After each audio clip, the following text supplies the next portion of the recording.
What Diantha Did. Charlotte Perkins Gilman. Chapter 1. Handicapped. One may use the old man of the sea, for a partner or patron. But helpless and hapless is he, who is ridden, inextricably, by a fond old mermatron. The Warden house was more impressive in appearance than its neighbors. It had grounds, instead of a yard or garden. It had wide pillared porches and galleries, showing southern antecedents. Moreover, it had a cupola, giving date to the building, and proof of the continuing ambitions of the builders. The stately mansion was covered with heavy flowering vines, also with heavy mortgages. Mrs. Roscoe Warden and her 4 daughters reposed peacefully under the vines, while Roscoe Warden, Jr., struggled desperately under the mortgages.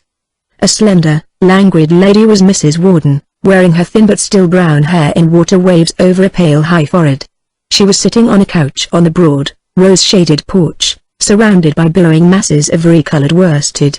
It was her delight to purchase skein on skein of soft, bright-hued wool, cut it all up into short lengths, tie them together again in contrasting colors, and then crochet this hashed rainbow into afghans of startling aspect.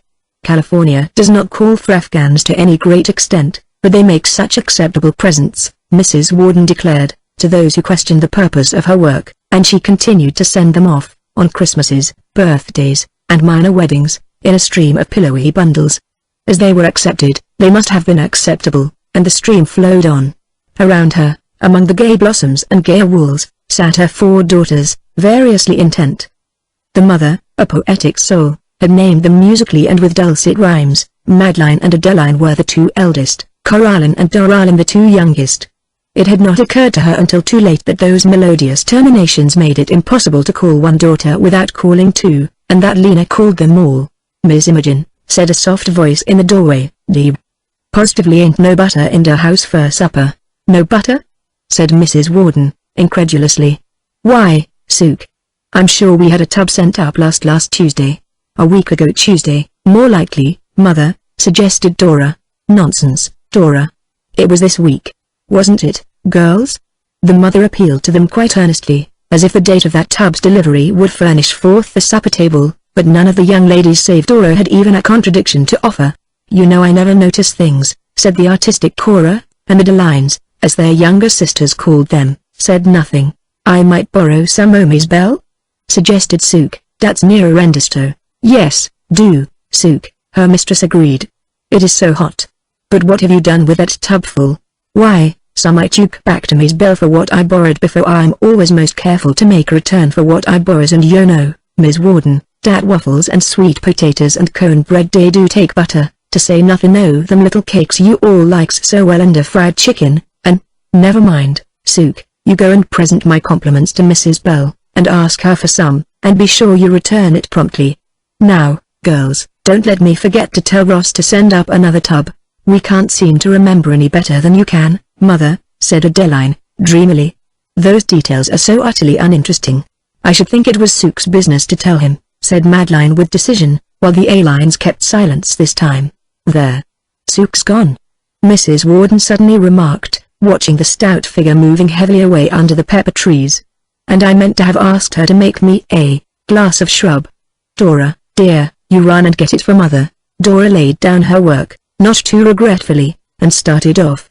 "That child is the most practical of any of you," said her mother, which statement was tacitly accepted. It was not extravagant praise. Dora poked about in the refrigerator for a bit of ice. She had no idea of the high cost of ice in that region. It came from the store, like all their provisions.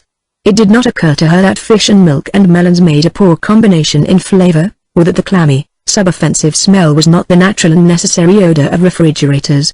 Neither did she think that a sunny corner of the back porch near the chimney, though convenient, was an ill-selected spot for a refrigerator.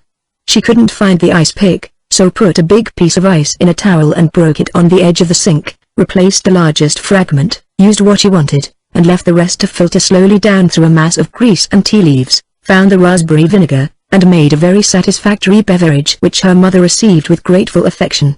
"Thank you, my darling," she said. "I wish you'd made a pitcherful. Why didn't you, do?" her sisters demanded. "You're too late," said Dora, hunting for her needle and then for her thimble, and then for her twist, "but there's more in the kitchen." "I'd rather go without than go into the kitchen," said Adeline. "I do despise a kitchen."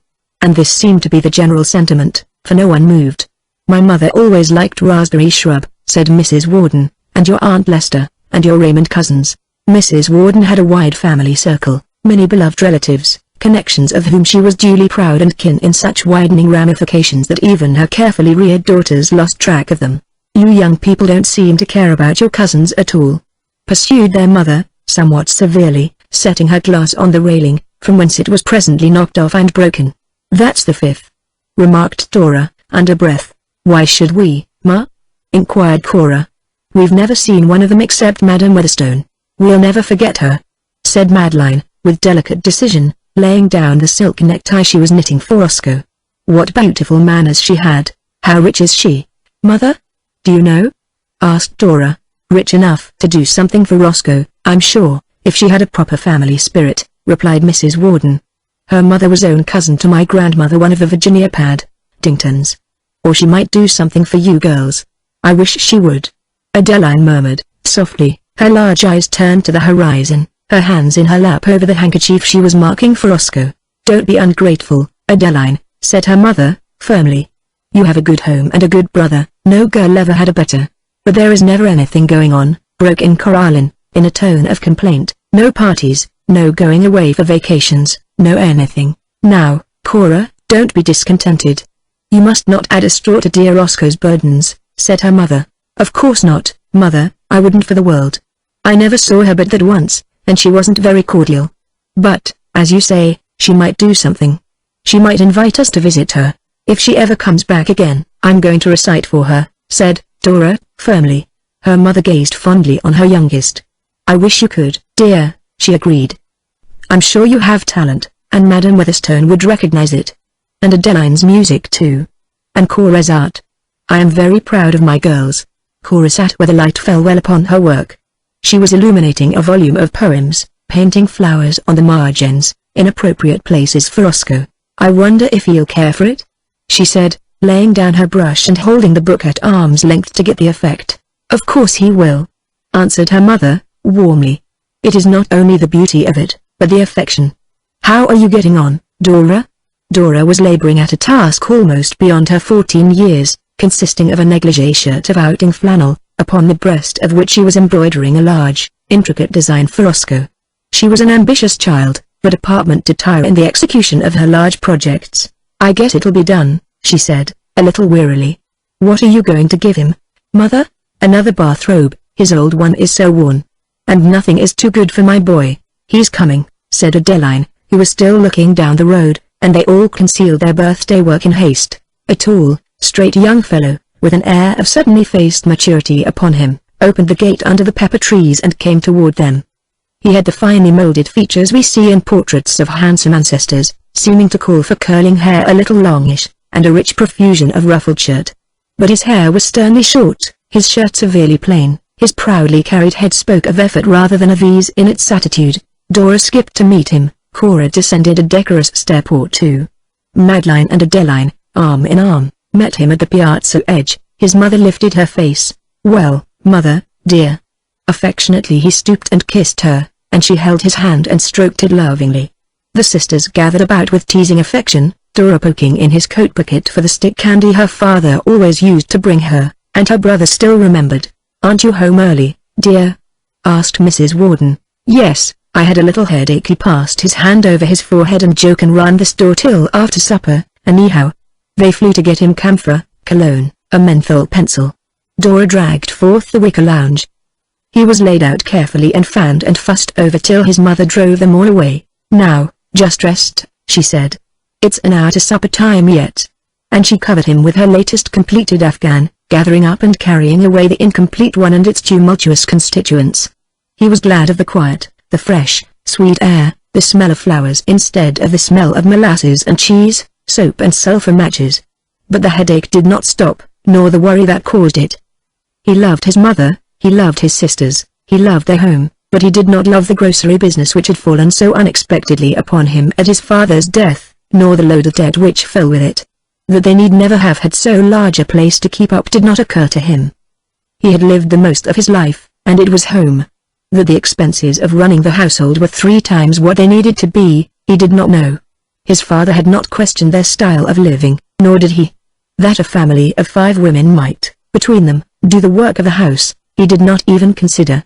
Mrs. Warden's health was never good, and since her husband's death she had made daily use of many Afghans on the many lounges of the house.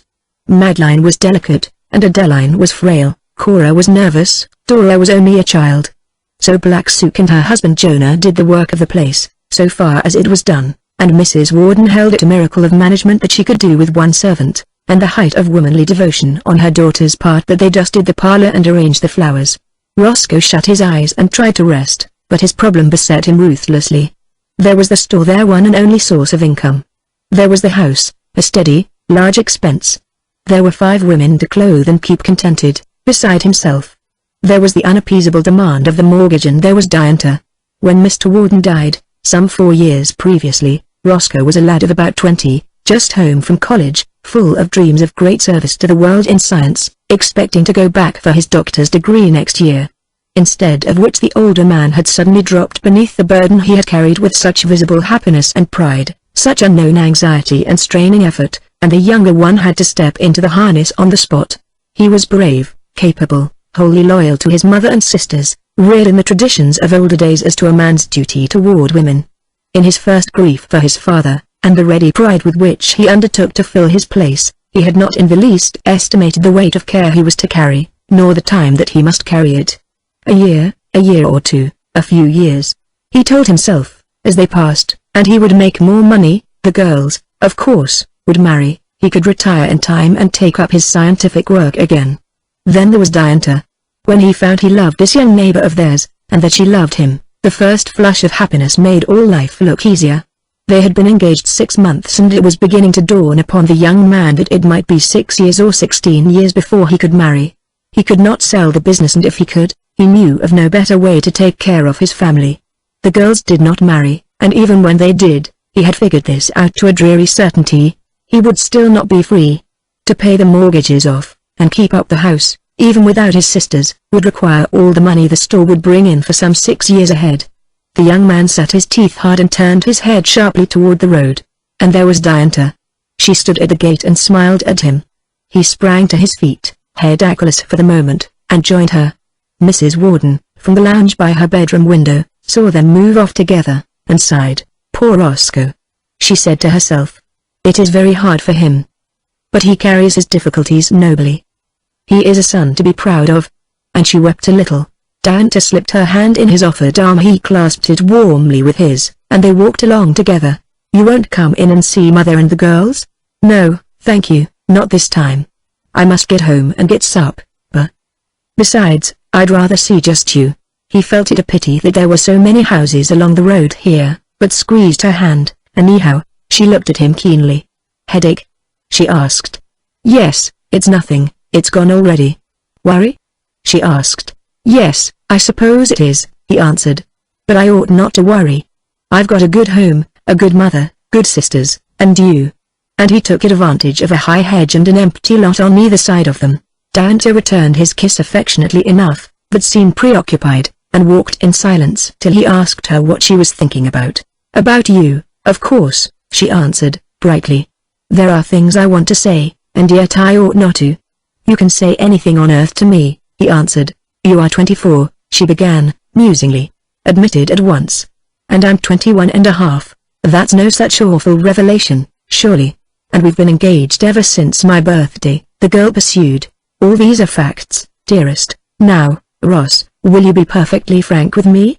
May I ask you an impertinent question? You may ask me any question you like, it couldn't be impertinent. You'll be scandalized, I know, but well, here goes. What would you think if Madeline or any of the girls should go away to work? He looked at her lovingly, but with a little smile on his firm mouth. I shouldn't allow it, he said. Oh, allow it? I asked you what you'd think. I should think it was a disgrace to the family, and a direct reproach to me, he answered. But it's no use talking about that. None of the girls have any such foolish notion. And I wouldn't permit it if they had. Diantha smiled. I suppose you never would permit your wife to work? My widow might have to, not my wife. He held his fine head a trifle higher, and her hand ached for a moment. Wouldn't you let me work to help you, Ross? My dearest girl, you've got something far harder than that to do for me, and that's wait. His face darkened again, and he passed his hand over his forehead. Sometimes I feel as if I ought not to hold you at all." He burst out, bitterly. "You ought to be free to marry a better man." "There aren't any," said Diantha, shaking her head slowly from side to side. "And if there were millions I wouldn't marry any of them. I love you," she firmly concluded. "Then we'll just wait," said he, setting his teeth on the word, as if he would crush it. "It won't be hard with you to help. You're better worth it than Rachel and Leah together." They walked a few steps silently. "But how about science?" she asked him. "I don't let myself think of it. I'll take that up later. We're young enough, both of us, to wait for our happiness. And have you any idea we might as well face their worst? How many years do you think that will be, dearest?" He was a little annoyed at her persistence. Also, though he would not admit the thought, it did not seem quite the thing for her to ask. A woman should not seek too definite a period of waiting. She ought to trust her just wait on general principles. "I can face a thing better if I know just what I'm facing," said the girl, quietly, "and I'd wait for you, if I had to, all my life." "Will it be 20 years, do you think?" He looked relieved. "Why, no, indeed, darling. It oughtn't to be at the outside more than 5. Or 6. He added, honest though reluctant. "You see, father had no time to settle anything. There were outstanding accounts, and the funeral expenses, and the mortgages. But the business is good, and I can carry it, I can build it up." He shook his broad shoulders determinedly. "I should think it might be within 5, perhaps even less. Good things happen sometimes, such as you, my heart's delight." They were at her gate now, and she stood a little while to say good night. A step inside there was a seat, walled in by evergreen, roofed over by the wide acacia boughs. Many a long good night had they exchanged there, under the large, brilliant California moon. They sat there, silent, now. Diantha's heart was full of love for him, and pride and confidence in him, but it was full of other feelings, too, which he could not fathom. His trouble was clearer to her than to him, as heavy to bear. To her mind, trained in all the minutiae of domestic economy, the Warden family lived in careless wastefulness. That 5 women for Dora was older than she had been when she began to do housework should require servants, seemed to this New England-born girl mere laziness and pride. That 2 voting women over 20 should prefer being supported by their brother to supporting themselves, she condemned even more sharply. Moreover, she felt well assured that with a different family to support, Mr. Warden would never have broken down so suddenly and irrecoverably. Even that funeral, her face hardened as she thought of the conspicuous lot, the continual flowers, the monument, not wholly paid for yet, that monument, though this she did not know all that expenditure to do honor to the man they had worked to death, thus brutally Diantha put it, was probably enough to put off their happiness for a whole year. She rose at last, her hand still held in his. "I'm sorry, but I've got to get supper, dear," she said, "and you must go. Good night for the present. You'll be round by and by?" "Yes, for a little while, after we close up," said he, and took himself off, not too suddenly, walking straight and proud while her eyes were on him, throwing her a kiss from the corner, but his step lagging and his headache settling down upon him again as he neared the large house with the cupola. Diantha watched him out of sight, turned and marched up the path to her own door, her lips set tight, her well-shaped head as straightly held as his. "It's a shame, a cruel, burning shame," she told herself rebelliously. A man of his ability. Why, he could do anything, in his own work. And he loved it so, to keep a grocery store, and nothing to show for all that splendid effort. They don't do a thing. They just live and keep house. All those women, 6 years. Likely to be 60. But I'm not going to wait. Chapter 2. An unnatural daughter? The brooding bird fulfills her task, or she bear lean and brown. All parent beasts see duty true. All parent beasts their duty do.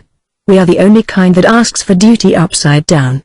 The stiff rayed windmill stood like a tall mechanical flower, turning slowly in the light afternoon wind. Its faint regular metallic squeak pricked the dry silence wearingly.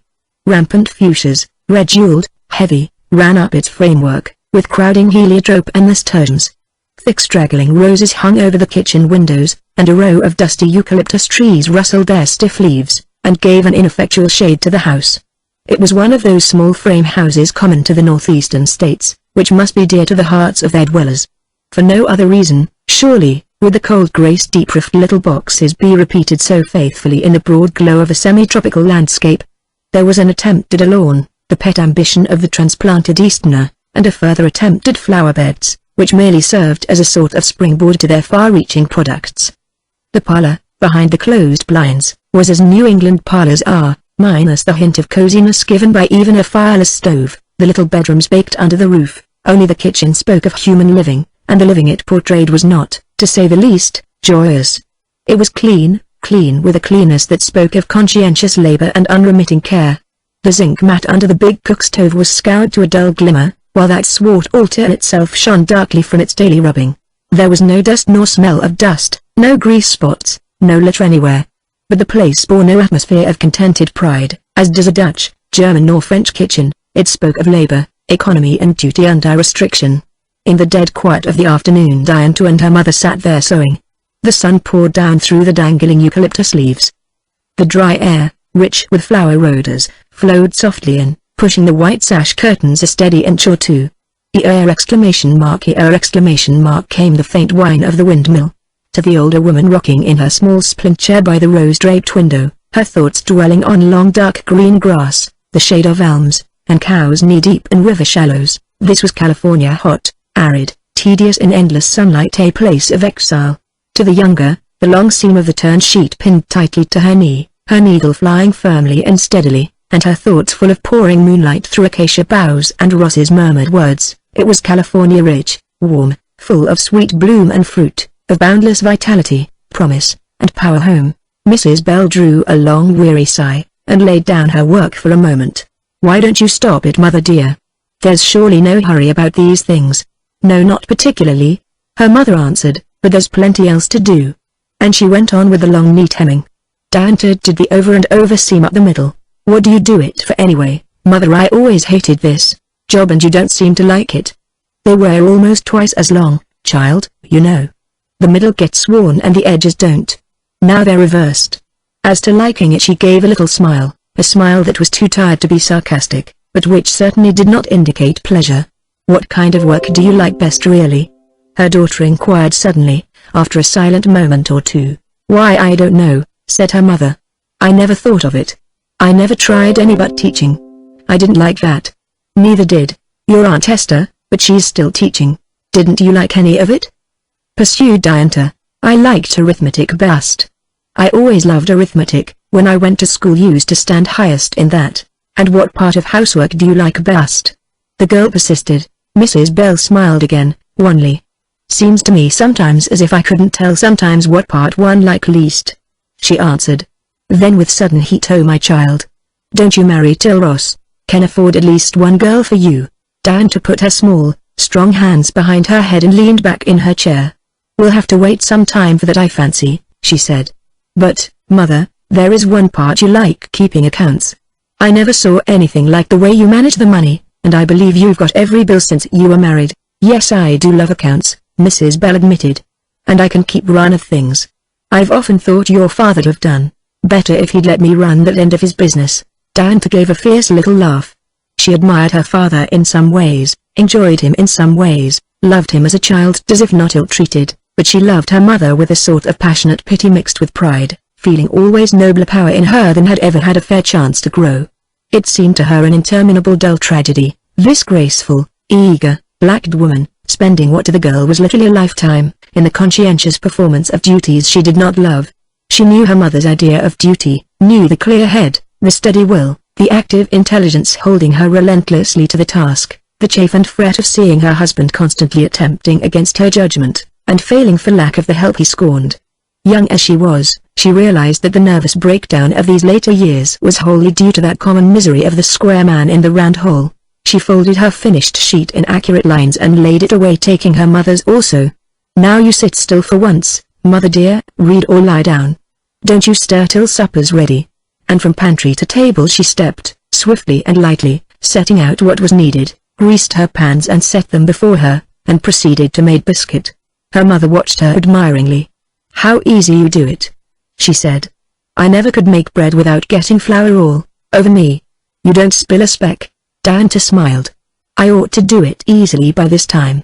Father's got to have hot bread for supper or thinks he has ! And I've made 'em every night when I was at home for this 10 years back." "I guess you have," said Mrs. Bell proudly. "You were only 11 when you made your first batch. I can remember just as well.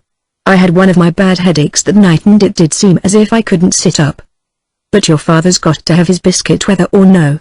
And you said, now mother, you lie right still on that sofa and let me do it. I can. And you could ! You did. They were better than mine that first time and your father praised them and you've been at it ever since. Yes, said Diantha, with a deeper note of feeling than her mother caught. I've been at it ever since, except when you were teaching school, pursued her mother. Except when I taught school at Medville, Diantha corrected. When I taught here I made them just the same. So you did, agreed her mother. So you did. No matter how tired you were you wouldn't admit it. You always were the best child. If I was tired it was not of making biscuits anyhow. I was tired enough of teaching school though. I've got something to tell you, presently, mother. She covered the biscuits with a light cloth and set them on the shelf over the stove, then poked among the greasewood roots to find what she wanted and started a fire. Why don't you get an oil stove? Or a gasoline? It would be a lot easier. Yes, her mother agreed. I've wanted one for 20 years, but you know your father won't have one in the house. He says they're dangerous. What are you going to tell me, dear? I do hope you and Ross haven't quarreled. No indeed we haven't, mother. Ross is splendid. Only what, Dinah? Only he's so tied up, said the girl, brushing every chip from the hearth. He's perfectly helpless there, with that mother of his and those 4 sisters. Ross is a good son, said Mrs. Bell, and a good brother. I never saw a better. He's certainly doing his duty. Now if his father'd lived you two could have got married by this time, maybe, though you're too young yet. Diantha washed and put away the dishes she had used, saw that the pantry was in its usual delicate order, and proceeded to set the table, with light steps and no clatter of dishes. I'm 21, she said. Yes, you're 21, her mother allowed. It don't seem possible, but you are. My first baby. She looked at her proudly. If Ross has to wait for all those girls to marry and to pay his father's debts I'll be old enough, said Diantha grimly. Her mother watched her quick assured movements with admiration, and listened with keen sympathy. I know it's hard, dear child. You've only been engaged 6 months and it looks as if it might be some years before Ross'll be able to marry. He's got an awful load for a boy to carry alone. I should say he had. Diantha burst forth. 5 helpless women ! Or 3 women, and 2 girls. Though Cora's as old as I was when I began to teach. And not one of them will lift a finger to earn her own living.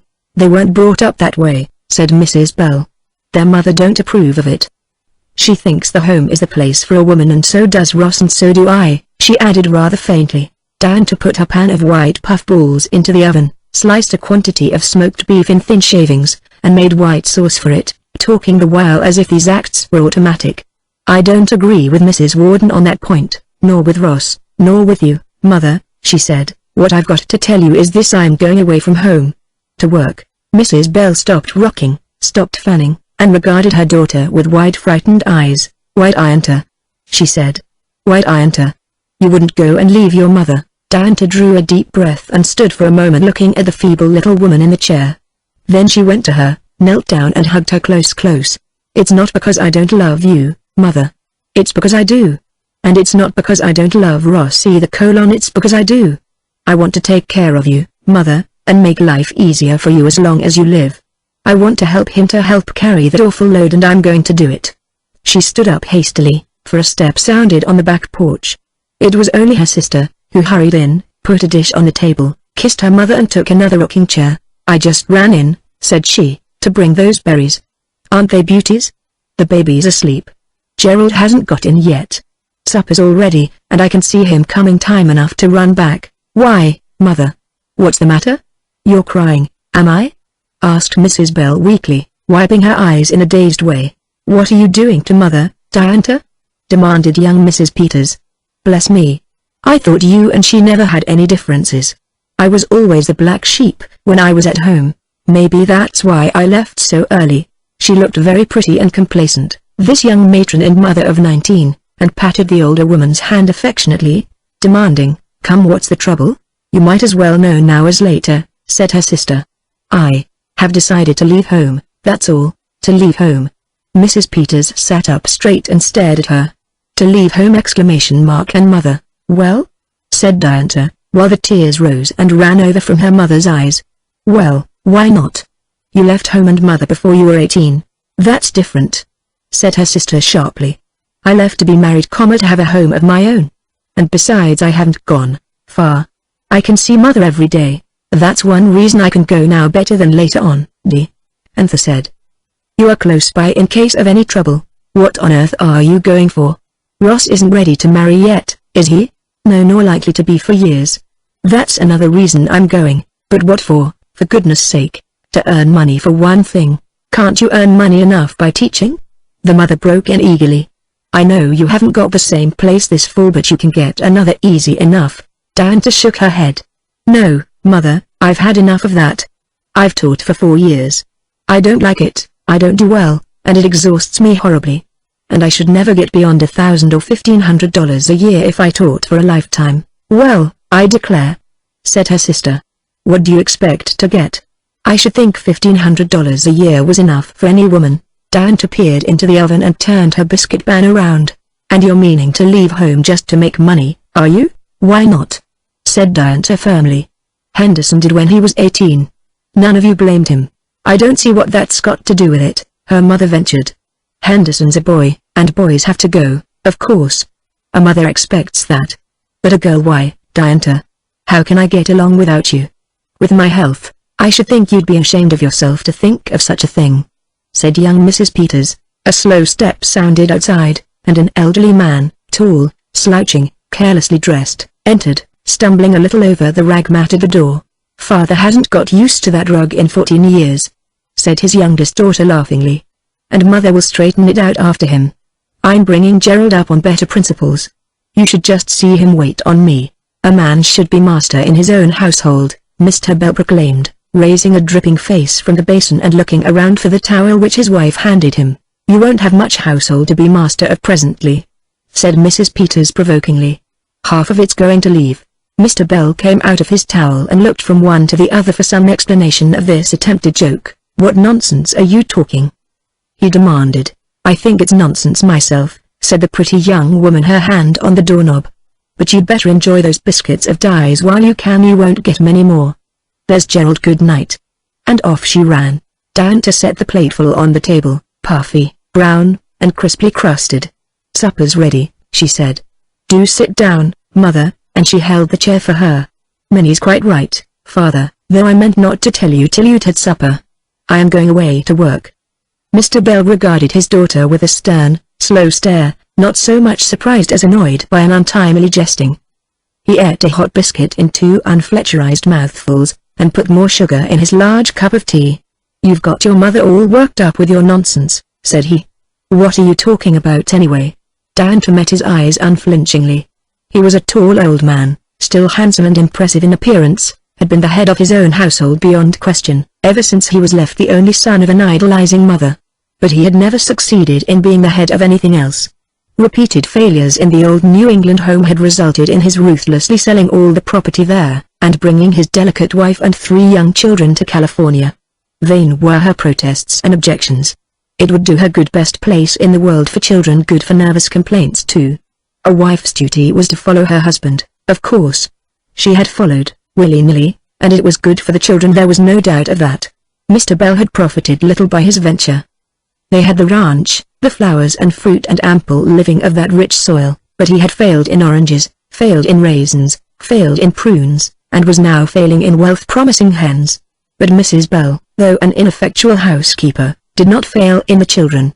They had grown up big and vigorous, sturdy, handsome creatures, especially the 2 younger ones. Diantha was good-looking enough. Roscoe Warden thought her divinely beautiful. But her young strength had been heavily taxed from childhood in that complex process known as helping mother. As a little child she had been of constant service in caring for the babies, and early developed such competence in the various arts of housework as filled her mother with fond pride, and even wrung from her father some grudging recognition. That he did not value it more was because he expected such competence in women, all women. It was their natural field of ability, their duty as wives and mothers. Also as daughters. If they failed in it, that was by illness or perversity. If they succeeded, that was a matter of course. He ate another of Diantha's excellent biscuits, his grey-haired whiskers slowly wagging, and continued to eye her disapprovingly. She said nothing, but tried to eat, and tried still harder to make her heart go quietly, her cheeks keep cool, and her eyes dry. Mrs. Bell also strove to keep a cheerful countenance, urged food upon her family, even tried to open some topic of conversation, but her gentle words trailed off into unnoticed silence. Mr. Bell ate until he was satisfied and betook himself to a comfortable chair by the lamp, where he unfolded the smart local paper and lit his pipe. "When you've got through with the dishes, Diantha," he said coldly, "I'll hear about this proposition of yours." Diantha cleared the table, lowered the leaves, set it back against the wall, spreading the turkey red cloth upon it. She washed the dishes, her kettle long since boiling, scalded them, wiped them, set them in their places, washed out the towels, wiped the pan and hung it up, swiftly, accurately, and with a quietness that would have seemed incredible to any mistress of heavy-footed servants. Then with heightened color and firm-set mouth, she took her place by the lamplit table and sat still.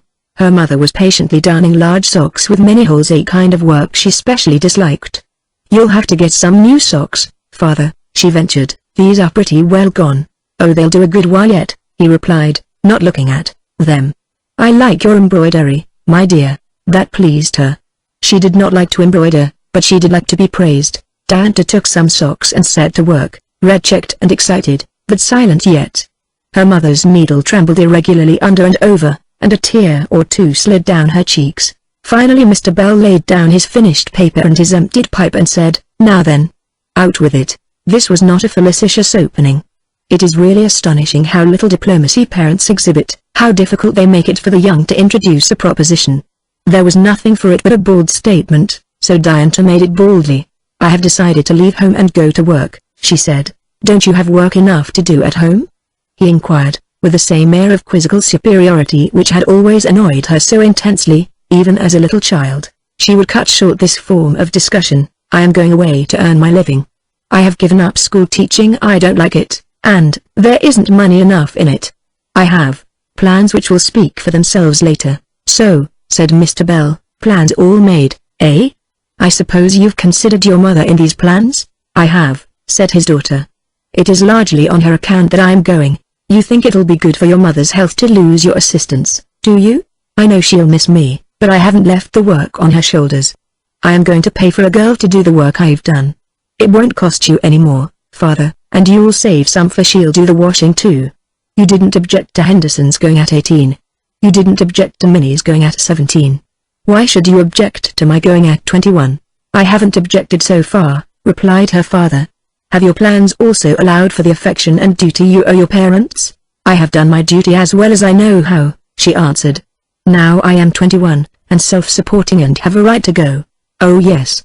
You have a right, a legal right, if that's what you base your idea of a child's duty on. And while you're talking of rights, how about a parent's rights? How about common gratitude? How about what you owe to me for all the care and pains and cost it's been to bring you up? A child's a rather expensive investment these days." Diantha flushed. She had expected this, and yet it struck her like a blow. It was not the first time she had heard it, this claim of filial obligation. "I have considered that position, father. I know you feel that way, you've often made me feel it. So I've been at some pains to work it out on a money basis. Here is an account as full as I could make it." She handed him a paper covered with neat figures. The totals read as follows. Miss Diantha Bell. To Mr. Henderson A. Bell, Doctor. To medical and dental expenses, $110. To school expenses, $76. To clothing, in full, $1,130.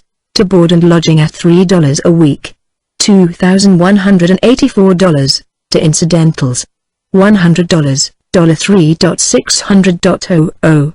He studied the various items carefully, stroking his beard, half in anger, half in unavoidable amusement. Perhaps there was a tender feeling too, as he remembered that doctor's bill, the first he ever paid, with the other, when she had scarlet fever, and saw the exact price of the high chair which had served all three of the children, but of which she magnanimously shouldered the whole expense. The clothing total was so large that it made him whistle. He knew he had never spent $1,130 on one girl's clothes. But the items explained it. Materials, 3 years at an average of $10 a year, $30. 5 years averaging $20 each year. $100. 5 years averaging $30 each year. $50. 5 years averaging $50 each year. $250. $530. The rest was mother's labor, averaging 20 full days a year at $2 a day, $40 a year. For 15 years, $600. Mother's labor on one child's clothes footing up to $600. It looked strange to see cash value attached to that unfailing source of family comfort and advantage. The school expenses puzzled him a bit, for she had only gone to public schools, but she was counting books and slates and even pencils. It brought up evenings long past by, the sewing wife, the studying children, the say, "Father, I've got to have a new slate, mine's broken, Dinah," her mother would gently correct, while he demanded, "How did you break it?" and scolded her for her careless tomboy ways. Slates $3.1.50, they were all down. And slates didn't cost so much, come to think of it, even the red-edged ones, wound with black, that she always wanted. Board and lodging was put low, at $3 per week, but the items had a footnote as to house rent in the country, and food raised on the farm. Yes, he guessed that it was a full rate for the plain food and bare little bedroom they always had. "It's what Aunt Esther paid the winter she was here," said Diantha. "Circus is $1.50. Share in Melodeon. $50. Yes, she was one of 5 to use and enjoy it. Music lessons. $30. And quite a large margin left here, called miscellaneous, which he smiled to observe made just an even figure, and suspected she had put in for that purpose as well as from generosity. "This board account looks kind of funny," he said, "only 14 years of it. I didn't take table board nor a room the first year nor much the second. I've allowed $1 a week for that, and $2 for the third. That takes out 2, you see. Then it's $156 a year till I was 14 and earned board and wages, 2 more years at $156, and I've paid since I was 17, you know." "Well, I guess you did. He grinned genially. "Yes," he continued slowly, "I guess that's a fair enough account. According to this, you owe me $3,600, young man. I didn't think it cost that much to raise a girl." "I know it," said she. "But here's the other side." It was the other side. He had never once thought of such a side to the case. This account was as clear and honest as the first, and full of exasperating detail. She laid before him the second sheet of figures and watched while he read, explaining hurriedly. "It was a clear expense for 10 years, not counting help with the babies. Then I began to do housework regularly when I was 10 or 11, 2 hours a day, 3 when I was 12, and 13 real work you'd have had to pay for, and I've only put it at 10 cents an hour. When mother was sick the year one was 14, and I did it all but the washing, all a servant would have done for $3 a week. Ever since then I have done 3 hours a day outside of school, full-grown work now, at 20 cents an hour. That's what we have to pay here, you know." Thus it mounted up. Mr. Henderson R. Bell, to Miss Diantha Bell, Doctor, for labor and services, 2 years, 2 hours a day at 10 cents an hour. $146, 2 years, 3 hours a day at 10 cents an hour. $219, 1 year, full wages at $5 a week. $260, 6 years and a half, 3 hours a day at 20 cents. $1,423.50, $2,048.50. Mr. Bell meditated carefully on these figures. To think of that child's labor footing up to $2,000 and over. It was lucky a man had a wife and daughters to do this work, or he could never support a family. Then came her school teaching years. She had always been a fine scholar, and he had felt very proud of his girl when she got a good school position in her 18th year. California salaries were higher than Eastern ones, and times had changed too. The year he taught school he remembered the salary was only $300.00, and he was a man. This girl got $600, next year $700, $800, $900, why it made $3,000 she had earned in 4 years. Astonishing. Out of this she had a balance in the bank of $550. He was pleased to see that she had been so saving. And her clothing account little enough, he admitted, for 4 years and 6 months, $300. All incidentals for the whole time, $50.00. This with her balance made just $900. That left $2,100. $2,100 unaccounted for, young lady! Besides this nest egg in the bank, I'd no idea you were so wealthy. What have you done with all that? Given it to you, father, said she quietly, and handed him the third sheet of figures. Board and lodging at $4 a week for 4.5 years made $936 that he could realize, but cash advance $1,164 more. He could not believe it. That time her mother was so sick and Diantha had paid both the doctor and the nurse. Yes, he had been much cramped that year and nurses come high. For Henderson, Jr.'s expenses to San Francisco, and again for Henderson when he was out of a job. Mr. Bell remembered the boys writing for the money, and his not having it, and Mrs. Bell saying she could arrange with Diantha. Arrange. And that girl had kept this niggardly account of it. For Minnie's trip to the Yosemite, and what was this ? For his raisin experiment, for the new horse they simply had to have, for the drying apparatus that year he lost so much money in apricots, and for the spraying materials. Yes, he could not deny the items, and they covered that $1,164 exactly. Then came the deadly balance of the account between them. Her labor, $2,047. Her board, $936. Her cash advanced, $1,164, $4,147. His expense for her, $3,600, due her from him, $547. Diantha revolved her pencil between firm palms, and looked at him rather quizzically, while her mother rocked and downed and wiped away an occasional tear. She almost wished she had not kept accounts so well. Mr. Bell pushed the papers away and started to his feet. "This is the most shameful piece of calculation I ever saw in my life," said he. "I never heard of such a thing. You go and count up in cold dollars the work that every decent girl does for her family and is glad to. I wonder you haven't charged your mother for nursing her." "You notice I haven't," said Diantha coldly. "And to think," said he, gripping the back of a chair and looking down at her fiercely, "to think that a girl who can earn $900 a year teaching school, and stay at home and do her duty by her family besides, should plan to desert her mother outright now she's old and sick. Of course I can't stop you. You're of age, and children nowadays have no sense of natural obligation after they're grown up. You can go, of course, and disgrace the family as you propose, but you needn't expect to have me consent to it or approve of it, all of you. It's a shameful thing, and you are an unnatural daughter. That's all I've got to say." Mr. Bell took his hat and went out, a conclusive form of punctuation much used by men in discussions of this sort. Chapter 3. Breakers, duck, dive. Here comes another one. Wait till the crest ruffles show. Beyond is smooth water in beauty and wonder. Shut your mouth. Hold your breath. Dip your head under. Dive through the weight and the wash, and the thunder. Look out for the undertow. If Diantha imagined that her arithmetical victory over a two-sworded presentation of the parental claim was a final one, she soon found herself mistaken. It is easy to say putting an epic in an epigram. She seen her duty and she done it. For the space and time covered are generally as far beyond our plans as the estimates of an amateur mountain climber exceed his achievements. Her determination was not concealed by her outraged family. Possibly they thought that if the matter was well aired, and generally discussed, the daring offender might reconsider.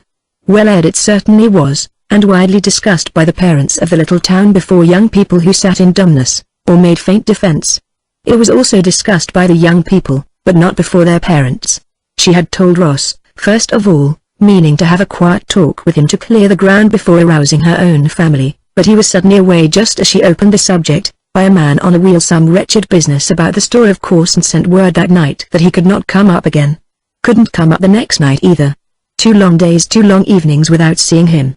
Well, if she went away she'd have to get used to that, but she had so many things to explain, so much to say to make it right with him. She knew well what a blow it was. Now it was all over town and she had had no chance to defend her position. The neighbors called. Tall bony Mrs. Delafield, who lived nearest to them and had known Diantha for some years, felt it her duty to make a special appeal, or attack rather, and brought with her stout Mrs. Schloster, whose ancestors and traditions were evidently of German extraction. Diantha retired to her room when she saw these two bearing down upon the house, but her mother called her to make a pitcher of lemonade for them, and having entered there was no escape. They harried her with questions, were increasingly offended by her reticence, and expressed disapproval with a fullness that overmastered the girl's self-control. "I have as much right to go into business as any other citizen, Mrs. Delafield," she said with repressed intensity. "I am of age and live in a free country. What you say of children no longer applies to me. And what is this mysterious business you're going into, if one may inquire?" "Nothing you're ashamed to mention, I hope?" asked Mrs. Delafield. "If a woman refuses to mention her age, is it because she's ashamed of it?" the girl retorted, and Mrs. Delafield flushed darkly. "Never have I heard such talk from a maiden to her elders," said Mrs. Schloster. "In my country the young have more respect, as is right." Mrs. Bell objected inwardly to any reprimand of her child by others, but she agreed to the principal advanced and made no comment. Diantha listened to quite a volume of detailed criticism, inquiry and condemnation, and finally rose to her feet with the stiff courtesy of the young. "You must excuse me now," she said with set lips. "I have some necessary work to do." She marched upstairs, shut her bedroom door and locked it, raging inwardly. "It's none of their business. Not a shadow. Why should mother sit there and let them talk to me like that? One would think childhood had no limit unless it's matrimony." This reminded her of her younger sister's airs of superior wisdom, and did not conduce to a pleasanter frame of mind. With all their miserable little conventions and idiocies. "And what they'll say, and they'll think. As if I cared. Minnie'll be just such another." She heard the ladies going out, still talking continuously, a faint response from her mother now and then, a growing quiet as their steps receded toward the gate, and then another deeper voice took up the theme and heavily approached. It was the minister. Diantha dropped into her rocker and held the arms tight. "Now I'll have to take it again, I suppose. But he ought to know me well enough to understand." "Diantha," called her mother, "here's Dr. Major," and the girl washed her face and came down again. Dr. Major was a heavy elderly man with a strong mouth and a warm hand clasp. "What's all this I hear about you, young lady?" he demanded, holding her hand and looking her straight in the eye. "Is this a new kind of prodigal daughter we're encountering?" He did not look nor sound condemnatory, and as she faced him she caught a twinkle in the wise old eyes. "You can call it that if you want to," she said, "only I thought the prodigal son just spent his money. I'm going to earn some." "I want you to talk to Diantha, Dr. Major," Mrs. Bell struck in. "I'm going to ask you to excuse me, and go and lie down for a little. I do believe she'll listen to you more than to anybody." The mother retired, feeling sure that the good man who had known her daughter for over 15 years would have a restraining influence now, and Diantha braced herself for the attack. It came, heavy and solid, based on reason, religion, tradition, the custom of ages, the pastoral habit of control and protection, the father's instinct, the man's objection to a girl's adventure. But it was courteous, kind, and rationally put, and she met it point by point with the wholesale arguments of a new position, the passionate enthusiasm of her years. They called a truce. "I can see that you think it's your duty, young woman, that's the main thing. I think you're wrong. But what you believe to be right you have to do. That's the way we learn, my dear, that's the way we learn. Well, you've been a good child ever since I've known you. A remarkably good child. If you have to sow this kind of wild oats." They both smiled at this. "I guess we can't stop you. I'll keep your secret." "It's not a secret really," the girl explained. "I'll tell them as soon as I'm settled. Then they can tell if they want to." And they both smiled again. "Well, I won't tell till I hear of it then. And yes, I guess I can furnish that document with a clean conscience." She gave him paper and pen and he wrote, with a grin, handing her the result. She read it, a girlish giggle lightening the atmosphere. "Thank you," she said earnestly. "Thank you ever so much. I knew you would help me. If you get stuck anywhere just let me know," he said rising. "This prodigal may want a return ticket yet." "I'll walk first," said Diantha. "Oh, Dr. Major," cried her mother from the window, "don't go. We want you to stay to supper, of course." But he had other calls to make, he said, and went away, his big hands clasped behind him, his head bent, smiling one minute and shaking his head the next. Diantha leaned against a pearly eucalyptus trunk and watched him. She would miss Dr. Major. But who was this approaching? Her heart sank miserably. Mrs. Warden and all the girls. She went to meet them perforce. Mrs. Warden had always been kind and courteous to her. The girls she had not seen very much of, but they had the sweet southern manner, were always polite. Ross's mother she must love. Ross's sisters too if she could. Why did the bottom drop out of her courage at sight of them?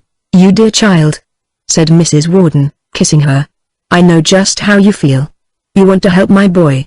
That's your secret. But this won't do it, my dear. You've no idea how badly Ross feels," said Madeline. "Mrs. Delafield dropped in just now and told us. You ought to have seen him." "He didn't believe it, of course," Adeline put in. "And he wouldn't say a thing, not a thing, to blame you. We said we'd come over right off and tried to bring him, but he said he'd got to go back to the store," Coraline explained. "He was mad though," said Dora. "I know." Diantha looked from one to the other helplessly. Come in," said Mrs. Bell hospitably. "Have this rocker, Mrs. Warden. Wouldn't you like some cool drink?" "Diantha? No indeed," Mrs. Warden protested. "Don't get a thing. We're going right back, it's near supper time." "No, we can't think of staying," Of course not, no indeed exclamation mark, but we had to come over and hear about this dear child's idea exclamation mark. Now tell us all about it, Diantha. That they sat 5 pairs of curious eyes and her mother's said one's all kind, all utterly incapable of understanding. She moistened her lips and plunged desperately. It is nothing dreadful, Mrs. Warden. Plenty of girls go away to earn their livings nowadays. That is all I'm doing. But why go away? I thought you were earning your living before. Isn't teaching earning your living? What are you going to do? The girls protested variously, and Mrs. Warden, with a motherly smile, suggested, "That doesn't explain your wanting to leave Ross, my dear, and your mother." "I don't want to leave them," protested Diantha, trying to keep her voice steady. "It is simply that I have made up my mind I can do better elsewhere." "Do what better?" asked Mrs. Warden with sweet patience, which reduced Diantha to the bald statement, "Earn more money in less time." "And is that better than staying with your mother and your lover?" pursued the gentle inquisitor, while the girls dried. "What do you want to earn more money for? And I thought you earned a lot before." Now Diantha did not wish to state in so many words that she wanted more money in order to marry sooner. She had hardly put it to herself that way. She could not make them see in a few moments that her plan was to do far more for her mother than she would otherwise ever be able to. And as to making them understand the larger principles at stake, the range and depth of her full purpose, that would be physically impossible. "I am sorry," she said with trembling lips. "I am extremely sorry. But I cannot explain." Mrs. Warden drew herself up a little. "Cannot explain to me? Your mother, of course, knows. Diantha is naturally more frank with me than with anyone," said Mrs. Bell proudly, "but she does not wish her business plans made public at present." Her daughter looked at her with vivid gratitude, but the words "made public" were a little unfortunate perhaps. "Of course," Mrs. Warden agreed, with her charming smile, "that we can quite understand. I'm sure I should always wish my girls to feel so. Madeline, just show Mrs. Bell that necktie you're making." She was asking about the stitch, you remember. The necktie was produced and admired, while the other girls asked Diantha if she had her full dressmaking done yet and whether she found wash ribbon satisfactory. And presently the whole graceful family withdrew, only Dora holding her head with visible stiffness. Diantha sat on the floor by her mother, put her head in her lap and cried. "How splendid of you, Mother!" she sobbed. "How simply splendid! I will tell you now if you won't tell even further yet." "Dear child," said her mother, "I'd rather not know in that case. It is easier. That's what I kept still for," said the girl. "It's hard enough, goodness knows as it is. It's nothing wicked, or even risky, Mother dear, and as far as I can see it is right." Her mother smiled through her tears. "If you say that, my dear child, I know there's no stopping you. And I hate to argue with you even for your own sake, because it is so much to my advantage to have you here. I shall miss you, Diantha." "Don't, Mother," sobbed the girl. "It's natural for the young to go. We expect it in time. But you are so young yet, and well, I had hoped the teaching would satisfy you till Ross was ready." Diantha sat up straight. "Mother, can't you see Ross'll never be ready? Look at that family. And the way they live. And those mortgages. I could wait and teach and save a little even with Father always losing money. But I can't see Ross wearing himself out for years and years. I just can't bear it." Her mother stroked her fair hair softly, not surprised that her own plea was so lost in thought of the brave young lover. "And besides," the girl went on, "if I waited and saved and married Ross, what becomes of you, I'd like to know? What I can't stand is to have you grow older and sicker and never have any good time in all your life." Mrs. Bell smiled tenderly. "You dear child," she said, as if an affectionate 5-year-old had offered to get her a rainbow. "I know you mean it all for the best. But, oh my dearest, I'd rather have you here at home with me than any other good time you can imagine." She could not see the suffering in her daughter's face, but she felt she had made an impression, and followed it up with heartbreaking sincerity. She caught the girl to her breast and held her like a little child. "Oh my baby. My baby. Don't leave your mother. I can't bear it." A familiar step outside, heavy, yet uncertain, and they both looked at each other with frightened eyes. They had forgotten the biscuit. "Supper ready?" asked Mr. Bell, with grim humor. "It will be in a moment, Father," cried Diantha, springing to her feet. "At least in a few moments. Don't fret the child, Father," said Mrs. Henderson softly. "She's feeling bad enough."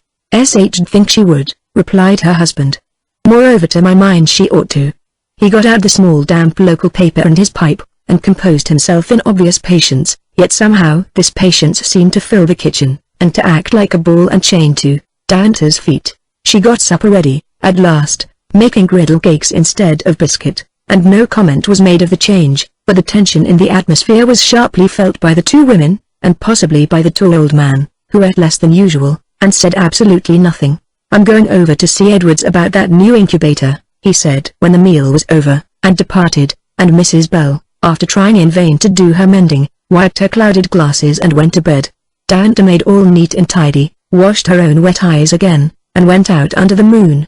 In that broad tender mellow light she drew a deep breath and stretched her strong young arms toward the sky in dumb appeal. "I knew it would be hard," she murmured to herself, "that is, I knew the facts but I didn't know the feeling." She stood at the gate between the cypresses, sat waiting under the acacia boughs, walked restlessly up and down the path outside, the dry pepper berries crushed softly underfoot, bracing herself for one more struggle in the hardest of all.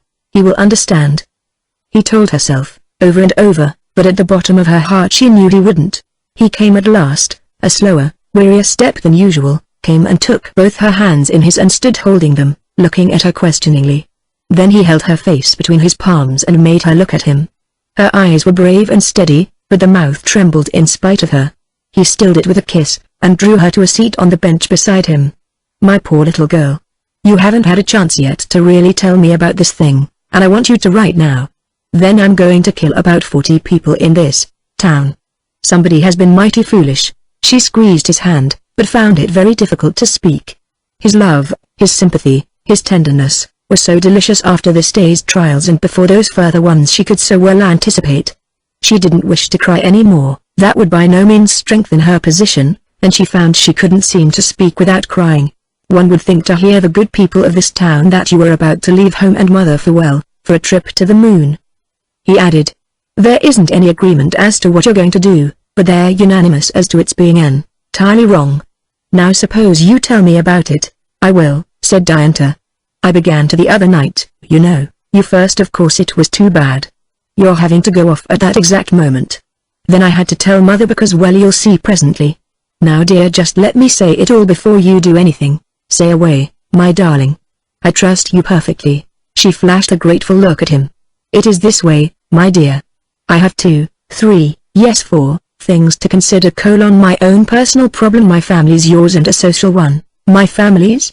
he asked, with a faint shade of offense in his tone. No dear, your own," she explained. "Better cut mine out, little girl," he said. "I'll consider that myself." "Well, I won't talk about it if you don't want me to. There are the other 3. I won't question your second, nor your imposing third. But isn't the first one, your own personal problem, a good deal answered?"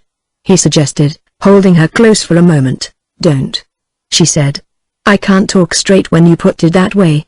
She rose hurriedly and took a step or two up and down. "I don't suppose, in spite of your loving me, that I can make you see it as I do. But I'll be just as clear as I can. There are some years before us before we can be together. In that time I intend to go away and undertake a business I am interested in. My purpose is to develop the work, to earn money, to help my family, and to, well, not to hinder you." "I don't understand, I confess," he said. "Don't you propose to tell me what this work is?" "Yes, I will certainly. But not yet, dear. Let me try to show you how I feel about it." "Wait," said he. "One thing I want to be sure of.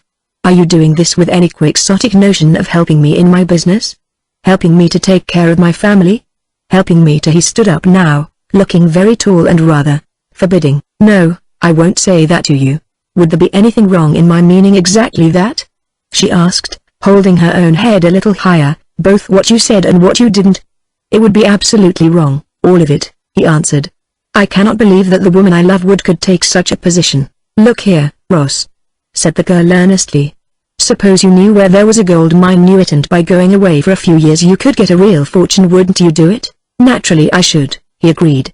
"Well, suppose it wasn't a gold mine, but a business, a new system like those cigar stores, or some patent amusement specialty, or anything that you knew was better than what you're doing. Wouldn't you have a right to try it?" "Of course I should, but what has that to do with this case?" "Why, it's the same thing.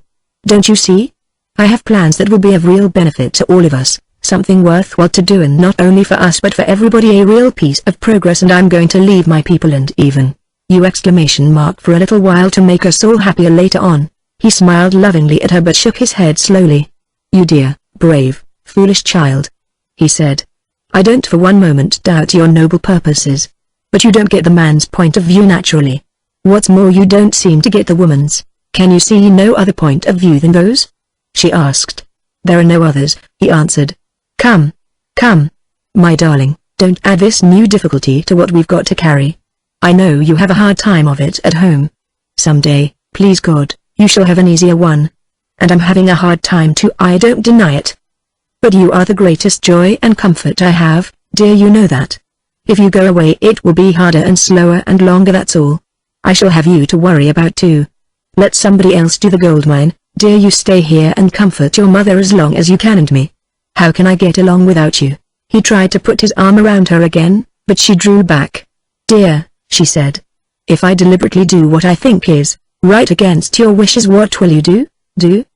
They laughed bitterly. What can I do? I'm tied by the leg here, I can't go after you. I've nothing to pull you out of a scrape with if you get in one. I couldn't do anything but stand it. And if I go ahead and do what you don't like and make you suffer, would you rather be free? Her voice was very low and shaken, but he heard her well enough. Free of you? Free of you? He caught her and held her and kissed her over and over. You are mine, he said. You have given yourself to me. You cannot leave me. Neither of us is free ever again. But she struggled away from him. Both of us are free to do what we think right, always, Ross. I wouldn't try to stop you if you thought it was your duty to go to the North Pole. She held him a little way off.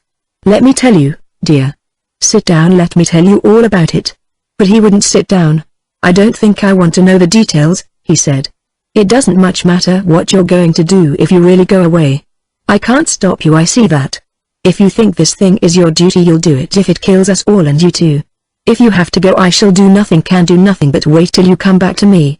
Whatever happens, darling, no matter how you fail, don't ever be afraid to come back to me. He folded his arms now, did not attempt to hold her, gave her the freedom she asked and promised her the love she had almost feared to lose, and her whole carefully constructed plan seemed like a child's sandcastle for a moment, her heroic decision the wildest folly. He was not even looking at her. She saw his strong, clean-cut profile dark against the moonlit house, a settled patience in its lines. Duty. Here was duty, surely, with tenderest happiness. She was leaning toward him, her hand was seeking his, when she heard through the fragrant silence a sound from her mother's room, the faint creak of her light rocking chair.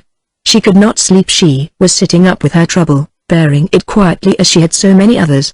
The quiet everyday tragedy of that distasteful life, the slow withering away of youth and hope and ambition into a grey waste of ineffectual submissive labor, not only of her life, but of thousands upon thousands like her. It all rose up like a flood in the girl's hot young heart. Ross had turned to her, was holding out his arms to her. You won't go, my darling, he said. I am going Wednesday on the 7.10, said Diantha. Chapter 4, A Crying Need. Lovest thou me? Said the fair lady. And the lover, he said, Yea. Then climb this tree for my sake, said she. And climb it every day. So from dawn till dark he abrazed the bark and bore his clothes away. Till, what is this tree to do with thee? The lover at last did say. It was a poor dinner. Cold in the first place, because Isabel would wait to thoroughly wash her long artistic hands, and put on another dress. She hated the smell of cooking in her garments, hated it worse on her white fingers, and now to look at the graceful erect figure, the round throat with the silver necklace about it, the soft smooth hair, silver filleted, the negative beauty of the dove-colored gown, specially designed for home evenings. One would never dream she had set the table so well and cooked the steak so abominably. Isabel was never a cook. In the many servantless gaps of domestic life in Orchardina, there was always a strained atmosphere in the Pawn household. Dear, said Mr. Pawn, might I petition to have the steak less cooked? I know you don't like to do it, so why not shorten the process? I'm sorry, she answered, I always forget about the steak from one time to the next. Yet we've had it 3 times this week, my dear. I thought you liked it better than anything, she with marked gentleness. I'll get you other things oftener. It's a shame you should have this to do, Isabel. I never meant you should cook for me. Indeed, I didn't dream you cared so little about it. And I never dreamed you cared so much about it, she replied, still with repression. I'm not complaining, am I? I'm only sorry you should be disappointed in me. It's not you, dear girl. You're all right. It's just this everlasting bother. Can't you get anybody that will stay? I can't seem to get anybody on any terms, so far. I'm going again, tomorrow. Cheer up, dear, the baby keeps well, that's the main thing. He sat on the rose-bowered porch and smoked while she cleared the table. At first he had tried to help her on these occasions, but their methods were dissimilar and she frankly told him she preferred to do it alone. So she slipped off the silk and put on the gingham again, washed the dishes with the labored accuracy of a trained mind doing unfamiliar work, made the bread, redressed at last, and joined him about 9 o'clock. "It's too late to go anywhere, I suppose?" he ventured. "Yes, and I'm too tired. Besides, we can't leave Eddie alone." "Oh yes, I forget. Of course we can't." His hand stole out to take hers. "I am sorry, dear. It's awfully rough on you women out here."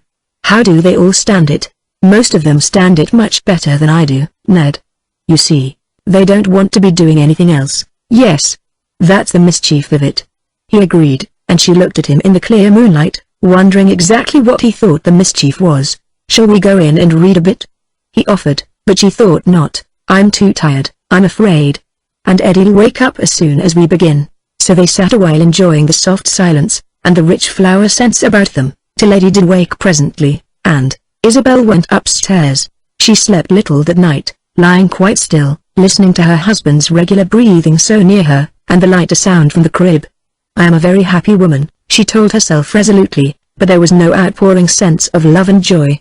She knew she was happy, but by no means felt it. So she stared at the moon shadows and thought it over. She had planned the little house herself, with such love, such hope, such tender happy care. Not her first work, which won high praise in the school in Paris, not the prize-winning plan for the library, now gracing Orchardina's prettiest square, was as dear to her as this most womanly task, the making of a home. It was the library success which brought her here, fresh from her foreign studies, and Orchardina accepted with Western cordiality the youth and beauty of the young architect, though a bit surprised at first that I.H. Wright was an Isabel. In her further work of overseeing the construction of that library, she had met Edgar Pawn, one of the numerous eager young real estate men of that region, who showed a liberal enthusiasm for the general capacity of women in the professions, and a much warmer feeling for the personal attractions of this one. Together they chose the lot on pepper-shaded Inez Avenue. Together they watched the rising of the concrete walls and planned the garden walks and seats, and the tiny precious pool in the far corner. He was so sympathetic, so admiring. He took as much pride in the big drawing room on the 3rd floor as she did herself. Architecture is such fine work to do at home. They had both agreed. "Here you have your north light, your big table, plenty of room for work. You will grow famouser and famouser," he had lovingly insisted. And she had answered, "I fear I shall be too contented, dear, to want to be famous." That was only some year and a half ago, but Isabel, lying there by her sleeping husband and sleeping child, was stark awake and only by assertion happy. She was thinking, persistently, of dust. She loved a delicate cleanliness. Her art was a precise one, her studio a workshop of white paper and fine-pointed hard pencils, her painting the mechanical perfection of an even wash of color. And she saw, through the floors and walls and the darkness, the dust in the little shaded parlor, 2 days' dust at least, and Orchardina is very dusty! Dust in the dining room gathered since yesterday, the dust in the kitchen she would not count time there, and the dust here she counted it inexorably, the dust of 8 days in her great, light workroom upstairs. 8 days since she had found time to go up there. Lying there, wide-eyed and motionless, she stood outside and thought and looked at the house as she used to look at it with him, before they were married. Then, it had roused every blessed hope and dream of wedded joy. It seemed a casket of uncounted treasures. Now, in this dreary mood, it seemed not only a mere workshop, but one of alien tasks, continuous, impossible, like those set for the imprisoned princess by bad fairies in the old tales. In thought she entered the well-proportioned door, the gate of happiness, and a musty smell greeted her. She had forgotten to throw out those flowers. She turned to the parlor. No, the piano keys were gritty, one had to clean them twice a day to keep that room as she liked it. From room to room she flitted, in her mind, trying to recall the exquisite things they meant to her when she had planned them, and each one now opened glaring and blank, as a place to work in and the work undone. "If I were an abler woman," she breathed. And then her common sense and common honesty made her reply to herself, "I am able enough in my own work. Nobody can do everything. I don't believe Ed could do it any better than I do. He don't have to." And then such a wave of bitterness rushed over her that she was afraid, and reached out one hand to touch the crib, the other to her husband. He awakened instantly. "What is it, dear?" he asked. "Too tired to sleep, you poor darling? But you do love me a little, don't you?" "Oh yes." she answered. I do. Of course I do. I'm just tired, I guess. Good night, sweetheart. She was late in getting to sleep and late in waking. When he finally sat down to the hurriedly spread breakfast table, Mr. Pawn, long coffeeless, found it a bit difficult to keep his temper. Isabel was a little stiff, bringing in dishes and cups, and paying no attention to the sounds of wailing from above. Well, if you won't I will, burst forth the father at last, and ran upstairs, returning presently with a fine boy of some 11 months, who ceased to bawl in these familiar arms, and contented himself, for the moment, with a teaspoon. Aren't you going to feed him? Asked Mr. Pawn, with forced patience. It isn't time yet, she announced wearily. He has to have his bath first. Well, with a patience evidently forced father, isn't it time to feed me? I'm very sorry, she said. The oatmeal is burned again. You'll have to eat cornflakes. And the cream is sour. The ice didn't come, or at least, perhaps I was out when it came and then I forgot it. I had to go to the employment agency in the morning. I'm sorry, I'm so incompetent. So am I, he commented dryly.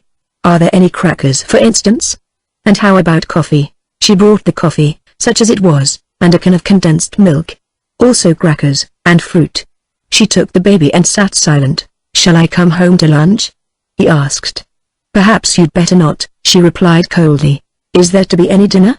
Dinner will be ready at 6:30, if I have to get it myself. If you have to get it yourself I'll allow for 7:30, said he, trying to be cheerful, though she seemed little pleased by it. Now don't take it so hard, Ellie. You are a first-class architect, anyhow one can't be everything. We'll get another girl in time. This is just the common lot out here. All the women have the same trouble. Most women seem better able to meet it. She burst forth. It's not my trade. I'm willing to work, I like to work, but I can't bear housework. I can't seem to learn it at all. And there, servants will not do it properly. Perhaps they know your limitations, and take advantage of them. But cheer up, dear. It's no killing matter. Order by phone, don't forget the ice, and I'll try to get home early and help. Don't cry, dear girl, I love you, even if you aren't a good cook. And you love me, don't you? He kissed her till she had to smile back at him and give him a loving hug, but after he had gone, the gloom settled upon her spirits once more. She bathed the baby, fed him, put him to sleep, and came back to the table. The screen door had been left ajar and the house was buzzing with flies, hot, with a week's accumulating disorder. The bread she made last night in fear and trembling, was hanging fatly over the pans, perhaps sour already.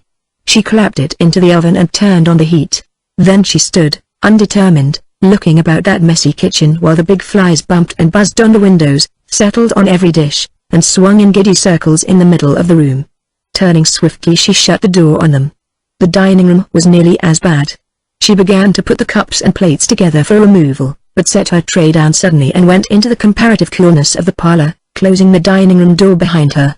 She was quite tired enough to cry after several nights of broken rest and days of constant discomfort and irritation, but a sense of rising anger kept the tears back. Of course I love him, she said to herself aloud but softly, remembering the baby, and no doubt he loves me. I'm glad to be his wife. I'm glad to be a mother to his child. I'm glad I married him. But this is not what he offered. And it's not what I undertook. He hasn't had to change his business.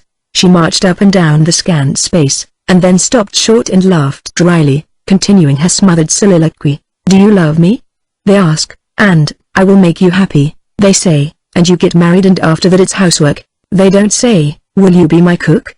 Will you be my chambermaid? Will you give up a good clean well-paid business that you love that has big hope and power and beauty in it and come and keep house for me? Love him? I'd be in Paris this minute if I didn't.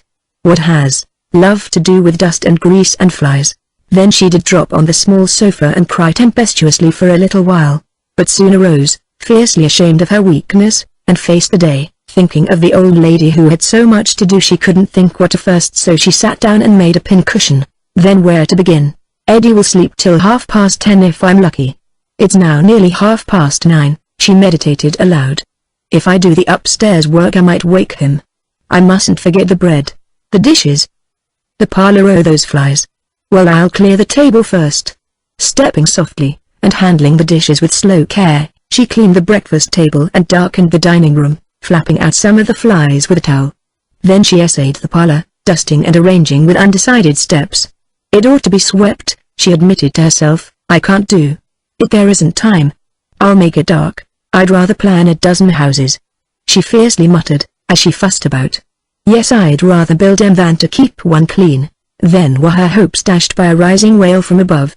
She sat quite still a while, hoping against hope that he would sleep again, but he wouldn't. So she brought him down in full cry. In her low chair by the window she held him and produced bright and jingling objects from the tall work-basket that stood nearby, sighing again as she glanced at its accumulated mending. Master Eddie grew calm and happy in her arms, but showed a growing interest in the pleasing materials produced for his amusement, and a desire for closer acquaintance. Then a penetrating odor filled the air, and with a sudden "Oh dear!" she rose, put the baby on the sofa, and started toward the kitchen. At this moment the doorbell rang. Mrs. Pawn stopped in her tracks and looked at the door. It remained opaque and immovable. She looked at the baby who jiggled his spools and crowed. Then she flew to the oven and dragged forth the bread, not much burned after all. Then she opened the door. A nice-looking young woman stood before her, in a plain traveling suit, holding a cheap dress suitcase in one hand and a denim roll bag in the other, who met her with a cheerful inquiring smile. "Are you Mrs. Edgar Pawn?" she asked. "I am," answered that lady, somewhat shortly, her hand on the doorknob, her ear on the baby, her nose still remorsefully in the kitchen, her eyes fixed sternly on her visitor the while, as she wondered whether it was literature, cosmetics, or medicine. She was about to add that she didn't want anything, when the young lady produced a card from the Reverend Benjamin A. Minor, Mrs. Pawn's particularly revered minister, and stated that she had heard there was a vacancy in her kitchen and she would like the place. Introducing Mrs. D. Bell, well known to friends of mine. "I don't know," said Mrs. Pawn, reading the card without in the least grasping what it said. Just then there was a dull falling sound followed by a sharp rising one, and she rushed into the parlor without more words.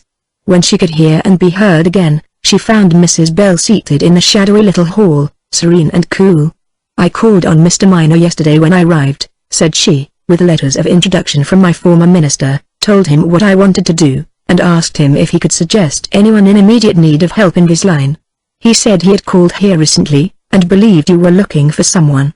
Here is the letter I showed him," and she handed Mrs. Pawn a most friendly and appreciative recommendation of Miss D. Bell by a minister in Joplin, Incaco, stating that the bearer was fully qualified to do all kinds of housework, experienced, honest, kind, had worked 7 years in one place, and only left it hoping to do better in Southern California.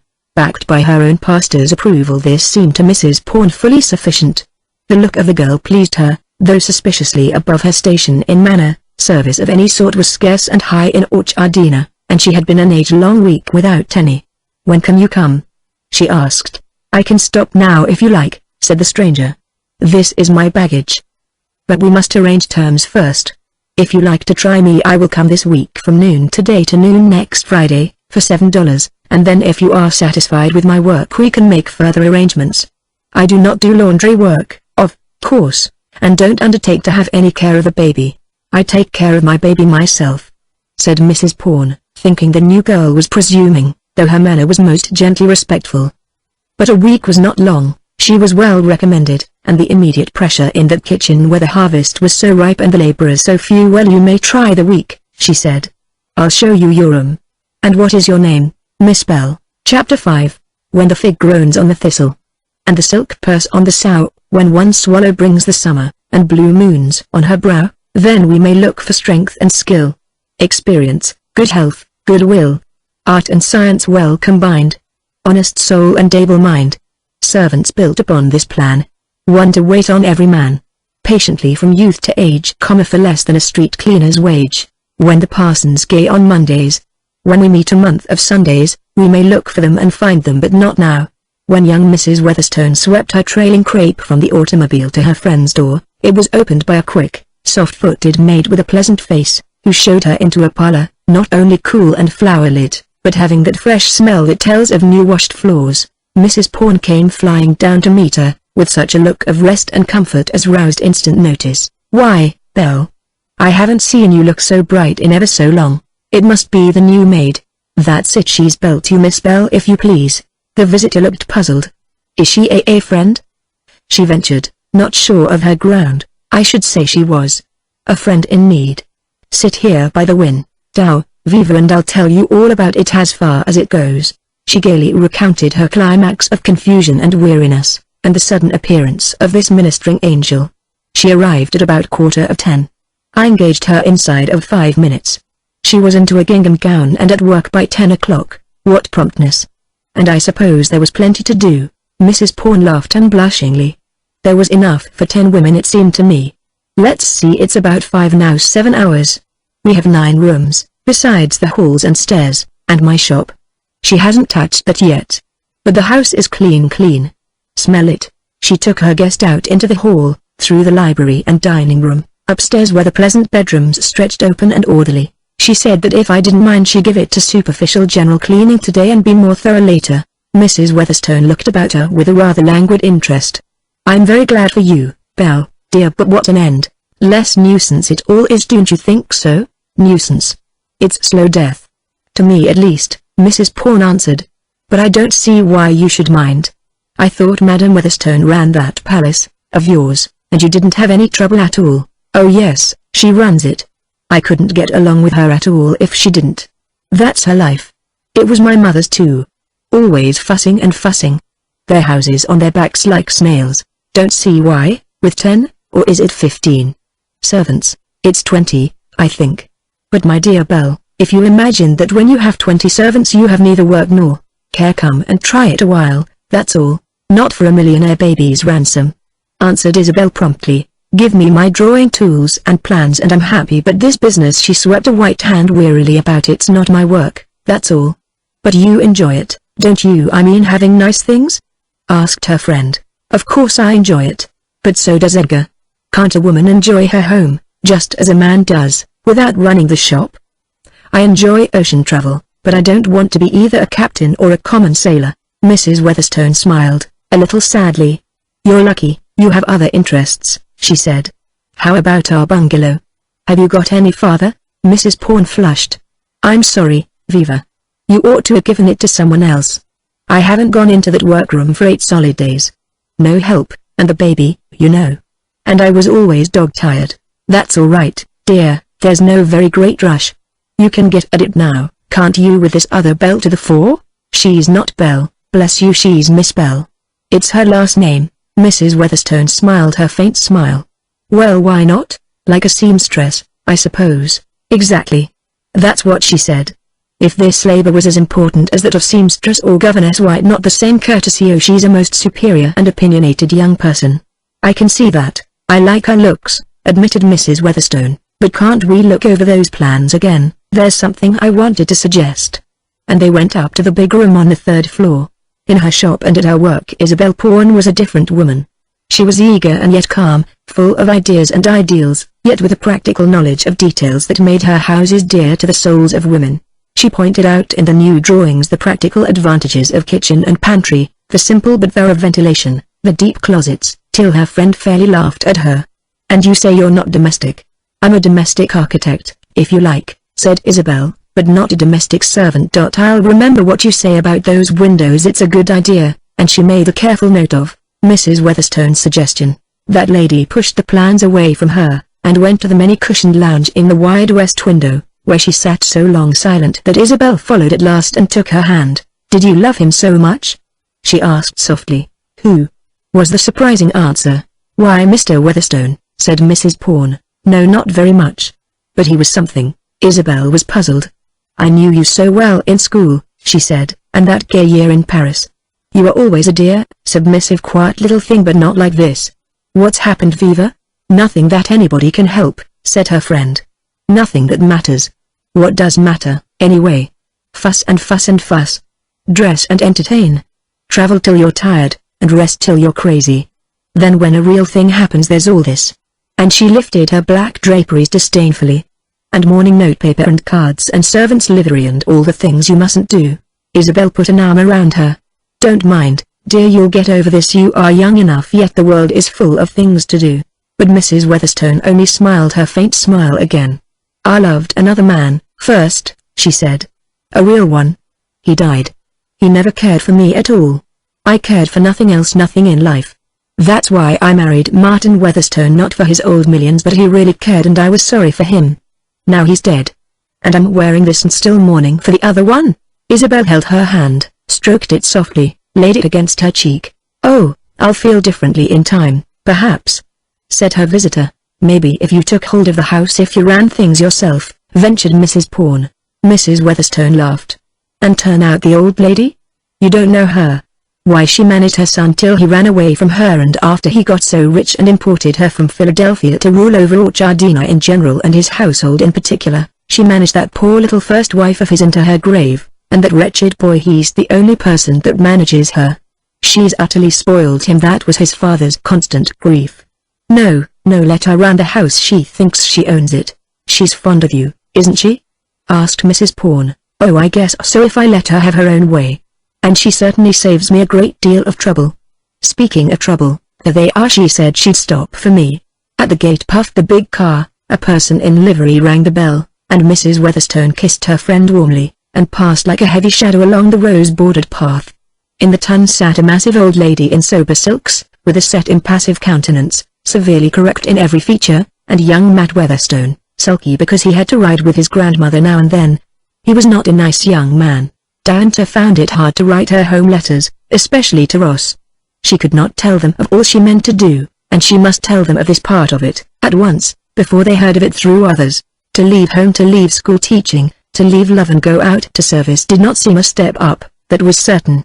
But she set her red lips tighter and wrote the letters, wrote them and mailed them that evening, tired though she was. 3 letters came back quickly. Her mother's answer was affectionate, patient, and trustful, though not understanding. Her sister's was as unpleasant as she had expected. "The idea," wrote Mrs. Susie. "A girl with a good home to live in and another to look forward to and able to earn money respectably. To go out and work like a common Irish girl. Why, Gerald is so mortified he can't face his friends, and I'm as ashamed as I can be. My own sister. You must be crazy, simply crazy." It was hard on them. Diantha had faced her own difficulties bravely enough, and sympathized keenly with her mother, and with Ross, but she had not quite visualized the mortification of her relatives. She found tears in her eyes over her mother's letter. Her sisters made her both sorry and angry, a most disagreeable feeling as when you step on the cat on the stairs. Ross's letter she held some time without opening. She was in her little upstairs room in the evening. She had swept, scoured, scalded and carbonized it, and the hospitally smell was now giving way to the soft richness of the outer air. The who of the little morning owl came to her ears through the whispering night, and large moths beat noiselessly against the window screen. She kissed the letter again, held it tightly to her heart for a moment, and opened it. "Dearest, I have your letter with its somewhat surprising news. It is a comfort to know where you are, that you are settled and in no danger. I can readily imagine that this is but the preliminary to something else, as you say so repeatedly, and I can understand also that you are too wise to tell me all you mean to be beforehand. I will be perfectly frank with you, dear. In the first place, I love you. I shall love you always, whatever you do. But I will not disguise from you that this whole business seems to me unutterably foolish and wrong. I suppose you expect by some mysterious process to develop and elevate this housework business, and to make money. I should not love you any better if you made $1 million, and I would not take money from you. You know that, I hope. If in the years we must wait before we can marry, you are happier away from me working in strange kitchens or offices, that is your affair. I shall not argue nor plead with you, dear girl. I know you think you are doing right, and I have no right, nor power, to prevent you. But if my wish were right and power, you would be here tonight, under the shadow of the acacia boughs in my arms. Any time you feel like coming back, you will be welcome, dear. Yours, Ross. Any time she felt like coming back, Diantha slipped down in a little heap by the bed, her face on the letter, her arms spread wide. The letter grew wetter and wetter, and her shoulders shook from time to time. But the hands were tight clenched, and if you had been near enough you might have heard a dogged repetition, monotonous as a Tibetan prayer mill. It is right. It is right. It is right. And then, help me please. I need it. Diantha was not gifted in prayer. When Mr. Pawn came home that night he found the wifely smile which is supposed to greet all returning husbands quite genuinely in evidence. "Oh Edgar," cried she in a triumphant whisper, "I've got such a nice girl. She's just as neat and quick. You've no idea the work she's done today. It looks like another place already.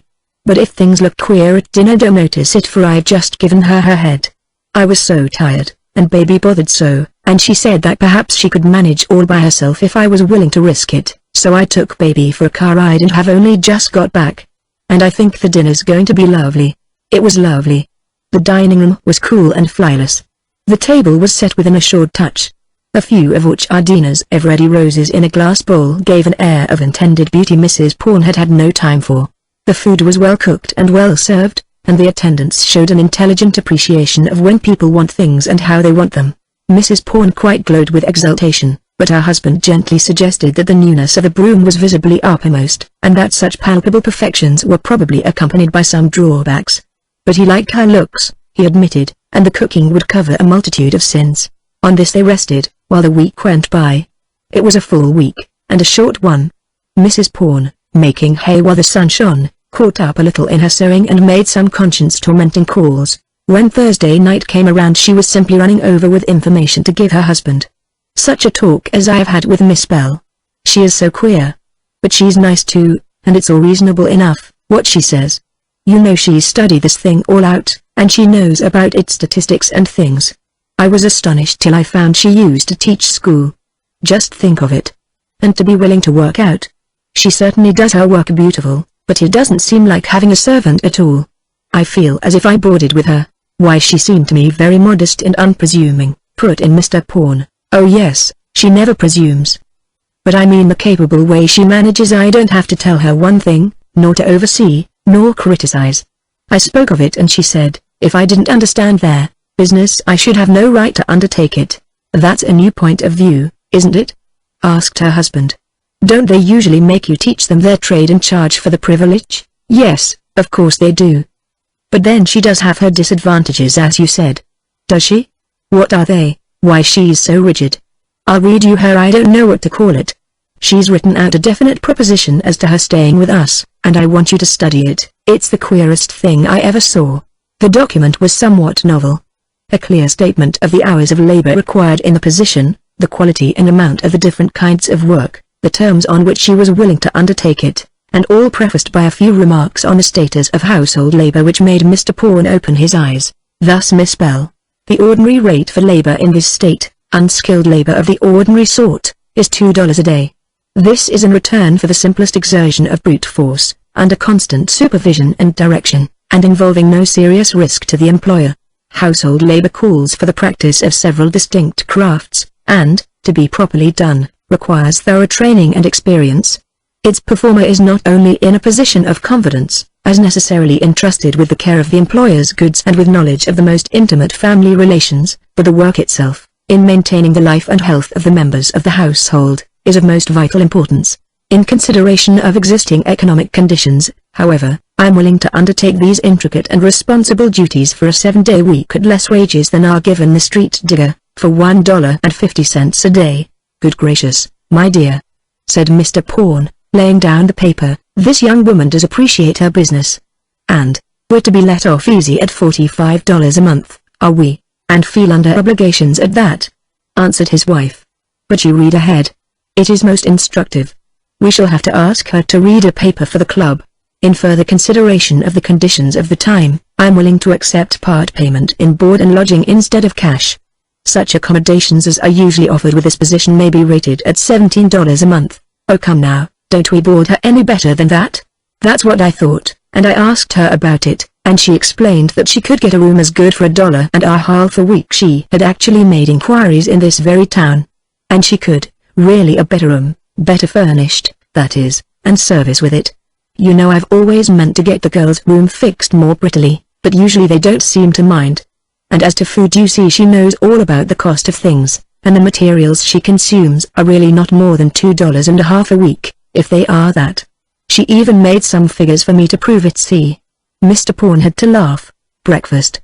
Coffee at 35 cents per pound, 1 cup, 1 cent, oatmeal at 14 cents per package, 1 bowl, 1 cent, bread at 5 cents per loaf, 2 slices, 1/2 cent.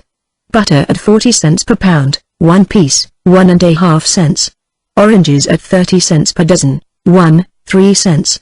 Milk at 8 cents per quart, on oatmeal, 1 cent. Meat or fish or egg, average 5 cents. Total 13 cents. There. And she showed me dinner and lunch the same way.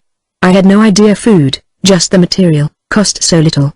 It's the labor, she says, that makes it cost even in the cheapest restaurant. I see, said Mr. Pawn. and in the case of a domestic servant we furnish the materials and she furnishes the labor. She cooks her own food and waits on herself. Naturally it wouldn't come high. What does she make it? Food, average per day, 35 cents. Room, $1.50 per WK, Avenue per day. 22.57. Total, per month, $17.10. $1.50 per day, per month. $45. Remaining payable in cash, $28. Do I still live? But my dear Ellie, that's only what an ordinary first-class cook charges, out here, without all this fuss. I know it, Ned, but you know we think it's awful, and we're always telling about their getting their board and lodging. Clear as if we gave them that out of the goodness of our hearts. Exactly, my dear. And this amazing and arithmetical young woman makes us feel as if we were giving her wampum instead of money, mere primitive barter of ancient days in return for her 20th century services. How does she do her work? That's the main question. I never saw anyone do it better, or quicker, or easier. That is, I thought it was easy till she brought me this paper. Just read about her work, and you'll feel as if we ought to pay her all your salary, Mr. Pornreed. Labor performed, average 10 hours a day, as follows: preparation of food materials, care of fires, cooking, table service, and cleaning of dishes, utensils, towels, stove, etc. The meal: breakfast 2 hours, dinner 3 hours, supper or lunch 1 hour. 6 hours per day for food service. Daily chamber work and dusting, etc. 1.5 hours per day. Weekly cleaning for house of 9 rooms, with halls, stairs, closets, porches, steps, walks, etc. Sweeping, dusting, washing windows, mopping, scouring, etc. Averaging 2 hours per day. Door service, waiting on tradesmen, and extras 1/2 hour per day. Total 10 hours per day. That sounds well. Does it take that much time every day? Yes, indeed. It would take me 20. She answered. You know, the week I was here alone I never did half she does. Of course I had baby, but then I didn't do the things. I guess when it doesn't take so long they just don't do what ought to be done. For she is quick, awfully quick about her work. And she's thorough. I suppose it ought to be done that way, but I never had one before. She keeps mighty fresh and bright looking after these Herculean labors. Yes, but then she rests.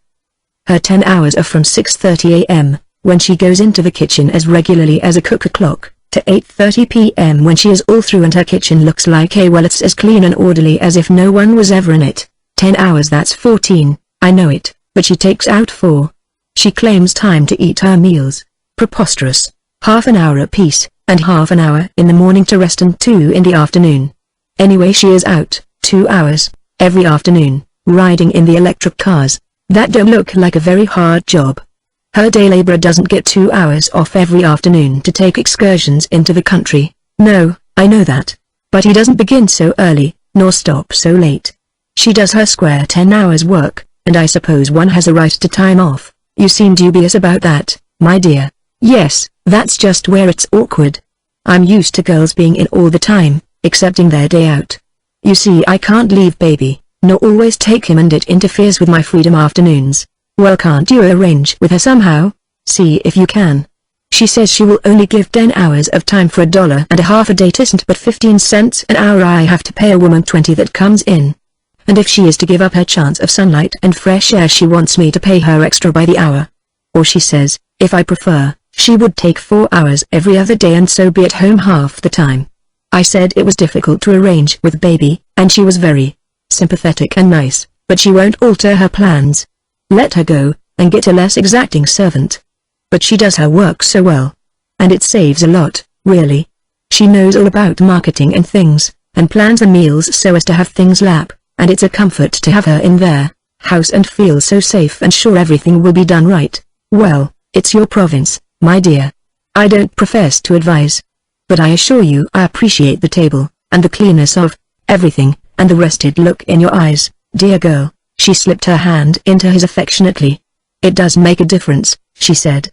I could get a girl for $20 and save nearly $2.60 a week, but you know what they are. I do indeed, he admitted fervently. It's worth the money to have this thing done so well. I think she's right about the wages. Better keep her.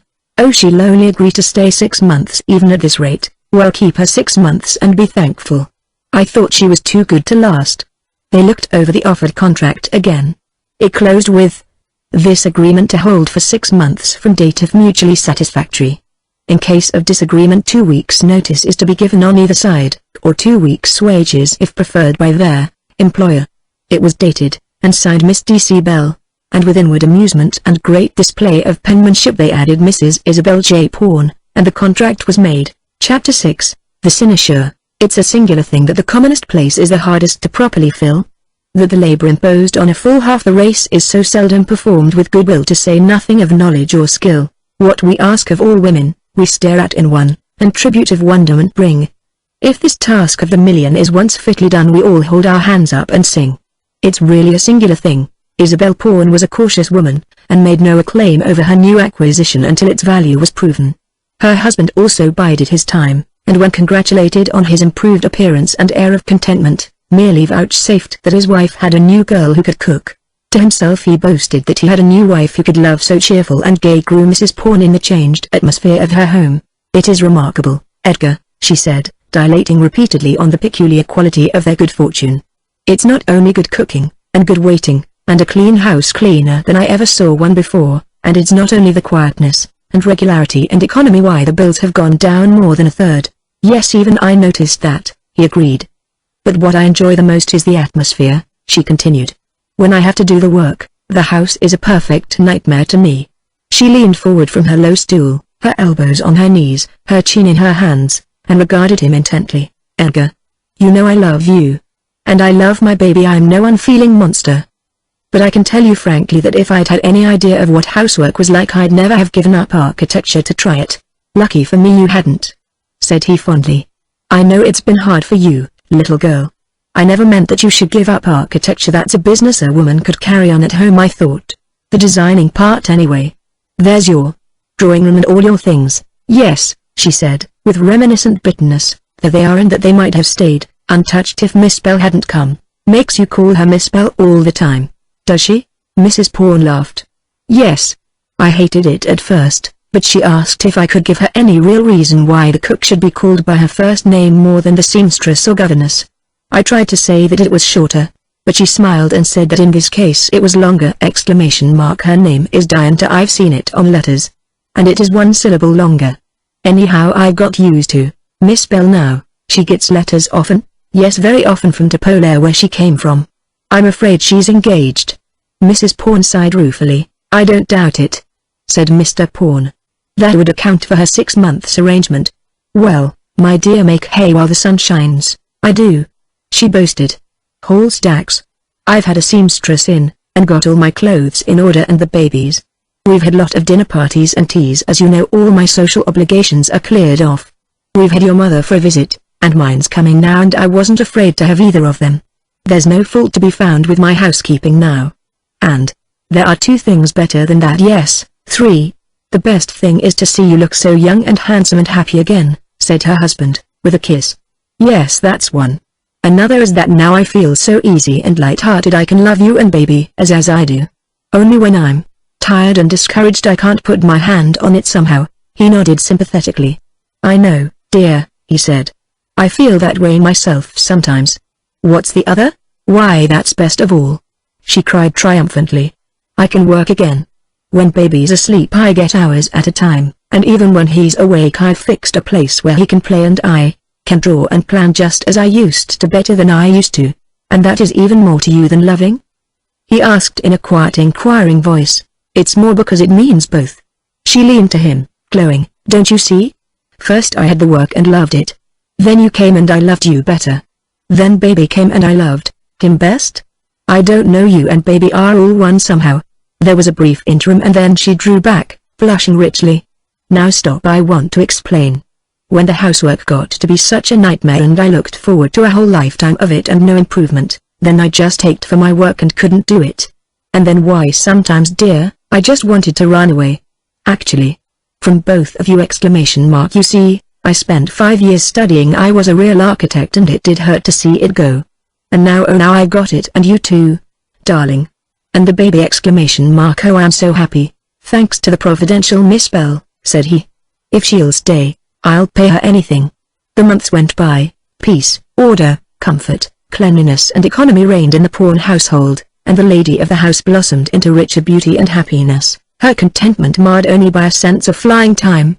Miss Bell fulfilled her carefully specified engagement to the letter, rested her peaceful hour in the morning, walked and rode in the afternoon, familiarized herself with the length and breadth of the town, and visited continuously among the servants of the neighborhood, establishing a large and friendly acquaintance.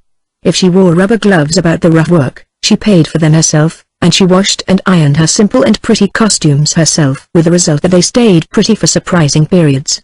She wrote letters long and loving, to Ross daily, to her mother twice a week, and by the help of her sister's authority succeeded in maintaining a fairly competent servant in her deserted place. Father was bound he wouldn't. Her sister wrote her, but I stood right up to him. I can now I'm married ! And Gerald too, that he'd no right to take it out of mother even if he was mad with you. He made a fuss about your paying for the girl, but that was only showing off. He couldn't pay for her just now, that's certain. And she does very well, a good strong girl, and quite devoted to mother. And then she scolded furiously about her sister's working out. Diantha knew just how hard it was for her mother.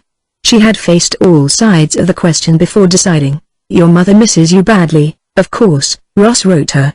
I go in as often as I can and cheer her up a bit. It's not just the work she misses you. By the way, so do I. He expressed his views on her new employment. Diantha used to cry over her letters quite often. But she would put them away, dry her eyes, and work on at the plans she was maturing, with grim courage. It's hard on them now, she would say to herself. It's hard on me some.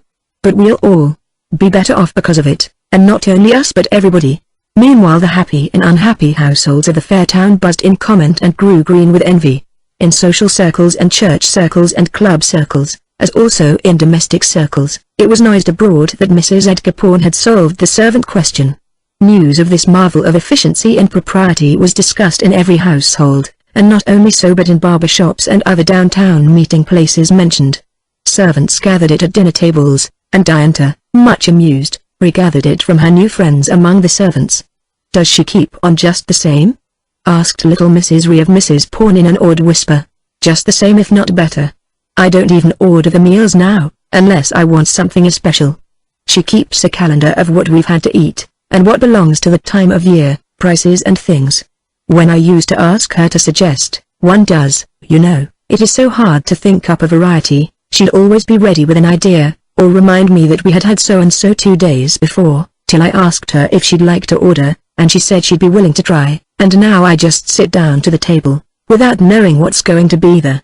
But I should think that would interfere with your sense of freedom, said Mrs. Eleanor Dankshire. A woman should be mistress of her own household. Why, I am. I order whenever I specially want anything. But she really does it more scientifically. She has made a study of it. And the bills are very much lower. Well, I think you are the luckiest woman alive, sighed Mrs. Ree. I wish I had her. Many a woman wished she had her, and some, calling when they knew Mrs. Pawn was out, or descending into their own kitchens of an evening when the strange Miss Bell was visiting the help, made flattering propositions to her to come to them. She was perfectly polite and agreeable in manner, but refused all blandishments. What are you getting at your present place, if I may ask? Loftily inquired the great Mrs. Thoddler, ponderous and beaded. There is surely no objection to your asking, Madame, she replied politely. Mrs. Pawn will not mind telling you, I am sure, said the patronizing visitor, regarding her through her lorgnette. Very good. Whatever it is, I'll double it. When can you come? My engagement with Mrs. Pawn is for 6 months, Diantha answered, and I do not wish to close with anyone else until that time is up. Thank you for your offer just the same, peculiarly offensive young person, said Mrs. Thoddler to her husband. Looks to me like one of these literary impostors. Mrs. Pawn will probably appear in the magazines before long. Mr. Thoddler instantly conceived a liking for the young person, sight unseen. Diantha acquired quite a list of offers, places open to her as soon as she was free, at prices from her present $7 up to the proposed doubling, $14 a week, and found "that's not so bad," she meditated. That would mean over $650 clear in a year. It's a wonder to me girls don't try it long enough to get a start at something else. With even $200 or $300 ahead and an outfit, it would be easier to make good in a store or any other way. Well, I have other fish to fry. So she pursued her way, and, with Mrs. Pawn's permission, held a sort of girls' club in her spotless kitchen one evening a week during the last 3 months of her engagement. It was a study and amusement club. She gave them short and interesting lessons in arithmetic, in simple dressmaking, in easy and thorough methods of housework.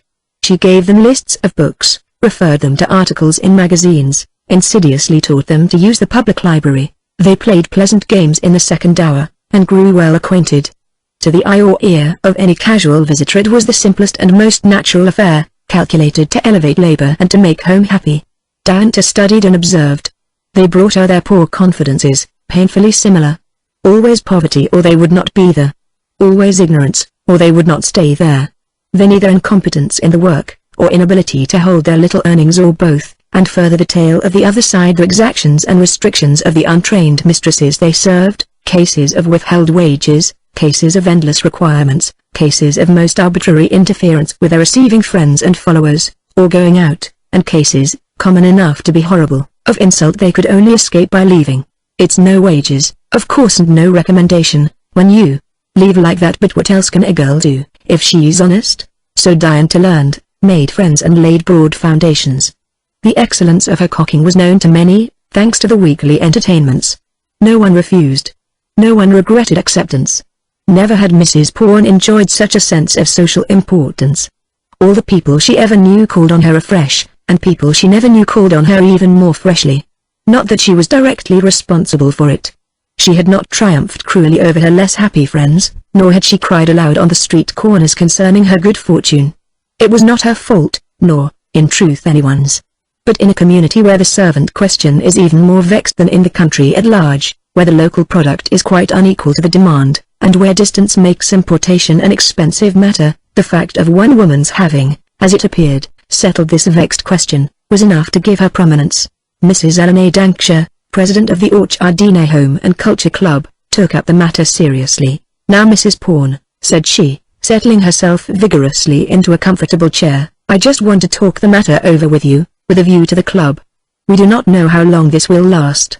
"Don't speak of it," said Mrs. Pawn, "and it behooves us to study the facts while we have them. So much is involved," said little Mrs. Ree, the corresponding secretary, lifting her pale earnest face with the perplexed fine lines in it. "We are all so truly convinced of the sacredness of the home duties." "Well, what do you want me to do?" asked their hostess. "We must have that remarkable young woman address our club," Mrs. Dankshire announced. "It is one case in 1,000, and must be studied. So noble of her," said Mrs. Ree. "You say she was really a school teacher?" "Mrs. Fodler has put it about that she is one of these dreadful writing persons in disguise." "Oh no," said Mrs. Pawn. "She is perfectly straightforward about it, and had the best of recommendations. She was a teacher, but it didn't agree with her health, I believe. Perhaps there is a story to it." Mrs. Ree advanced, but Mrs. Dankshire disagreed with her flatly. "The young woman has a theory, I believe, and she is working it out. I respect her for it. Now what we want to ask you, Mrs. Pawn, is this: do you think it would make any trouble for you in the household relations, you know, if we ask her to read a paper to the club?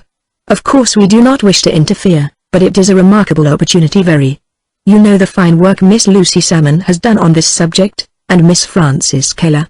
You know how little data we have, and how great, how serious, a question it is daily becoming. Now here is a young woman of brains and culture who has apparently grappled with the question. Her example and influence must not be lost. We must hear from her. The public must know of this. Such an ennobling example," murmured Mrs. Ree. "It might lead numbers of other school teachers to see the higher side of the home duties. Furthermore," pursued Mrs. Dankshire, "this has occurred to me. Would it not be well to have our ladies bring with them to the meeting the more intelligent of their servants, that they might hear and see the dignity of household labor so ably set forth? Wouldn't that be an almost dangerous experiment?" urged Mrs. Ree, her high narrow forehead fairly cracked with little wrinkles. "She might say something, you know, that they might take advantage of." "Nonsense, my dear," replied Mrs. Dankshire. She was very fond of Mrs. Ree, but had small respect for her judgment. What could she say? Look at what she does. And how beautifully, how perfectly she does it. I would wager now, may I try an experiment, Mrs. Pawn? And she stood up, taking out her handkerchief. "Certainly," said Mrs. Pawn, "with pleasure. You won't find any." Mrs. Dankshire climbed heavily upon a carefully selected chair and passed her large clean plain hemmed handkerchief across the top of a picture. "I knew it," she proclaimed proudly from her eminence, and showed the cloth still white. That, she continued in ponderous dissent, that is knowledge, ability and conscience. I don't see how she gets the time," breathed Mrs. Ree, shaking her head in awed amazement, and reflecting that she would not dare trust Mrs. Dankshire's handkerchief on her picture tops. "We must have her address the club," the president repeated. "It will do worlds of good. Let me see a paper on, we might say, on the true nature of domestic industry." "How does that strike you, Mrs. Ree?" "Admirable," said Mrs. Ree. "So strong. So succinct. That certainly covers the subject," said Mrs. Pawn. "Why don't you ask her?" "We will. We have come for that purpose. But we felt it right to ask you about it first," said Mrs. Dankshire. "Why, I have no control over Miss Bell's movements, outside of working hours," answered Mrs. Pawn. "And I don't see that it would make any difference to our relations. She is a very self-poised young woman, but extremely easy to get along with. And I'm sure she could write a splendid paper. You'd better ask her, I think." "Would you call her in?" asked Mrs. Dankshire, "or shall we go out to the kitchen?" "Come right out. I'd like you to see how beautifully she keeps everything." The kitchen was as clean as the parlor, and as prettily arranged. Miss Bell was making her preparation for lunch, and stopped to receive the visitors with a serenely civil air as of a country storekeeper. "I am very glad to meet you, Miss Bell, very glad indeed," said Mrs. Dankshire, shaking hands with her warmly. "We have heard so much of your beautiful work here, and we admire your attitude. Now would you be willing to give a paper or a talk to our club, the Home and Culture Club, some Wednesday, on the true nature of domestic industry?" Mrs. Ree took Miss Bell's hand with something of the air of a Boston maiden accosting a saint from Hindustan. "If you only would," she said. "I am sure it would shed light on this great subject." Miss Bell smiled at them both and looked at Mrs. Pawn inquiringly. "I should be delighted to have you do it," said her employer. "I know it would be very useful." "Is there any date set?" asked Miss Bell. "Any Wednesday after February," said Mrs. Dankshire. "Well, I will come on the first Wednesday in April. If anything should happen to prevent, I will let you know in good season, and if you should wish to postpone or alter the program, should think better of the idea, just send me word. I shall not mind in the least."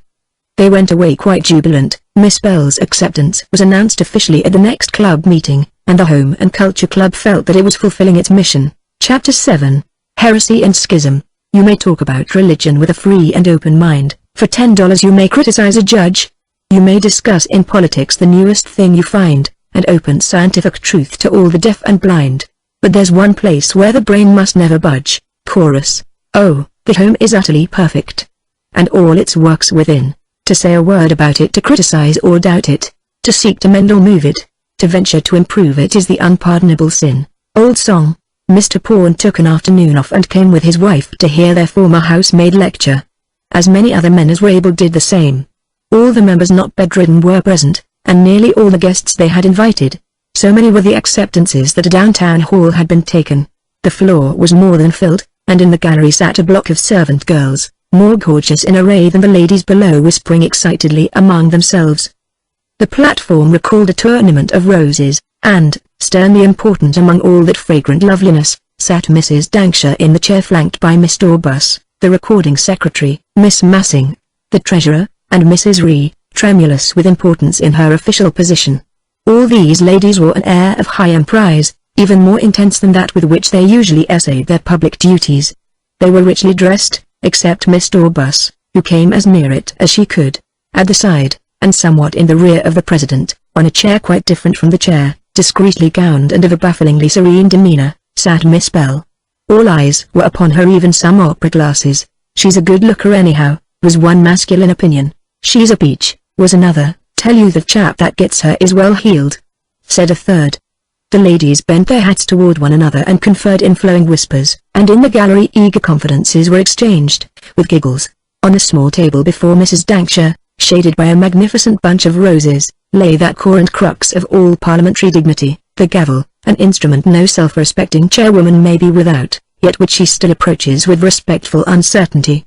In spite of its large size and high social standing, the Orchardine Home and Culture Club contained some elements of unrest, and when the yearly election of officers came round there was always need for careful work in practical politics to keep the reins of government in the hands of the right people. Mrs. Thudler, conscious of her New York millions, and Madame Weatherstone, conscious of her Philadelphia lineage, with Mrs. Johnston A. Marrow, one of the Boston Marrows, was awesomely whispered of her, were the heads of what might be called the Conservative Party in this small parliament, while Miss Miranda L. Egerton, describing herself as a journalist, who held her place in local society largely by virtue of the tacit dread of what she might do if offended, led the more radical element.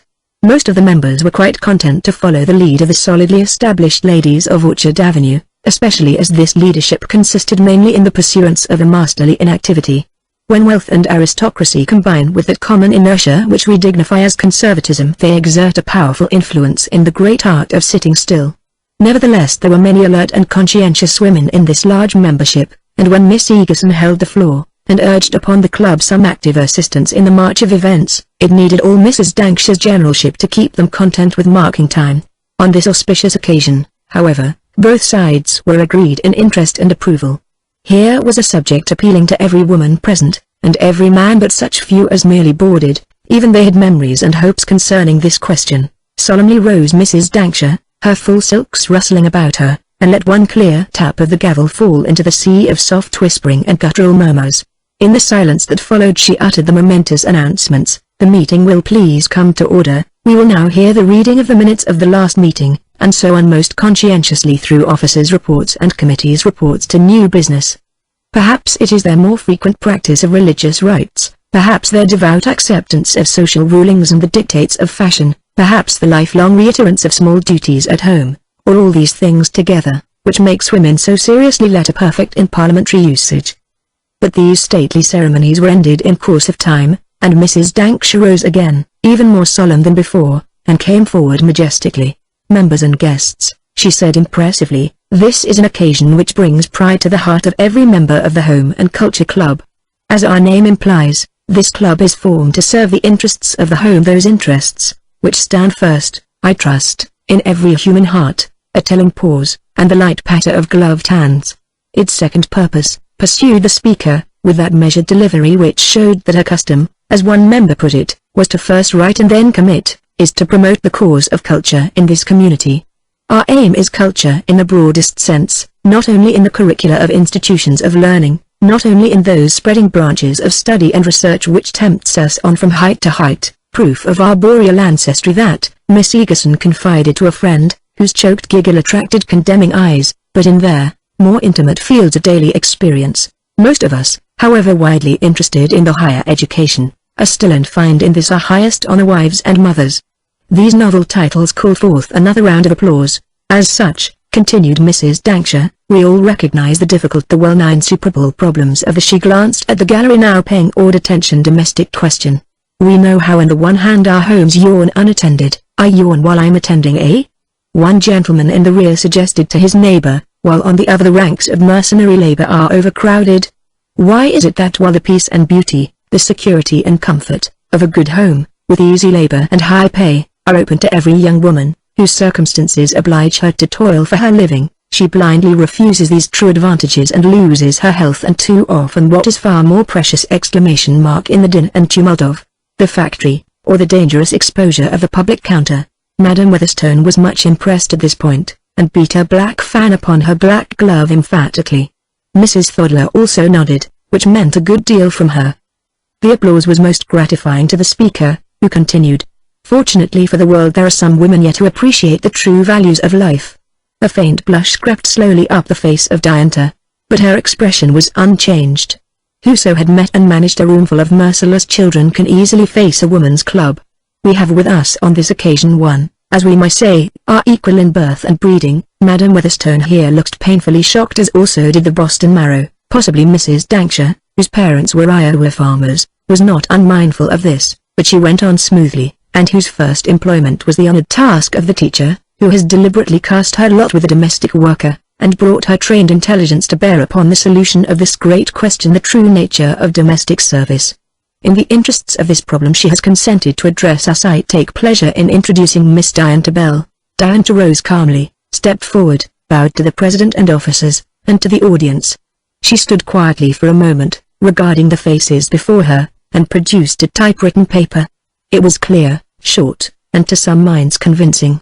She set forth that the term domestic industry did not define certain kinds of labor, but a stage of labor, that all labor was originally domestic, but that most kinds had now become social, as with weaving and spinning, for instance, for centuries confined to the home and done by women only, now done in mills by men and women, that this process of socialization has now been taken from the home. Almost all the manufactures as of wine, beer, soap, candles, pickles and other specialties, and part of the laundry work, that the other processes of cleaning are also being socialized, as by the vacuum cleaners, the professional window washers, rug cleaners, and similar professional workers, and that even in the preparation of food many kinds are now specialized, as by the baker and confectioner. That in service itself we were now able to hire by the hour or day skilled workers necessarily above the level of the general. A growing rustle of disapproval began to make itself felt, which increased as she went on to explain how the position of the housemaid is a survival of the ancient status of woman slavery, the family with a male head and the group of servile women. The keynote of all our difficulty in this relation is that we demand celibacy of our domestic servants, said Diantha. A murmur arose at this statement, but she continued calmly. Since it is natural for women to marry, the result is that our domestic servants consist of a constantly changing series of young girls, apprentices, as it were, and the complicated and important duties of the household cannot be fully mastered by such hands. The audience disapproved somewhat of this, but more of what followed. She showed, Mrs. Pawn nodding her head amusedly, that so far from being highly paid and easy labor, house service was exacting and responsible, involving a high degree of skill as well as moral character, and that it was paid less than ordinary unskilled labor, part of this payment being primitive barter. Then, as whispers and sporadic little spurts of angry talk increased, the clear quiet voice went on to state that this last matter, the position of a strange young girl in our homes, was of itself a source of much of the difficulty of the situation. We speak of giving them the safety and shelter of the home. Here Diantha grew solemn. So far from sharing our homes, she gives up her own, and has none of ours. With the poorest of our food and a cramped lodging, she has neither the freedom nor the privileges of a home, and as to shelter and safety the domestic worker, owing to her peculiarly defenseless position, furnishes a terrible percentage of the unfortunate. A shocked silence met this statement. In England shop workers complain of the old customers sleeping in, their employers furnishing them with lodging as part payment. This also is a survival of the old apprentice method. With us, only the domestic servant is held to this antiquated position. Regardless of the chill displeasure about her, she cheerfully pursued. Let us now consider the economic side of the question. Domestic economy is a favorite phrase. As a matter of fact, our method of domestic service is inordinately wasteful. Even where the wife does all the housework, without pay, we still waste labor to an enormous extent, requiring one whole woman to wait upon each man. If the man hires one or more servants, the wastes increase. If 100 men undertake some common business, they do not divide in two halves, each man having another man to serve him. 50 productive laborers, and 50 cooks. 2 or 3 cooks could provide for the whole group. To use 50 is to waste 47% of the labor. But our waste of labor is as nothing to our waste of money. For, say 20 families, we have 20 kitchens with all their furnishings, 20 stoves with all their fuel, 20 cooks with all their wages. In cash and barter combined we pay about $10 a week for our cooks, $200 a week to pay for the cooking for 20 families, for about 100 persons. 3 expert cooks, 1 at $20 a week and 2 at $15 would save to those 20 families $150 a week and give them better food. The cost of kitchen furnishings and fuel could be reduced by 9/10, and beyond all that comes our incredible waste in individual purchasing. What 20 families spend on individual patronage of small retailers, could be reduced by more than half if bought by competent persons in wholesale quantities. Moreover, our whole food supply would rise in quality as well as lower in price if it was bought by experts. To what does all this lead? Asked Diantha pleasantly. Nobody said anything, but the visible attitude of the house seemed to say that it led straight to perdition. The solution for which so many are looking is no new scheme of any sort, and in particular it is not that oft-repeated foredoomed failure called cooperative housekeeping. At this a wave of relief spread perceptibly. The irritation roused by those preposterous figures and accusations was somewhat allayed. Hope was relit in darkened countenances. The inefficiency of a dozen tottering households is not removed by combining them, said Diantha. This was of dubious import. Why should we expect a group of families to keep house expertly and economically together, when they are driven into companionship by the fact that none of them can do it alone? Again an uncertain reception. Every family is a distinct unit, the girl continued. Its needs are separate and should be met separately. The separate house and garden should belong to each family, the freedom and group privacy of the common milkman, by a common baker, by a common cooking and a common cleaning establishment. We are rapidly approaching an improved system of living in which the private home will no more want a cookshop on the premises than a blacksmith's shop or soap factory. The necessary work of the kitchenless house will be done by the hour, with skilled labor, and we shall order our food cooked instead of raw. This will give to the employees a respectable well-paid profession, with their own homes and families, and to the employers a saving of about 2/3 of the expense of living, as well as an end of all our difficulties with the servant question. That is the way to elevate to a noble domestic service. It must cease to be domestic service and become world service. Suddenly and quietly she sat down. Miss Egerton was on her feet. So were others. Madam President. Madam President. Resounded from several points at once. Madam Weatherstone, Mrs. Thoddler, no. Yes, they really were both on their feet. Applause was going on irregularly, soon dropped. Only, from the group in the gallery it was wholehearted and consistent. Mrs. Dankshire, who had been growing red and redder as the paper advanced, who had conferred in alarmed whispers with Mrs. Ree, and Miss Massing, who had even been seen to extend her hand to the gavel and finger it threateningly, now rose, somewhat precipitately, and came forward. Order, please. You will please keep order. You have heard the the meeting is now open for discussion, Mrs. Thoddler. And she sat down. She meant to have said, Madam Weatherstone, by Mrs. Thoddler was more aggressive. I wish to say, said that much-beaded lady in a loud voice, that I was against this unfortunate experiment from the first. And I trust it will never be repeated. She sat down. Two tight little dimples flickered for an instant about the corners of Diantha's mouth. Madam Weatherstone, said the President, placatingly. Madam Weatherstone arose, rather sulkily, and looked about her. An agitated assembly met her eye, buzzing universally each to each. Order, said Mrs. Dankshire. Order, please. And rapped 3 times with the gavel. I have attended many meetings, in many clubs, in many states, said Madam Weatherstone, and have heard much that was foolish, and some things that were dangerous.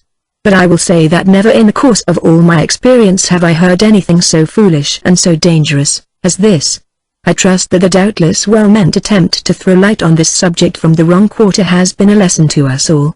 No club could survive more than one such lamentable mistake. And she sat down, gathering her large satin wrap about her like a retiring Caesar. Madam President, broke forth Miss Egerton. I was up first and have been standing ever since. One moment, Miss Egerton, said Mrs. Dankshire superbly. The Reverend Dr. Eltwood. If Mrs. Dankshire supposed she was still further supporting the cause of condemnation, she made a painful mistake. The cloth and the fine bearing of the young clergyman deceived her, and she forgot that he was said to be advanced and was new to the place. Will you come to the platform, Dr. Eltwood? Dr. Eltwood came to the platform with the easy air of one to whom platforms belonged by right. Ladies, he began in tones of cordial goodwill, both employer and employed ! And gentlemen whom I am delighted to see here today. I am grateful for the opportunity so graciously extended to me. He bowed 6 feet of black broadcloth toward Mrs. Dankshire by your honored President. And I am grateful for the opportunity previously enjoyed, of listening to the most rational, practical, wise, true and hopeful words I have ever heard on this subject. I trust there will be enough open-minded women and men in Orchardina to make possible among us that higher business development of a great art which has been so convincingly laid before us. This club is deserving of all thanks from the community for extending to so many the privilege of listening to our valued fellow citizen Miss Bell. He bowed again to Miss Bell and to Mrs. Dankshire, and resumed his seat, Miss Egerton taking advantage of the dazed pause to occupy the platform herself. Mr. Eltwood is right, she said. Miss Bell is right. This is the true presentation of the subject, by one who knows. Miss Bell has pricked our pretty bubble so thoroughly that we don't know where we're standing, but she knows. Housework is a business like any other business, I've always said so, and it's got to be done in a business way. Now I for one, but Miss Egerton was rapped down by the presidential gavel, as Mrs. Thoddler, portentous and severe, stalked forward. It is not my habit to make public speeches, she began, nor my desire, but this is a time when prompt and decisive action needs to be taken. This club cannot afford to countenance any such farrago of mischievous nonsense as we have heard today. I move you, Madam President, that a resolution of condemnation be passed at once, and the meeting then dismissed. She stalked back again, while Mrs. Marrow of Boston, in clear, cold tones seconded the motion.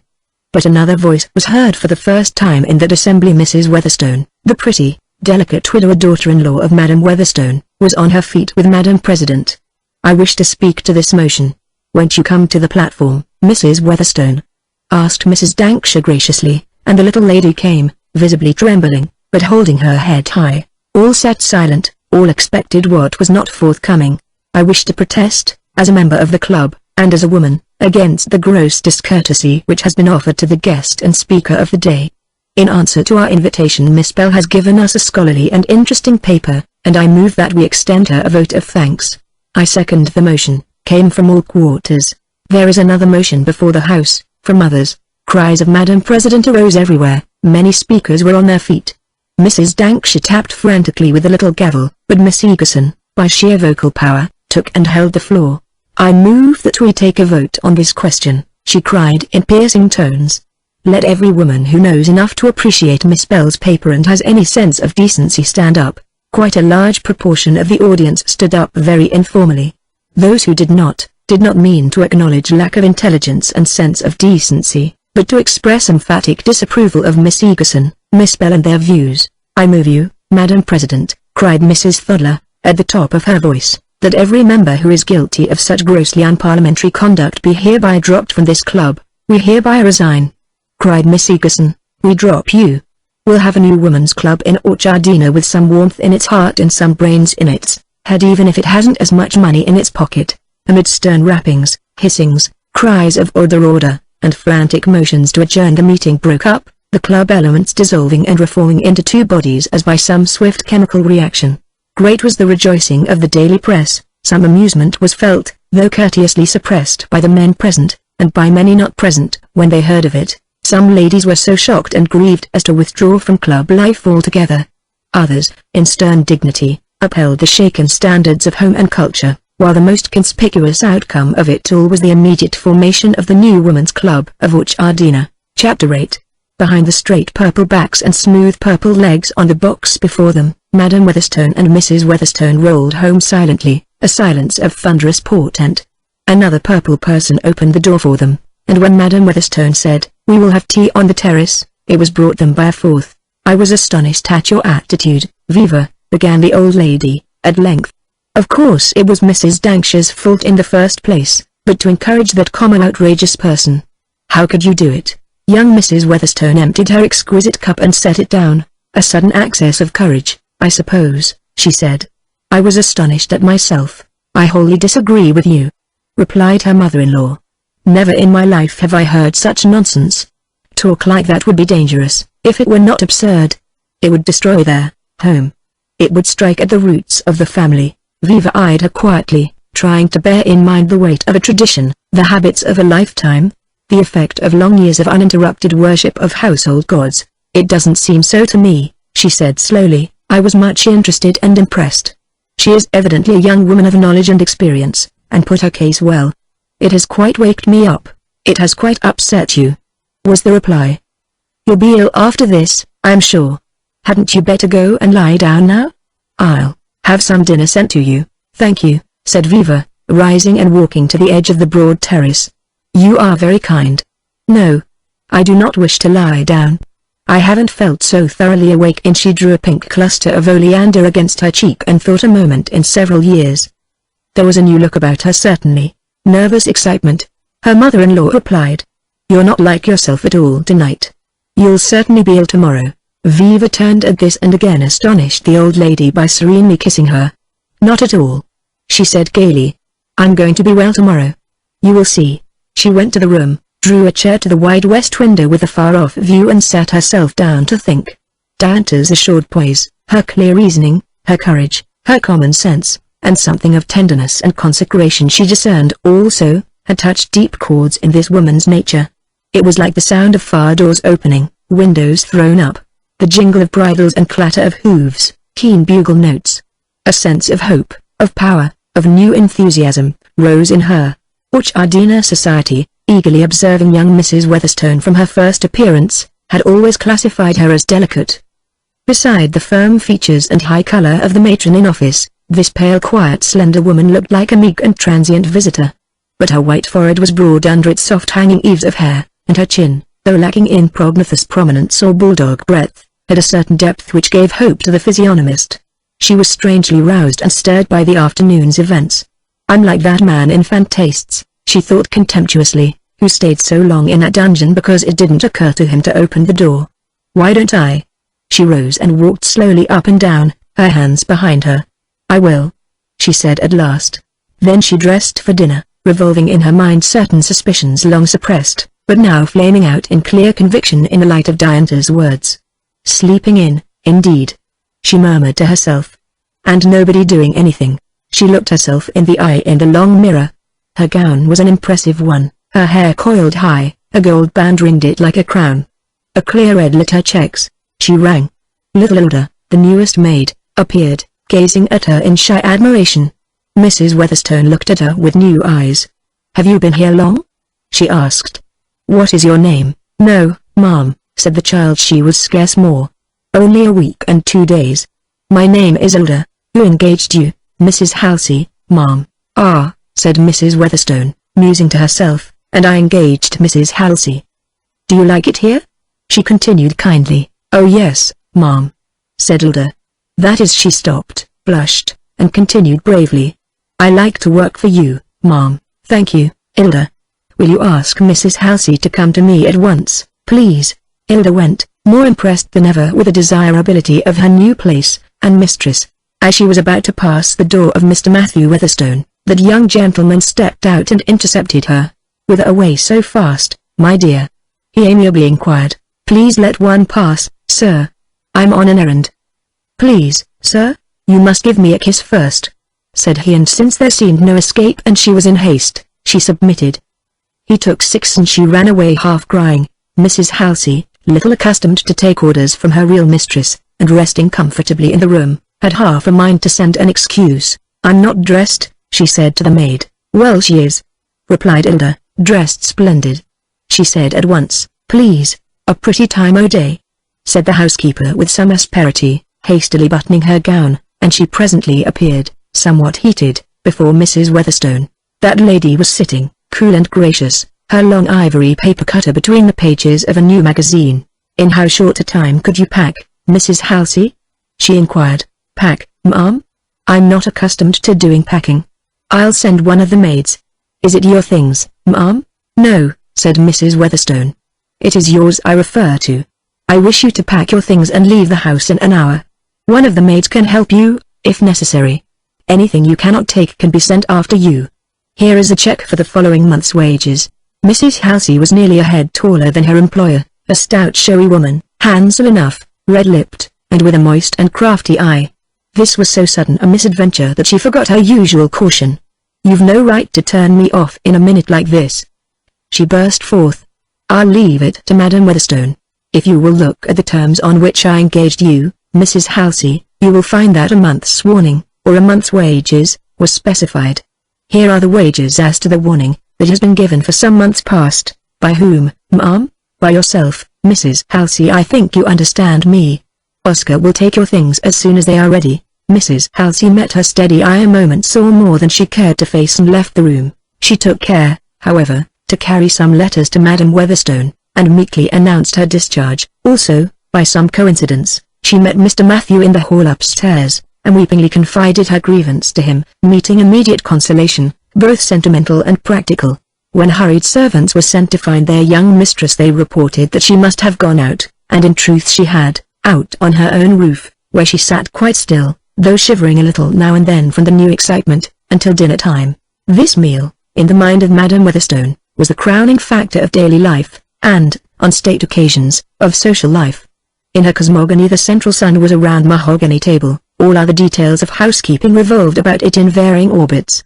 To serve an endless series of dignified delicious meals, notably dinners, was, in her eyes, the chief end of woman, the most high purpose of the home. Therefore, though angry and astounded, she appeared promptly when the meal was announced, and when her daughter-in-law, serene and royally attired, took her place as usual, no emotion was allowed to appear before the purple footman who attended. I understood you were out, Viva, she said politely. I was, replied Viva, with equal decorum. It is charming, outside at this time in the evening, don't you think so? Young Matthew was gloomy and irritable throughout the length and breadth of the meal, and when they were left with their coffee in the drawing-room, he broke out, What's this I hear about Mrs. Halsey being fired without notice? That is what I wish to know, Viva, said the grandmother. The poor woman is greatly distressed. Is there not some mistake? It's a damn shame, said Matthew. The younger lady glanced from one to the other, and wondered to see how little she minded it. The door was there all the time. She thought to herself, as she looked her stepson in the eye and said, hardly drawing room language, Matthew, your grandmother is present. He stared at her in dumb amazement, so she went on, no, there is no mistake at all.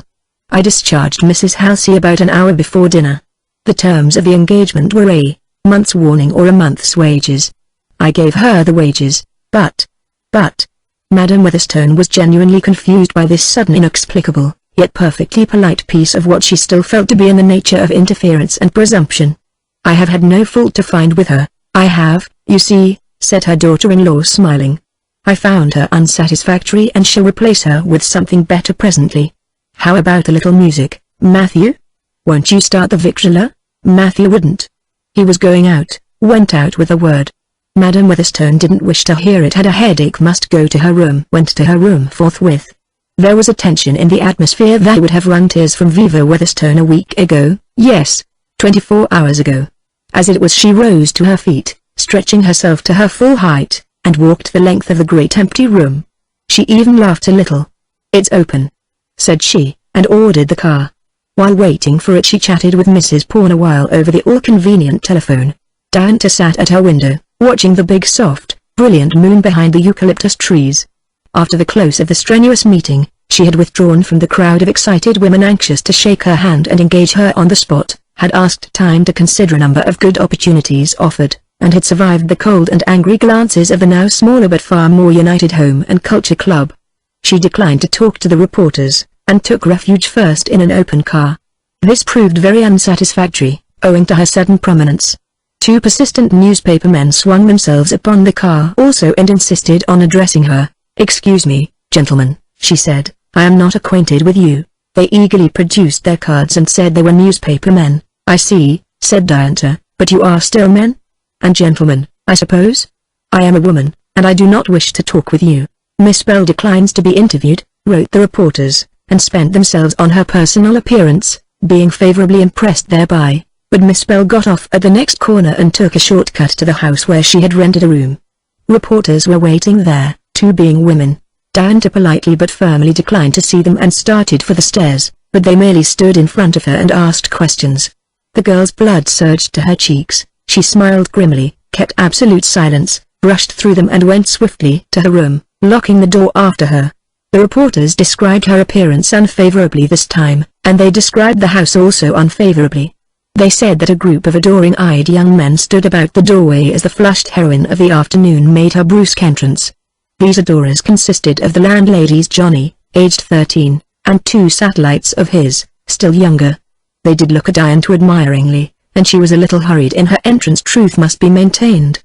Too irritated and tired to go out for dinner, she ate an orange or two, lay down a while, and then eased her mind by writing a long letter to Ross and telling him all about it. That is, she told him most of it, all the pleasant things, all the funny things, leaving out about the reporters, because she was too angry to be just, she told herself. She wrote and wrote, becoming peaceful as the quiet moments passed, and a sense grew upon her of the strong, lasting love that was waiting so patiently. Dearest, her swift pen flew along, I really feel much encouraged. An impression has been made. One or two men spoke to me afterward, the young minister, who said such nice things, and one older man, who looked prosperous and reliable. When you begin any such business as you have outlined, you may count on me, Miss Bell, he said, and gave me his card. He's a lawyer P.L. Wiscombe, nice man, I should think. Another big, sheepish-looking man said, and me, Miss Bell. His name is Thodler. His wife is very disagreeable. Some of the women are favorably impressed, but the old-fashioned kind if hate killed men, Brother Lawrence ! But it don't. She wrote herself into a good humor, and dwelt at considerable length on the pleasant episode of the minister and young Mrs. Weatherstone's remarks. I liked her, she wrote. She's a nice woman even if she is rich. There was a knock at her door. Lady to see you, miss. I cannot see anyone, said Diantha. You must excuse me. Beg pardon, miss, but it's not a reporter, it's... The landlady stretched her lean neck around the door edge and whispered hoarsely, it's young Mrs. Weatherstone. Diantha rose to her feet, a little bewildered. I'll be right down, she said. But a voice broke in from the hall. "I beg your pardon, Miss Bell, but I took the liberty of coming up. May I come in?" She came in, and the landlady perforce went out. Mrs. Weatherstone held Diantha's hand warmly, and looked into her eyes. "I was a schoolmate of Ellen Pawn," she told the girl. "We are dear friends still, and so I feel that I know you better than you think. You have done beautiful work for Mrs. Pawn. Now I want you to do it for me. I need you. Won't you sit down?" said Diantha. "You, too," said Mrs. Weatherstone. "Now I want you to come to me right away. You have done me so much good already. I was just a New England-bred school teacher myself at first, so we're even that far. Then you took a step up and I took a step down." Diantha was a little slow in understanding the quick fervor of this new friend, a trifle suspicious, even, being a cautious soul, and somewhat overstrung, perhaps. Her visitor, bright-eyed and eager, went on. "I gave up school teaching and married a fortune. You have given it up to do a more needed work. I think you are wonderful. Now, I know this seems queer to you, but I want to tell you about it. I feel sure you'll understand. At home, Madam Weatherstone has had everything in charge for years and years, and I've been too lazy or too weak, or too indifferent, to do anything. I didn't care, somehow. All the machinery of living, and no living no good of it all. Yet there didn't seem to be anything else to do. Now you have waked me all up your paper this afternoon what Mr. Eltwood said the way those poor, dull, blind women took it. And yet I was just as dull and blind myself. Well, I begin to see things now. I can't tell you all at once what a difference it has made, but I have a very definite proposition to make to you. Will you come and be my housekeeper, now right away at $100 a month?" Diantha opened her eyes wide and looked at the eager lady as if she suspected her nervous balance. "The other one got $1,000 a year. You are worth more. Now, don't decline, please. Let me tell you about it. I can see that you have plans ahead, for this business, but it can't hurt you much to put them off 6 months, say. Meantime, you could be practicing. Our place at Santa Ulrica is almost as big as this one. There are lots of servants and a great, weary maze of accounts to be kept, and it wouldn't be bad practice for you now, would it?" Diantha's troubled eyes lit up. "No, you are right there," she said. "If I could do it. You'll have to do just that sort of thing when you are running your business, won't you?" Her visitor went on. "And there, summer's not a good time to start a thing like that, is it?" Diantha meditated. "No, I wasn't going to. I was going to start somewhere, take a cottage, a dozen girls or so, and furnish labor by the day to the other cottages." "Well, you might be able to run that on the side," said Mrs. Weatherstone. "And you could train my girls, get in new ones if you like. It doesn't seem to me it would conflict. But to speak to you quite frankly, Miss Bell, I want you in the house for my own sake. You do me good." They discussed the matter for some time, Diantha objecting mainly to the suddenness of it all. "I'm a slow thinker," she said, "and this is so attractive that I'm suspicious of it. I had the other thing all planned, the girls practically engaged." "Where were you thinking of going?" asked Mrs. Weatherstone. "To Santa Ulrica, exactly." "Well, you shall have your cottage and our girls and give them part-time. Or how many have you arranged with?" "Only 6 have made definite engagements yet." "What kind?" "2 laundresses, a cook and 3 second maids, all good ones." "Excellent. Now, I tell you what to do. I will engage all those girls. I'm making a change at the house, for various reasons. You bring them to me as soon as you like, but you I want at once. I wish you'd come home with me tonight. Why don't you?" Diantha's scanty baggage was all in sight. She looked around for an excuse. Mrs. Weatherstone stood up laughing. "Put the new address in the letter," she said, mischievously, "and come along." And the purple chauffeur, his disapproving back ineffectual in the darkness, rolled them home. Chapter 9, Sleeping In. Men have marched in armies, fleets have borne them, left their homes new countries to subdue. Young men seeking fortune wide have wandered, we have something new. Armies of young maidens cross our oceans. Leave their mother's love, their father's care. Maidens, young and helpless, widely wander, burdens new to bear. Strange the land and language, laws and customs, ignorant and all alone they come. Maidens young and helpless, serving strangers, thus we keep the home. When on earth was safety for young maidens far from mother's love and father's care? We preserve the home, and call it sacred, burdens new they bear. The sun had gone down on Madam Weatherstone's wrath, and risen to find it unabated. With condensed disapprobation written on every well-cut feature, she came to the coldly gleaming breakfast table. That Mrs. Halsey was undoubtedly gone, she had to admit, yet so far failed to find the exact words of reproof for a woman of independent means discharging her own housekeeper when it pleased her. Young Matthew unexpectedly appeared at breakfast, perhaps in anticipation of a sort of Roman holiday in which his usually late and apologetic stepmother would furnish the amusement. They were both surprised to find her there before them, looking uncommonly fresh in crisp, sheer white, with deep-toned violets in her belt. She ate with every appearance of enjoyment, chatting amiably about the lovely morning, the flowers, the garden and the gardeners, her efforts ill seconded, however. "Shall I attend to the orders this morning?" asked Madame Weatherstone with an air of noble patience. "Oh no, thank you," replied Viva. "I have engaged a new housekeeper." "A new housekeeper? When?"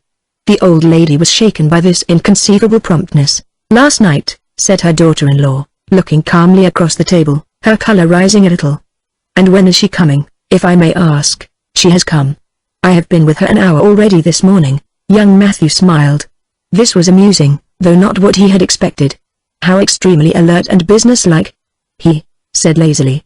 "It's becoming to you to get up early. You can't have got much of a person at a minute's notice," said his grandmother. "Or perhaps you have been planning this for some time?" "No," said Viva. "I have wanted to get rid of Mrs. Halsey for some time, but the new one I found yesterday." "What's her name?" inquired Matthew.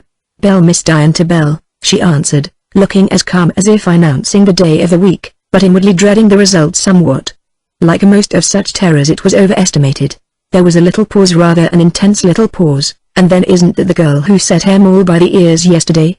asked the young man, pointing to the morning paper. "They say she's a good looker." Madame Weatherstone rose from the table in some agitation. "I must say I am very sorry, Viva, that you should have been so precipitate. This young woman cannot be competent to manage a house like this, to say nothing of her scandalous ideas. Mrs. Halsey was to my mind perfectly satisfactory. I shall miss her very much." She swept out with an unanswerable air. "So shall I," muttered Matt, under his breath, as he strolled after her, "unless the new one's equally amiable." Viva Weatherstone watched them go, and stood a while looking after the well-built, well-dressed, well-mannered but far from well-behaved young man. "I don't know," she said to herself, "but I do imagine a good deal. I'm sure I hope not. Anyway, it's new life to have that girl in the house." That girl had undertaken what she described to Ross as a large order, a very large order.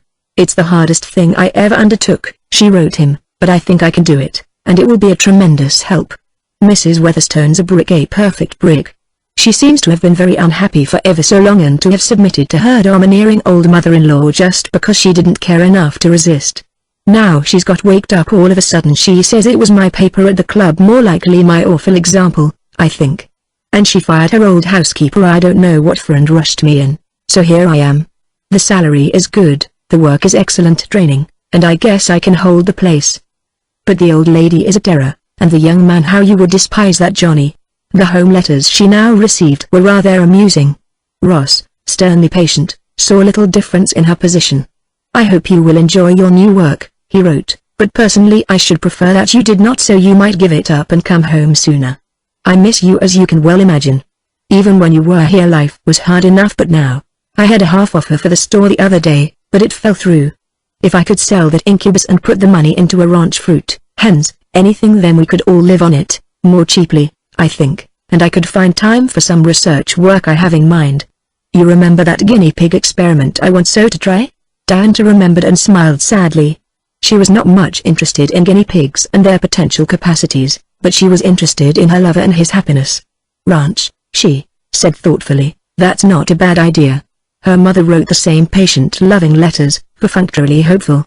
Her father wrote none a woman's business this letter right in, he always held, and George, after one scornful upbraiding, had washed his hands of her with some sense of relief. He didn't like to write letters either. But Susie kept up a lively correspondence. She was attached to her sister, as to all her immediate relatives and surroundings, and while she utterly disapproved of Diantha's undertaking, a sense of sisterly duty, to say nothing of affection, prompted her to many letters. It did not, however, always make these agreeable reading. "Mother's pretty well, and the girl she's got now does nicely. That first one turned out to be a failure. Father's as cranky as ever. We are all well here, and the baby," this was a brand new baby Diantha had not seen, "is just a darling. You ought to be here, you unnatural aunt. Gerald doesn't ever speak of you, but I do just the same. You hear from the Wardens, of course.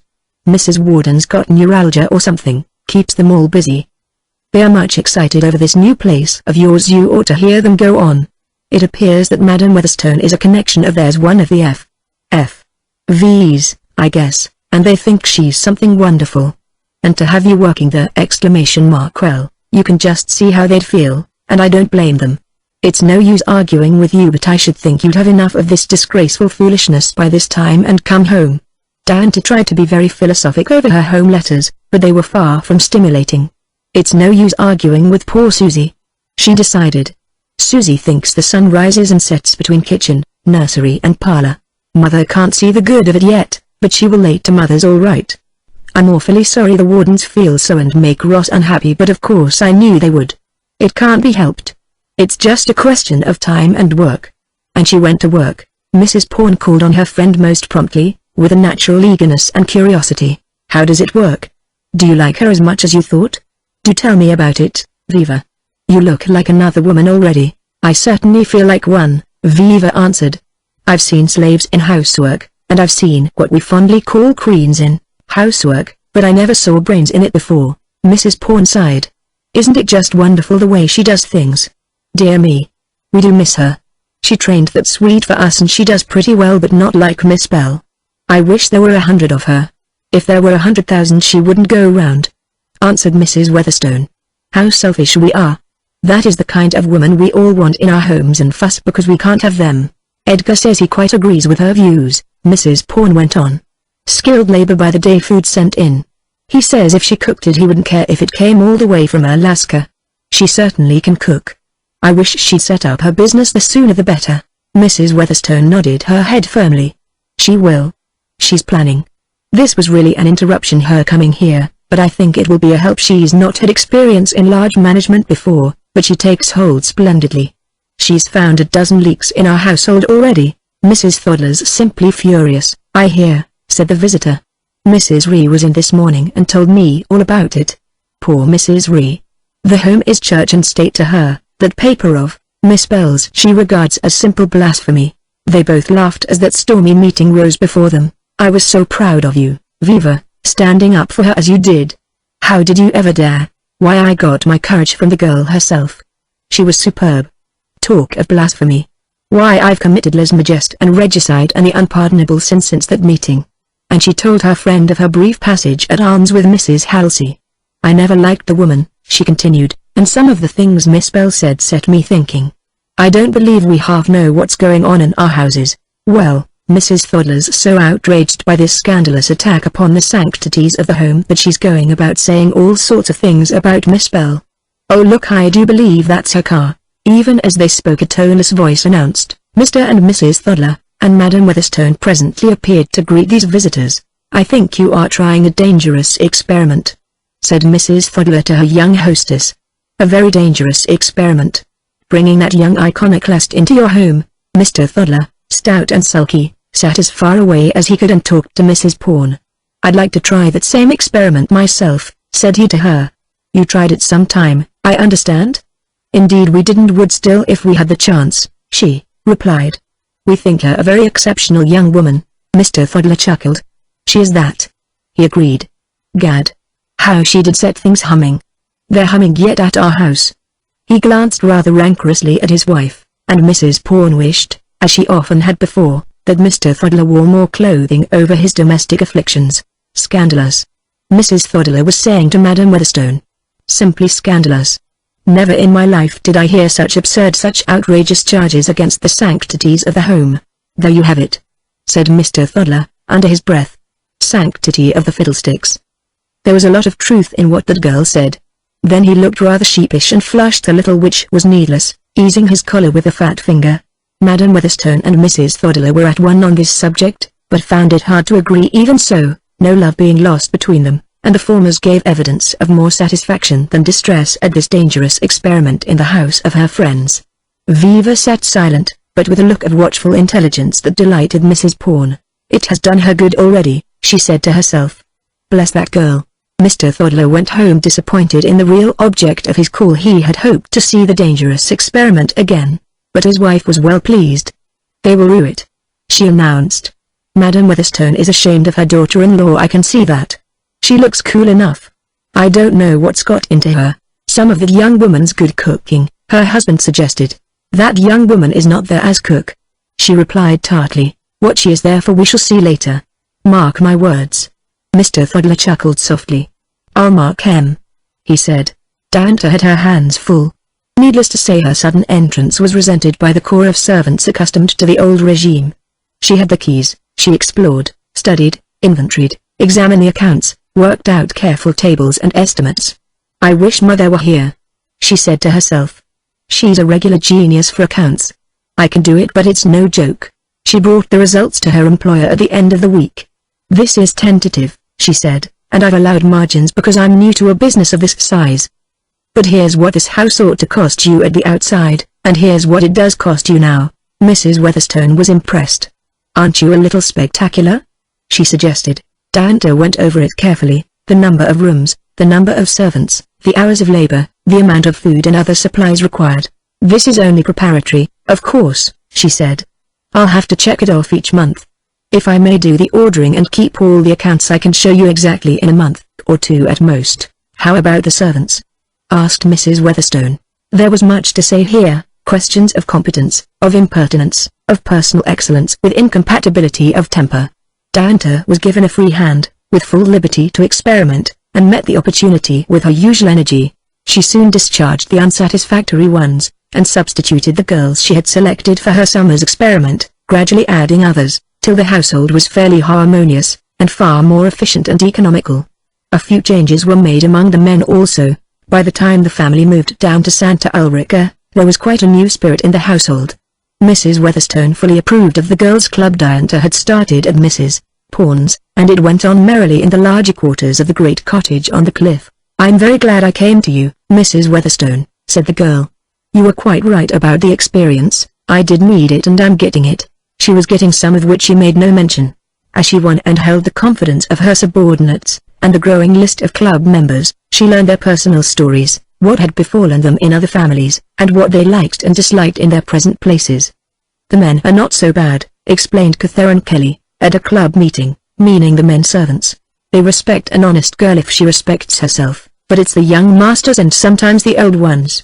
It's all nonsense," protested Mrs. James, widowed cook of long standing. "I've worked out for 25 years, and I never met no such goings-on." Little Hilda looked at Mrs. James' severe face and giggled. "I've heard of it," said Molly Connors. "I've a cousin that's working in New York, and she's had to leave two good places on account of their misbehaving themselves. She's a fine girl, but too good-looking." Diantha studied types, questioned them, drew them out, adjusted facts to theories and theories to facts. She found the weakness of the whole position to lie in the utter ignorance and helplessness of the individual servant. If they were only organized, she thought, and knew their own power! Well, there's plenty of time. As her acquaintance increased, and as Mrs. Weatherstone's interest in her plans increased also, she started the small summer experiment she had planned, for furnishing labor by the day. Mrs. James was an excellent cook, though most unpleasant to work with. She was quite able to see that getting up frequent lunches at $3, and dinners at $5, made a better income than $10 a week even with several days unoccupied. A group of younger women, under Diantha's sympathetic encouragement, agreed to take a small cottage together, with Mrs. James as a species of chaperone, and to go out in twos and threes as chambermaids and waitresses at 25 cents an hour. Two of them could set in perfect order one of the small beach cottage in an hour's time, and the occupants, already crowded for room, were quite willing to pay a little more in cash not to have a servant around. Most of them took their meals out in any case. It was a modest attempt, elastic and easily alterable and based on the special conditions of a shore resort. Mrs. Weatherstone's known interest gave it social backing, and many ladies who heartily disapproved of Diantha's theories found themselves quite willing to profit by this very practical local solution of the servant question. The club girls became very popular. Across the deep hot sand they plowed, and clattered along the warping boardwalks, in merry pairs and groups, finding the work far more varied and amusing than the endless repetition in one household. They had pleasant evenings too, with plenty of callers, albeit somewhat checked and chilled by rigorous Mrs. James. "It is both foolish and wicked," said Madam Weatherstone to her daughter-in-law, "exposing a group of silly girls to such danger and temptations. I understand there is singing and laughing going on at that house until 10:30 at night." "Yes, there is," Viva admitted. "Mrs. James insists that they shall all be in bed at 11, which is very wise. I'm glad they have good times. There's safety in numbers, you know. There will be a scandal in this community before long," said the old lady solemnly. "And it grieves me to think that this household will be responsible for it." Diantha heard all this from the linen room while Madam Weatherstone buttonholed her daughter-in-law in the hall, and in truth the old lady meant that she should hear what she said. "She's right, I'm afraid," said Diantha to herself. "There will be a scandal if I'm not mighty careful, and this household will be responsible for it." Even as she spoke she caught Hilda's childish giggle in the lower hall, and looking over the railing saw her airily dusting the big Chinese vases and coquetting with young Mr. Matthew. Later on, Diantha tried seriously to rouse her conscience and her common sense. "Don't you see, child, that it can't do you anything but harm? You can't carry on with a man like that as you can with one of your own friends. He is not to be trusted. One nice girl I had here simply left the place, he annoyed her so." Hilda was a little sulky. She had been quite a queen in the small Norwegian village she was born in. Young men were young men, and they might even perhaps. This severe young housekeeper didn't know everything. Maybe she was jealous. So Hilda was rather unconvinced, though apparently submissive, and Diantha kept a careful eye upon her. She saw to it that Hilda's room had a bolt as well as key in the door, and kept the room next to it empty, frequently using it herself, unknown to anyone. "I hate to turn the child off," she said to herself, conscientiously revolving the matter. "She isn't doing a thing more than most girls do. She's only a little fool. And he's not doing anything I can complain of yet." But she worried over it a good deal, and Mrs. Weatherstone noticed it. "Doesn't your pet clubhouse go well, Miss Bell? You seem troubled about something." "I am," Diantha admitted. "I believe I'll have to tell you about it, but I hate to. Perhaps if you'll come and look I shan't have to say much." She led her to a window that looked on the garden, the rich, vivid, flower-crowded garden of Southern California by the sea. Little Hilda, in a fresh black frock and snowy, frilly cap and apron, ran out to get a rose, and while she sniffed and dallied they saw Mr. Matthew saunter out and join her. The girl was not as severe with him as she ought to have been, that was evident, but it was also evident that she was frightened and furious when he suddenly held her fast and kissed her with much satisfaction. As soon as her arms were free she gave him a slap that sounded smartly even at that distance, and ran crying into the house. "She's foolish, I admit," said Diantha, "but she doesn't realize her danger at all. I've tried to make her. And now I'm more worried than ever.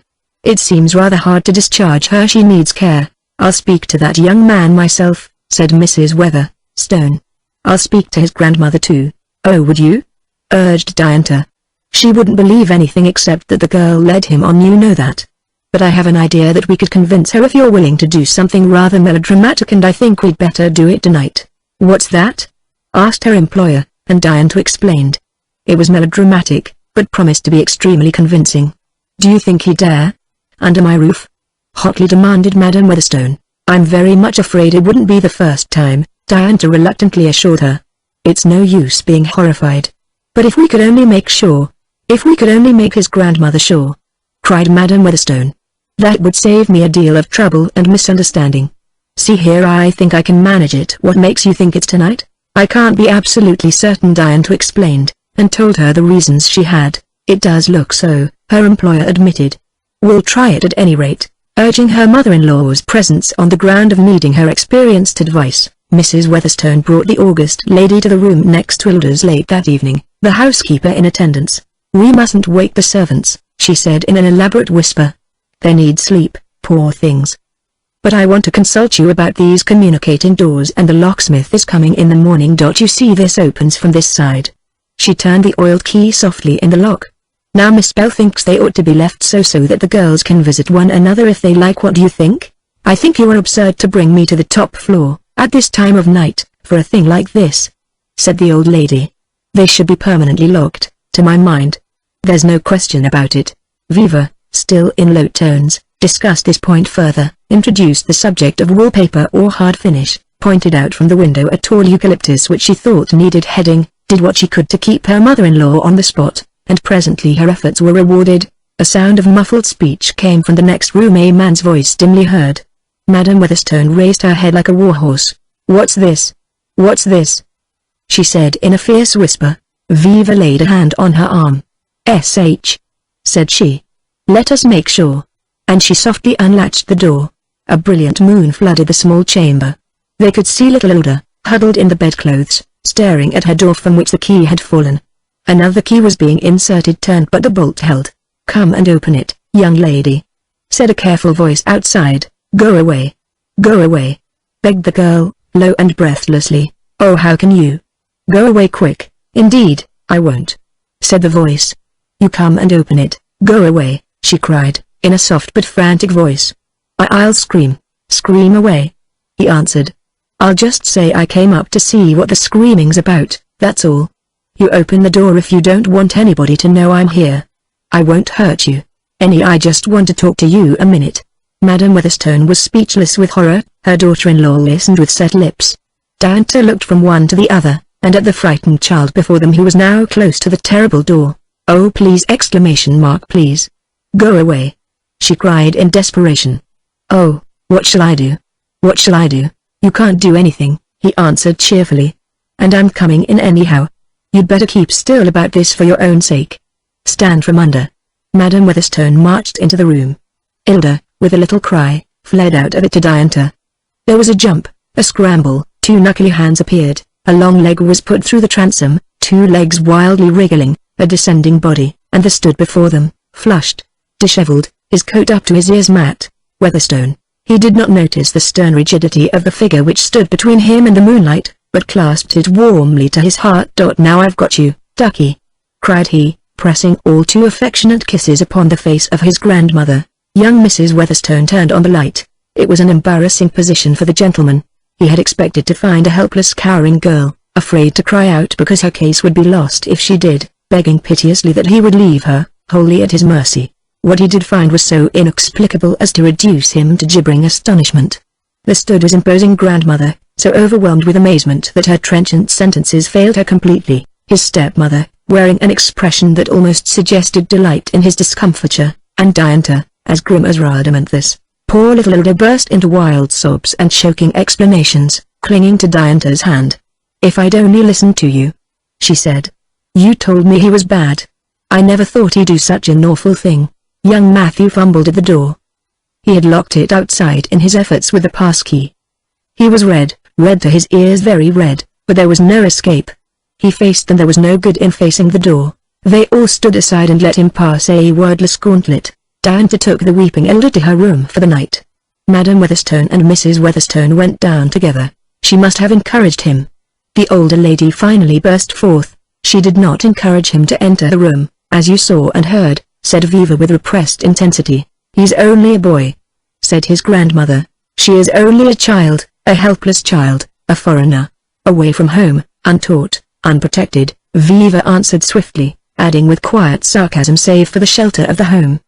They parted in silence. Chapter 10, Union House. "We are weak," said the sticks, and men broke them. "We are weak," said the threads, and were torn. Till new thoughts came and they spoke them, till the fagot and the rope were born.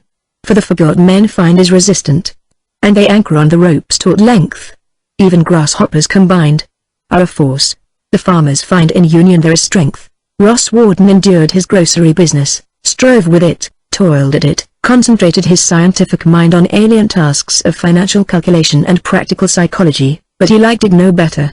He had no interest in business, no desire to make money, no skill in salesmanship. But there were 5 mouths at home, sweet affectionate feminine mouths no doubt, but requiring food. Also 2 in the kitchen, wider, and requiring more food. And there were 5 backs at home to be covered, to use the absurd metaphor, as if all one needed for clothing was a 4-foot patch. The amount and quality of the covering was an unceasing surprise to Ross, and he did not do justice to the fact that his womenfolk really saved a good deal by doing their own sewing. In his heart he longed always to be free of the whole hated load of tradesmanship.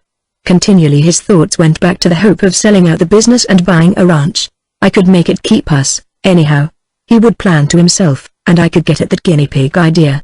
Or maybe hens would do."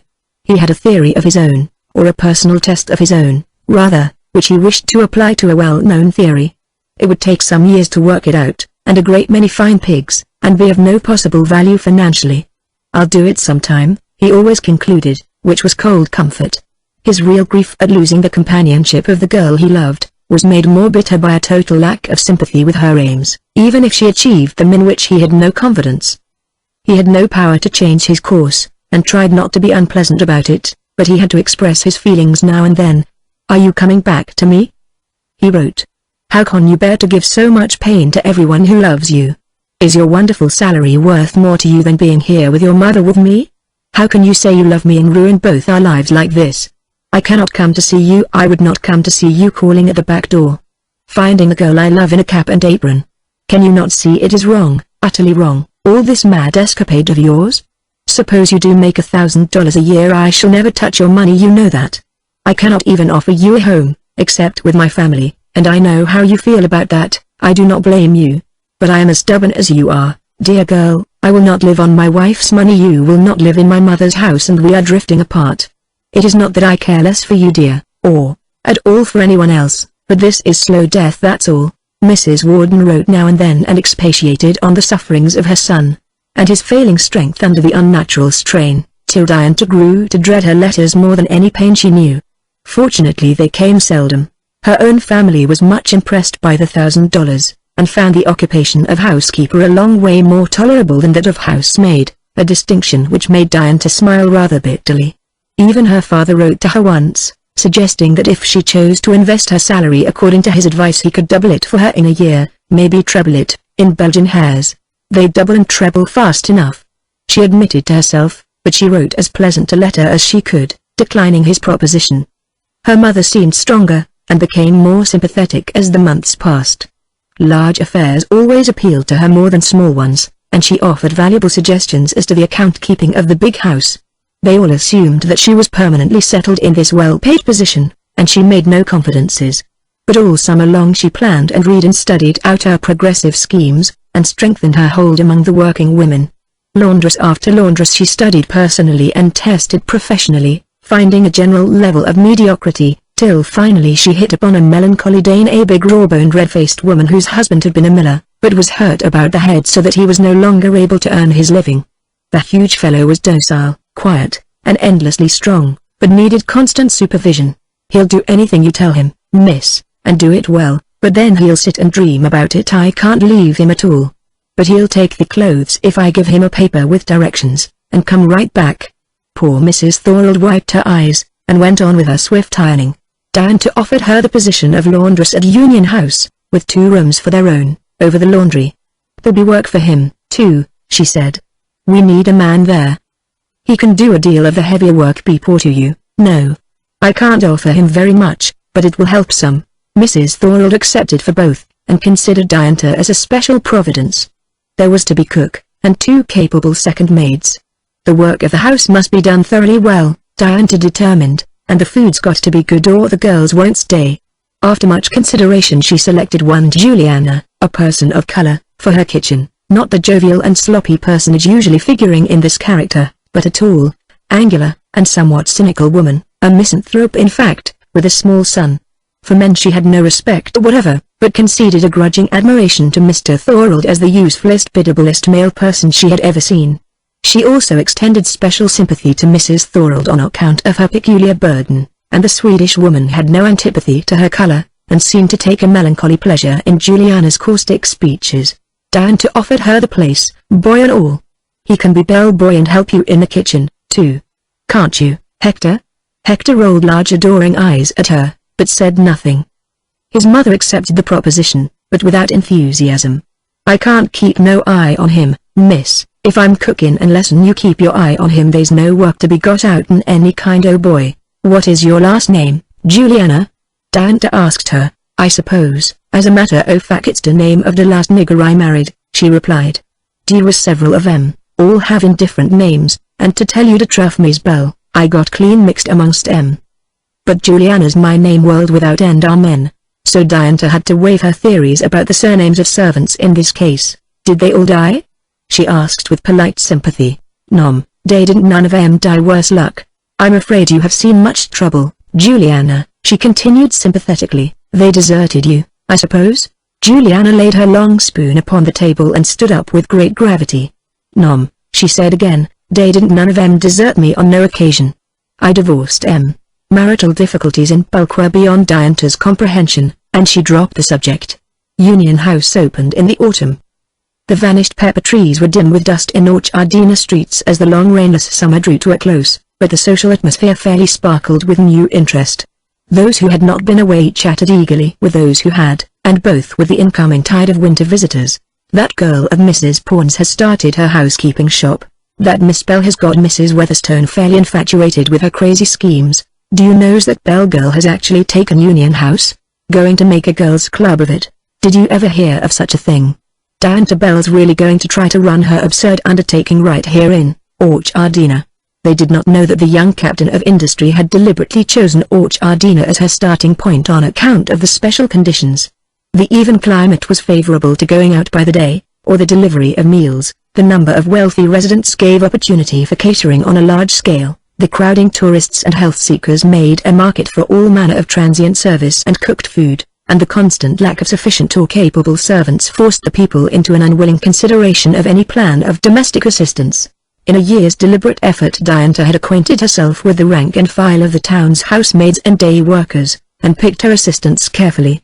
She had studied the local conditions thoroughly, and knew her ground. A big faded building that used to be the hotel in Orchardina's infant days, standing, awkward and dingy on a site too valuable for a house lot and not yet saleable as a business block, was the working base. A half-year with Mrs. Weatherstone gave her $500 in cash, besides the $100 she had saved at Mrs. Pawn's, and Mrs. Weatherstone's cheerfully offered backing gave her credit. "I hate to let you," said Diantha, "I want to do it all myself." "You are a painfully perfect person, Miss Bell," said her last employer, pleasantly, "but you have ceased to be my housekeeper and I hope you will continue to be my friend. As a friend I claim the privilege of being disagreeable. If you have a fault it is conceit. Immovable colossal conceit. And obstinacy. Is that all?" asked Diantha. "It's all I've found so far," gaily retorted Mrs. Weatherstone. "Don't you see, child, that you can't afford to wait?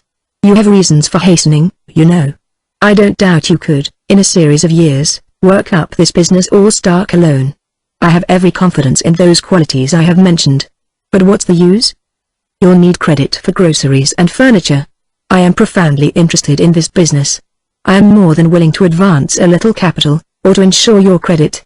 A man would have sense enough to take me up at once." "I believe you are right," Diantha reluctantly agreed. "And you shan't lose by it." Her friends were acutely interested in her progress, and showed it in practical ways.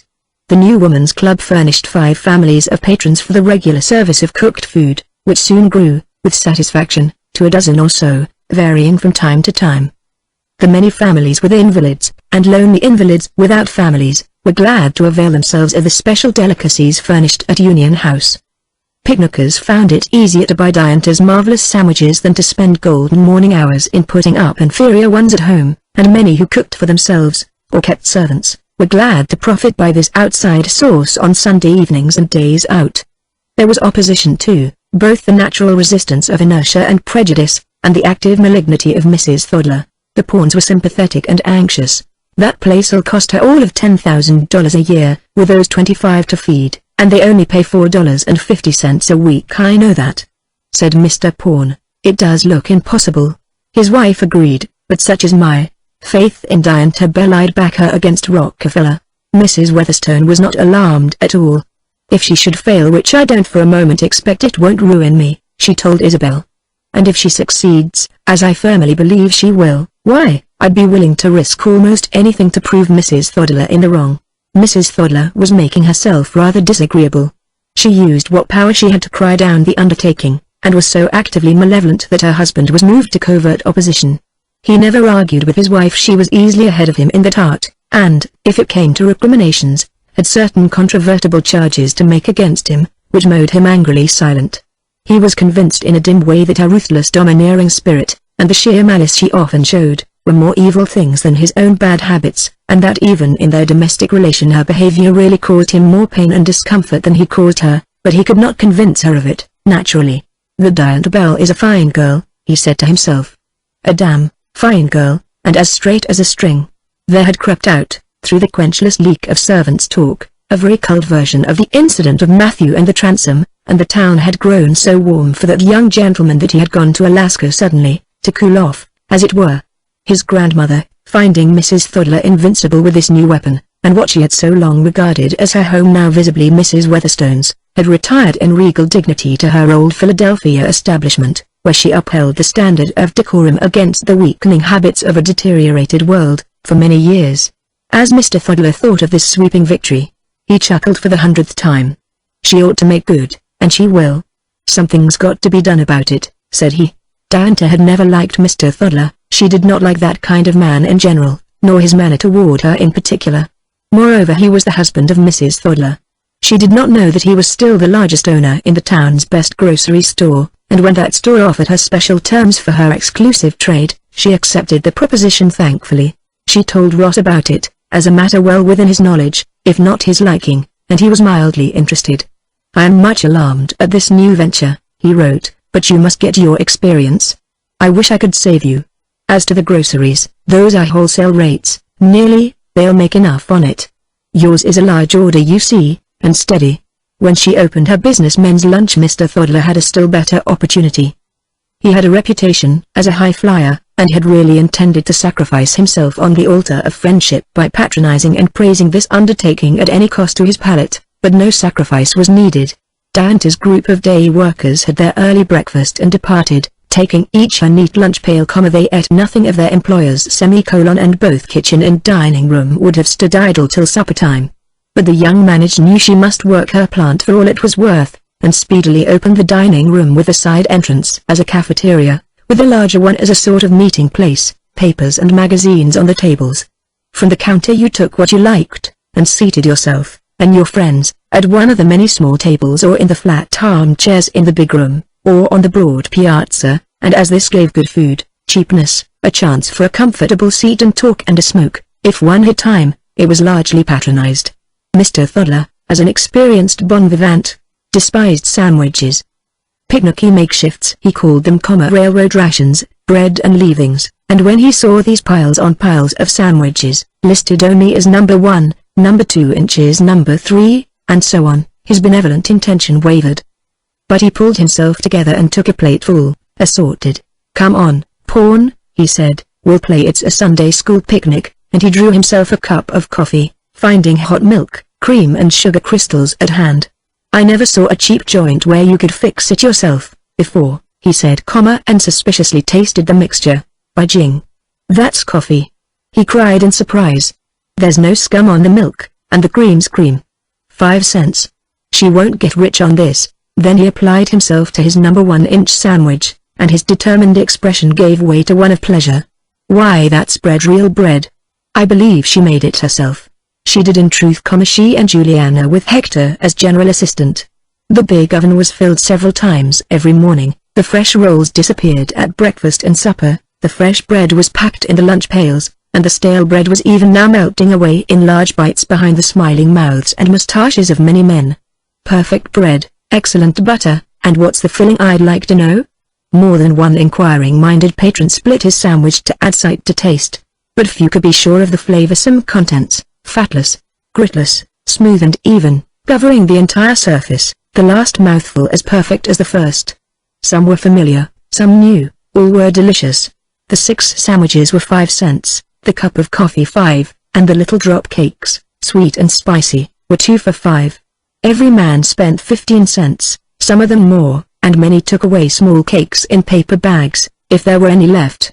"I don't see how you can do it, and make a profit," urged Mr. Eltwood, making a pastoral call. "They are so good, you know." Diantha smiled cheerfully. "That's because all your ideas are based on what we call domestic economy, which is domestic waste. I buy in large quantities at wholesale rates, and my cook with her little helper, the 2 maids, and my own share of the work, of course, provides for the lot. Of course one has to know how. Whenever did you find or did you create those heavenly sandwiches?" he asked. "I have to thank my laundress for part of that success," she said. "She's a Dane, and it appears that the Danes are so fond of sandwiches that, in large establishments, they have a sandwich kitchen to prepare them. It is quite a bit of work, but they are good and inexpensive. There is no limit to the variety. As a matter of fact, this lunch business paid well, and led to larger things. The girl's methods were simple and so organized as to make one hand wash the other. Her house had some 20-odd bedrooms, full accommodations for kitchen and laundry work on a large scale, big dining, dancing, and reception rooms, and broad shady piazzas on the sides. Its position on a corner near the business part of the little city, and at the foot of a hill crowned with so many millionaires and near millionaires as could get land there, offered many advantages, and everyone was taken. The main part of the undertaking was a house workers' union, a group of 30 girls, picked and trained. These, previously working out as servants, had received $6 a week and found. They now worked an agreed number of hours, were paid on a basis by the hour or day, and found themselves. Each had her own room, and the broad porches and ballroom were theirs, except when engaged for dances and the meetings of one sort and another. It was a stirring year's work, hard but exciting, and the only difficulty which really worried Diantha was the same that worried the average housewife: the accounts. Chapter 11. The Power of the Screw. Your car is too big for one person to steer. Your chauffeur is a little man, too. Yet he lifts that machine. Does the little chauffeur. By the power of a gentle jack screw, Diantha worked. For all her employees she demanded a 10-hour day. She worked 14, rising at 6 and not getting to bed till 11, when her charges were all safely in their rooms for the night. They were all up at 5:30 or thereabouts, breakfasting at 6, and the girls off in time to reach their various places by 7. Their day was from 7 a.m. to 8:30 p.m., with half an hour out, from 11:30 to 12, for their lunch, and 3 hours, between 2:20 and 5:30, for their own time, including their tea. Then they worked again from 5:30 to 8:30, on the dinner and the dishes, and then they came home to a pleasant 9 o'clock supper, and had all hour to dance or rest before the 10:30 bell for bedtime. Special friends and cousins often came home with them, and frequently shared the supper for a quarter and the dance for nothing.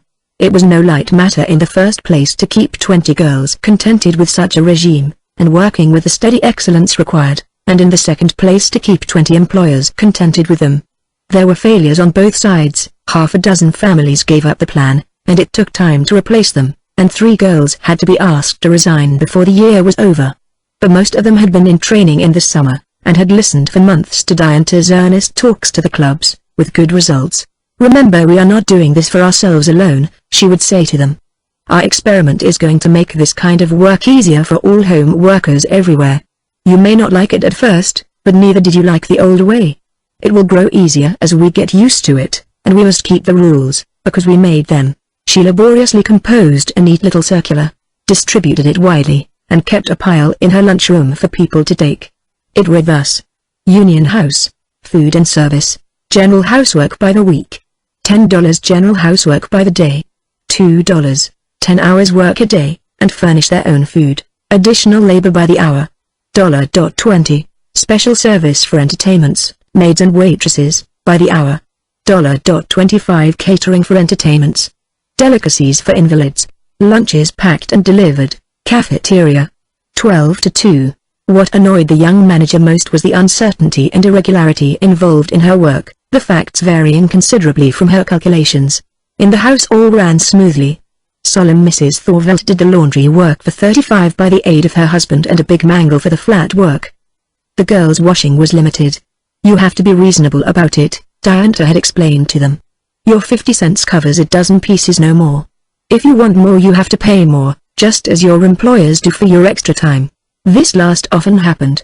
No one on the face of it could ask more than 10 hours of the swift, steady work given by the girls at but a fraction over 14 cents an hour. Yet many times the housekeeper was anxious for more labor on special days, and the girls, unaccustomed to the 3 free hours in the afternoon, were quite willing to furnish it, thus adding somewhat to their cash returns. They had a dressmaking class at the club afternoons, and as Union House boasted a good sewing machine, many of them spent the free hours in enlarging their wardrobes. Some amused themselves with light reading, a few studied, others met and walked outside. The sense of honest leisure grew upon them, with its broadening influence, and among her 30 Diantha found 4 or 5 who were able and ambitious, and willing to work heartily for the further development of the business.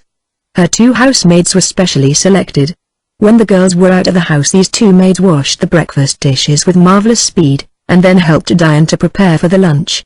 This was a large undertaking, and all three of them, as well as Juliana and Hector, worked at it until some 600 or 800 sandwiches were ready, and 200 or 300 little cakes. Diantha had her own lunch, and then sat at the receipt of custom during the lunch hour, making change and ordering fresh supplies as fast as needed. The two housemaids had a long day, but so arranged that it made but 10 hours work, and they had much available time of their own.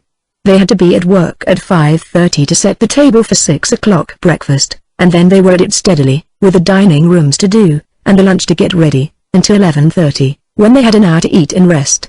From 12:30 to 4 o'clock they were busy with the lunch cups, the bedrooms, and setting the table for dinner, but after that they had 4 hours to themselves, until the 9 o'clock supper was over, and once more they washed dishes for half an hour. The cafeteria used only cups and spoons. The sandwiches and cakes were served on paper plates. In the hand-cart methods of small housekeeping it is impossible to exact the swift precision of such work, but not in the standardized tasks and regular hours of such an establishment as this. Diantha religiously kept her hour at noon, and tried to keep the 3 in the afternoon. But the employer and manager cannot take irresponsible rest as can the employee. She felt like a most inexperienced captain on a totally new species of ship, and her paper plans looked very weak sometimes, as bills turned out to be larger than she had allowed for, or her patronage unaccountably dwindled. But if the difficulties were great, the girl's courage was greater. It is simply a big piece of work, she assured herself, and maybe a long one, but there never was anything better worth doing. Every new business has difficulties, I mustn't think of them. I must just push and push and push a little more every day. And then she would draw on all her powers to reason with, laugh at, and persuade some dissatisfied girl, or, hardest of all, to bring in a new one to fill a vacancy.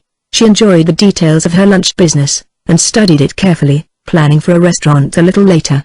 Her bread was baked in long cylindrical closed pans, and cut by machinery into thin even slices, not a crust wasted, for they were ground into crumbs and used in the cooking. The filling for her sandwiches was made from fish, flesh, and fowl, from cheese and jelly and fruit and vegetables, and so named or numbered that the general favorites were gradually determined. Mr. Thoddler chatted with her over the counter, as far as she would allow it, and discoursed more fully with his friends on the veranda. "Pawn," he said, "where'd that girl come from anyway? She's a genius, that's what she is, a regular genius." "She's all that," said Mr. Pawn, and a benefactor to humanity thrown in. "I wish she'd start her food delivery, though. I'm tired of those 2 Swedes already." "Oh, come from?" "Up in Jopalas, Inca County, I believe. New England stock, I bet," said Mr. Thoddler. "It's a damn shame the way the women go on about her." "Not all of them, surely," protested Mr. Pawn. "No, not all of 'em, but enough of 'em to make mischief, you may be sure. Women are the devil, sometimes." Mr. Pawn smiled without answer, and Mr. Thoddler went sulking away, a bag of cakes bulging in his pocket. The little wooden hotel in Jopalas boasted an extra visitor a few days later. A big red-faced man, who strolled about among the tradesmen, tried the barber's shop, loafed in the post office, hired a rig and traversed the length and breadth of the town, and who called on Mrs. Warden, talking real estate with her most politely in spite of her protestation and the scornful looks of the 4 daughters, who bought tobacco and matches in the grocery store, and sat on the piazza thereof to smoke, as did other gentlemen of leisure. Ross Warden occasionally leaned at the door jamb, with folded arms. He never could learn to be easily sociable with ranchmen and teamsters. Serve them he must, but chat with them he need not. The stout gentleman essayed some conversation, but did not get far. Ross was polite, but far from encouraging, and presently went home to supper, leaving a carrot-haired boy to wait upon his lingering customers. "Nice young fella enough," said the stout gentleman to himself, "but raised on ramrods. Never got him from those women folks of his, either. He has a row to hoe." And he departed as he had come. Mr. Eltwood turned out an unexpectedly useful friend to Diantha. He steered club meetings and sociables into her large rooms, and as people found how cheap and easy it was to give parties that way, they continued the habit. He brought his doctor friends to sample the lunch, and they tested the value of Diantha's invalid cookery, and were more than pleased. Hungry tourists were wholly without prejudice, and prized her lunches for their own sake. They descended upon the cafeteria in chattering swarms, some days, robbing the regular patrons of their food, and sent sudden orders for picnic lunches that broke in upon the routine hours of the place unmercifully. But of all her patrons, the families of invalids appreciated Diantha's work the most. Where a little shack or tent was all they could afford to live in, or where the tiny cottage was more than filled with a patient, attending relative, And nurse, this depot of supplies was a relief indeed. A girl could be had for an hour or two girls, together, with amazing speed, could put a small house in dainty order while the sick man lay in his hammock under the pepper trees, and be gone before he was fretting for his bed again. They lived upon her lunches, and from them, and other quarters, rose an increasing demand for regular cooked food. "Why don't you go into it at once?" urged Mrs. Weatherstone. "I want to establish the day service first," said Diantha. "It is a pretty big business I find, and I do get tired sometimes. I can't afford to slip up, you know. I mean to take it up next fall, though." "All right. And look here, see that you begin in first-rate shape. I've got some ideas of my own about those food containers." They discussed the matter more than once, Diantha most reluctant to take any assistance, Mrs. Weatherstone determined that she should. "I feel like a big investor already," she said. "I don't think even you realize the money there is in this thing. You are interested in establishing the working girls, and saving money and time for the housewives. I am interested in making money out of it honestly. It would be such a triumph." "You're very good." Diantha hesitated. "I'm not good. I'm most eagerly and selfishly interested. I've taken a new lease of life since knowing you, Diantha Bell. You see, my father was a businessman, and his father before him. I like it.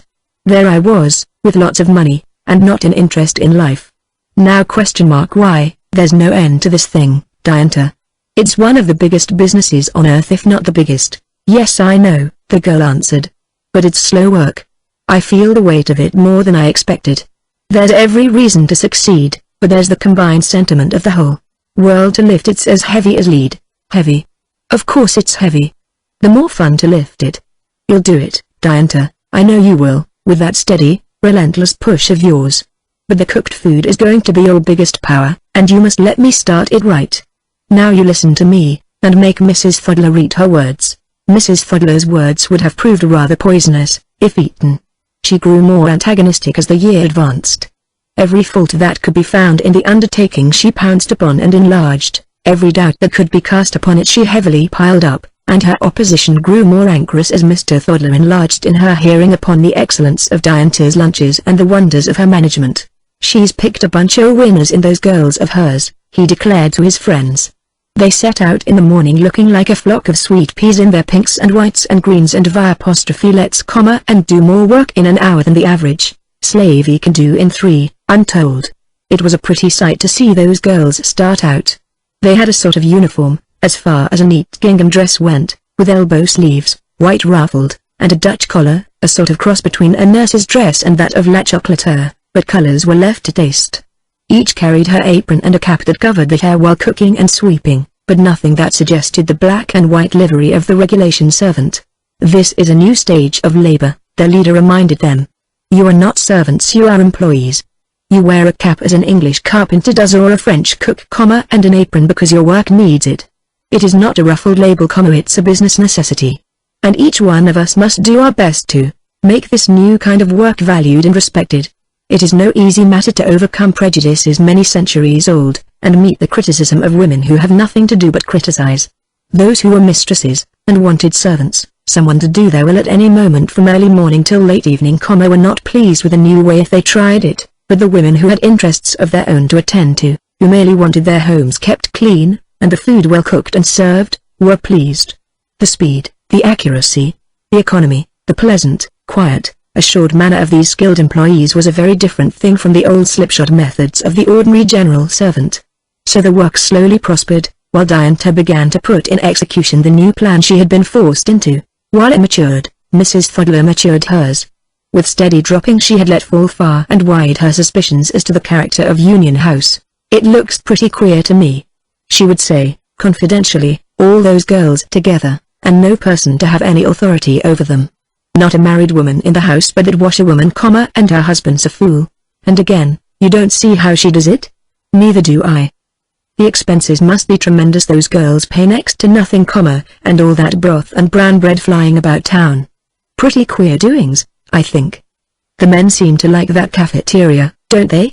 urged one caller, perhaps not unwilling to nestle Mrs. Fuddler, who flushed darkly as she replied.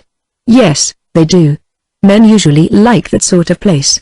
They like good food at low prices, if that's what you mean," her visitor answered. "That's not all I mean by a long way," said Mrs. Thodler. She said so much, and said it so ingeniously, that a dark rumor arose from nowhere, and grew rapidly. Several families discharged their Union House girls. Several girls complained that they were insultingly spoken to on the street. Even the lunch patronage began to fall off. Diantha was puzzled, a little alarmed. Her slow, steady lifting of the prejudice against her was checked. She could not put her finger on the enemy, yet felt one distinctly, and had her own suspicions. But she also had her new move well arranged by this time.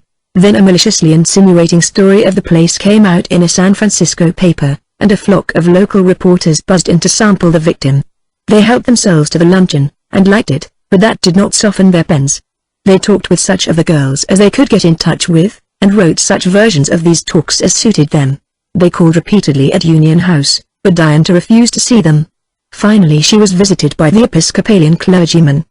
He had heard her talk at the club, was favorably impressed by the girl herself, and honestly distressed by the dark stories he now heard about Union House. "My dear young lady," he said, "I have called to see you in your own interests. I do not, as you perhaps know, approve of your schemes. I consider them are subversive of the best interests of the home. But I think you mean well, though mistakenly. Now I fear you are not aware that this ill-considered undertaking of yours is giving rise to considerable adverse comment in the community. There is a great deal being said about this business of yours which I am sure you would regret if you knew it. Do you think it is wise, do you think it is right, my dear Miss Bell, to attempt to carry on a place of this sort, without the presence of a matron of assured standing?" Diantha smiled rather coldly. "May I trouble you to step into the back parlor, Dr. Aberthwaite," she said, and then, "May I have the pleasure of presenting to you Mrs. Henderson Bell, my mother?" "Wasn't it great?" said Mrs. Weatherstone. "I was there, you see, I'd come to call on Mrs. Bell, she's a dear, and in came Mrs. Thodler. Oh, I know it was old Aberthwaite, but he represented Mrs. Thodler and her clique, and had come there to preach to Diantha about propriety. I heard him, and she brought him in and very politely introduced him to her mother, ! It was rich." "Isabel, how did Diantha manage it?" asked her friend. "She's been trying to arrange it for ever so long. Of course her father objected, you'd know that. But there's a sister, not a bad sort, only very limited. She's taken the old man to board, as it were, and I guess the mother really set her foot down for once, said she had a right to visit her own daughter." "It would seem so," Mrs. Pawn agreed. "I am so glad. It will be so much easier for that brave little woman now." It was. Diantha held her mother in her arms the night she came, and cried like a baby. "Oh mother dear," she sobbed, "I'd no idea I should miss you so much. Oh you blessed comfort." Her mother cried a bit too. She enjoyed this daughter more than either of her older children, and missed her more. A mother loves all her children, naturally, but a mother is also a person and may, without sin, have personal preferences. She took hold of Diantha's tangled mass of papers with the eagerness of a questing hound. "You've got all the bills, of course?" she demanded, with her anxious rising inflection. "Every one," said the girl. "You taught me that much. What puzzles me is to make things balance. I'm making more than I thought in some lines, and less in others, and I can't make it come out straight. It won't, altogether, till the end of the year, one dare say," said Mrs. Bell, "but let's get clear as far as we can. In the first place we must separate your business, see how much each one pays." "The first one I want to establish," said her daughter, "is the girls' club. Not just this one, with me to run it, but to show that any group of 20 or 30 girls could do this thing in any city. Of course where rents and provisions were high they'd have to charge more. I want to make an average showing somehow. Now can you disentangle the girl part, front the lunch part and the food part, mother dear, and make it all straight?" Mrs. Bell could and did. It gave her absolute delight to do it. She set down the total of Diantha's expenses so far in the service department, as follows. Rent of Union House $1,500. Rent of furniture $300. One payment on furniture $400. Fuel and lights, etc. $352. Service of $5 or $10 a week each $2,600. Food for $37. $3,848. Total $9,000. "That covers everything but my board," said Mrs. Bell. "Now your income is easy. 35 x $4.50 equals $8,190. Take that from your $9,000 and you are $810 behind." "Yes, I know," said Diantha, eagerly, but if it was merely a girls' club home, the rent and fixtures would be much less. A home could be built, with 30 bedrooms and all necessary conveniences for $7,000. I've asked Mr. and Mrs. Pawn about it, and the furnishing needn't cost over $2,000 if it was very plain. 10% of that is a rent of $900. You see, I see, said her mother. Better say $1,000. I guess it could be done for that, so they set down rent, $1,000. There have to be 5 paid helpers in the house, Diantha went on. The cook, the laundress, the 2 maids, and the matron. She must buy and manage. She could be one of their mothers or aunts. Mrs. Bell smiled. Do you really imagine, Diantha, that Mrs. O'Shaughnessy or Mrs. Jon Johnson can manage a house like this as you can? Diantha flushed a little. No, mother, of course not. But I am keeping very full reports of all the work. Just the schedule of labor and hours, the exact things done. One laundress, with machinery, can wash for 35, it's only 6 a day you see, and the amount is regulated, about 6 dozen a day, and all the flat work mangled. In a girls' club alone the cook has all day off, as it were, she can do the downstairs cleaning. And the 2 maids have only table service and bedrooms, 35 bedrooms, yes. But 2 girls together, who know how, can do a room in 8 minutes easily. They are small and simple you see. Make the bed, shake the mats, wipe the floors and windows, you watch them. I have watched them, the mother admitted. They are as quick as mill workers. Well, pursued Diantha, they spend 3 hours on dishes and tables, and 7 on cleaning. The bedrooms take 280 minutes, that's nearly 5 hours. The other 2 are for the bathrooms, halls, stairs, downstairs windows, and so on. That's all right. Then I'm keeping the menus just what I furnish and what it costs. Anybody could order and manage when it was all set down for her. And you see, as you have figured it, they'd have over $500 leeway to buy the furniture if they were allowed to. Yes, Mrs. Bell admitted, if the rent was what you allow. And if they all work all the time. That's the hitch, of course. But mother, the girls who don't have steady jobs do work by the hour, and that brings in more, on the whole. If they are the right kind they can make good. If they find anyone who don't keep her job for good reasons they can drop her, said Mrs. Bell. Well, it's an interesting experiment. But how about you? So far you are $410 behind. Yes, because my rent's so big. But I cover that by letting the rooms, you see. Mrs. Bell considered the orders of this sort. So far it averages about $25 a week. That's doing well. It will be less in summer, much less, Diantha suggested. Suppose you call it an average of $15. Call it $10, said her mother ruthlessly. At that it covers your deficit and $110 over, which isn't much to live on, Diantha agreed, but then, comes my special catering, and the lunches. Here they were quite at sea for a while. But as the months passed, and the work steadily grew on their hands, Mrs. Bell became more and more cheerful. She was up with the earliest, took entire charge of the financial part of the concern, and at last Diantha was able to rest fully in her afternoon hours. What delighted her most was to see her mother thrive in the work. Her thin shoulders lifted a little as small dragging tasks were forgotten and a large growing business substituted. Her eyes grew bright again, she held her head as she did in her keen girlhood, and her daughter felt fresh hope and power as she saw already the benefit of the new method as affecting her nearest and dearest. All Diantha's friends watched the spread of the work with keenly sympathetic intent, but to Mrs. Weatherstone it became almost as fascinating as to the girl herself. It's going to be one of the finest businesses in the world, she said, and one of the largest and best paying. Now I'll have a surprise ready for that girl in the spring, and another next year, if I'm not mistaken. There were long and vivid discussions of the matter between her and her friends the Pawns, and Mrs. Pawn spent more hours in her drawing room than she had for years. But while these unmentioned surprises were pending, Mrs. Weatherstone departed to New York to Europe, and was gone some months. In the spring she returned, in April, which is late June in Orchardina. She called upon Diantha and her mother at once, and opened her attack. I do hope, Mrs. Bell, that you'll back me up, she said. You have the better business head, I think, in the financial line. She has, Diantha admitted. She's 10 times as good as I am at that, but she's no more willing to carry obligation than I am, Mrs. Weatherstone. Obligation is one thing, investment is another, said her guest. I live on my money, that is, on other people's work. I'm a base capitalist, and you seem to me good material to invest in. So take it or leave it. I've brought you an offer. She then produced from her handbag some papers, and, from her car outside, a large object carefully boxed, about the size and shape of a plate warmer. This being placed on the table before them, was uncovered, and proved to be a food container of a new model. I had one made in Paris, she explained, and the rest, copied here to save paying duty. Lift it. They lifted it in amazement. It was so light. Aluminum, she said, proudly, silver-plated new process. And bamboo at the corners, you see. All lined and interlined with asbestos, rubber fittings for silverware, plate tracks, food compartments. See? She pulled out drawers, opened little doors, and rapidly laid out a table service for 5. It will hold food for 5, the average family, you know. For larger orders you'll have to send more. I had to make some estimate. What lovely dishes, said Diantha, aren't they? Aluminum, silvered. If your washers are careful they won't get dented, and you can't break them.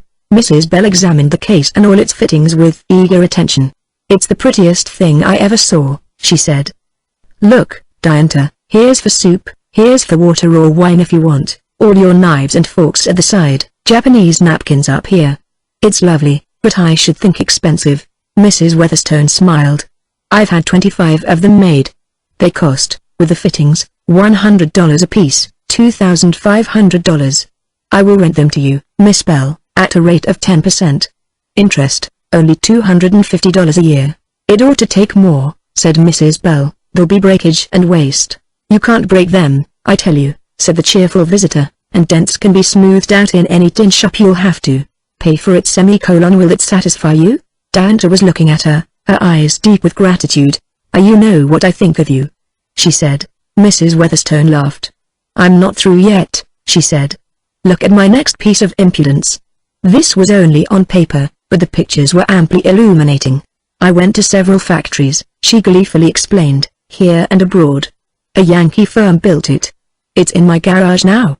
It was a light gasoline motor wagon, the body built like those old-fashioned moving wagons which were also used for excursions, wherein the floor of the vehicle was rather narrow, and set low, and the seats ran lengthwise, widening out over the wheels, only here the wheels were lower, and in the space under the seats ran a row of lockers opening outside.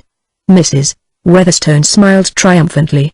Now, Diantha Bell, she said, here's something you haven't thought of, I do believe.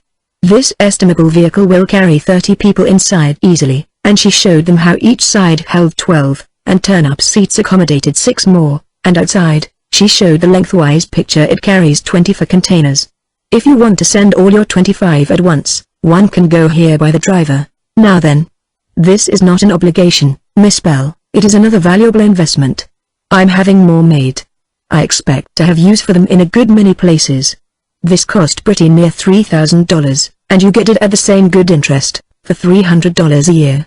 What's more, if you are smart enough, and I don't doubt you are, you can buy the whole thing on installments, same as you mean to with your furniture. Diantha was dumb, but her mother wasn't.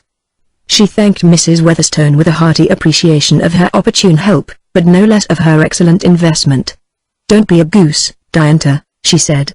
You will set up your food business in first-class style, and I think you can carry it successfully. But Mrs. Weatherstone's right, she's got a new investment here that'll pay her better than most others and be a growing thing, I do believe. And still Diantha found it difficult to express her feelings. She had lived under a good deal of strain for many months now, and this sudden opening out of her plans was a heavenly help indeed. Mrs. Weatherstone went around the table and sat by her. Child, said she, you don't begin to realize what you've done for me and for Isabel and for ever so many in this town, and all over the world. And besides, don't you think anybody else can see your dream? We can't do it as you can, but we can see what it's going to mean, and we'll help if we can. You wouldn't grudge us that, would you? As a result of all this, the cooked food delivery service was opened at once. It is true that the tourists are gone, mostly, said Mrs. Weatherstone, as she urged it, but you see there are ever so many residents who have more trouble with servants in summer than they do in winter, and hate to have a fire in the house, too. So Diantha's circulars had an addition, forthwith. These were distributed among the Orchardinians, setting their tongues wagging anew, as a fresh breeze stirs the eaves of the forest.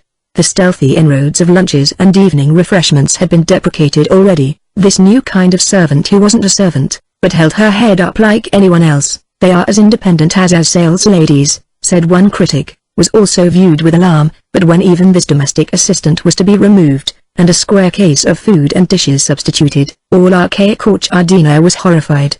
There were plenty of new minds in the place, however, enough to start Diantha with 7 full orders and 5 partial ones.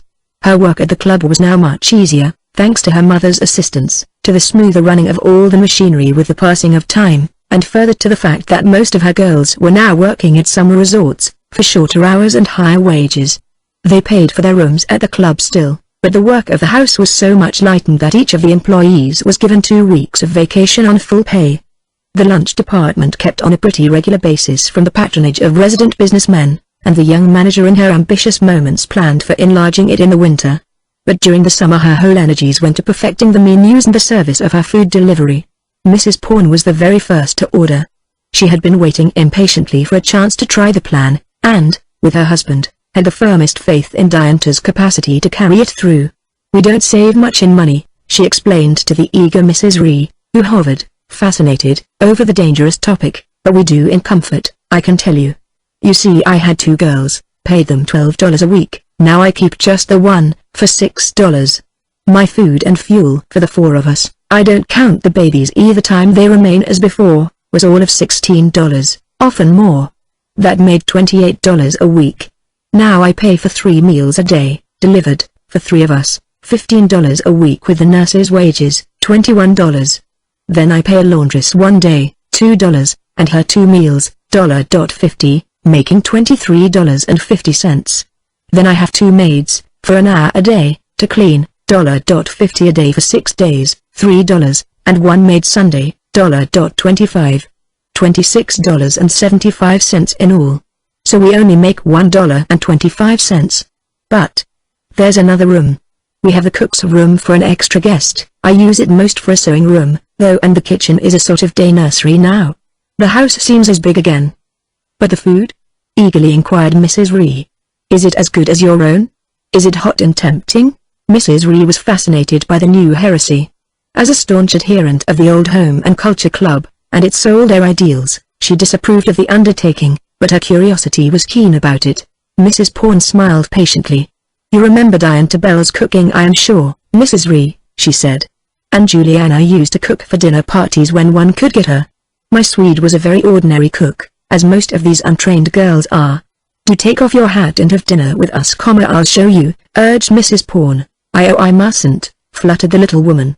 "They'll expect me at home, and surely your supply doesn't allow for guests?"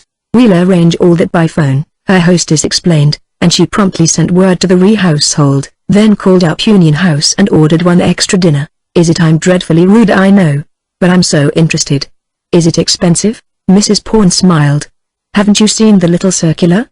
Here's one, extra meals to regular patrons 25 cents. And no more trouble to order than to tell a maid." Mrs. Ree had a lively sense of paltering with Satan as she sat down to the Pawns' dinner table. She had seen the delivery wagon drive to the door, had heard the man deposit something heavy on the back porch, and was now confronted by a butler's tray at Mrs. Pawn's left, whereon stood a neat square shining object with silvery panels and bamboo trimmings. "It's not at all bad looking, is it?" she ventured. "Not bad enough to spoil one's appetite," Mr. Pawn cheerily agreed. "Open, sesame. Now you know the worst." Mrs. Pawn opened it, and an inner front was shown, with various small doors and drawers. "Do you know what is in it?"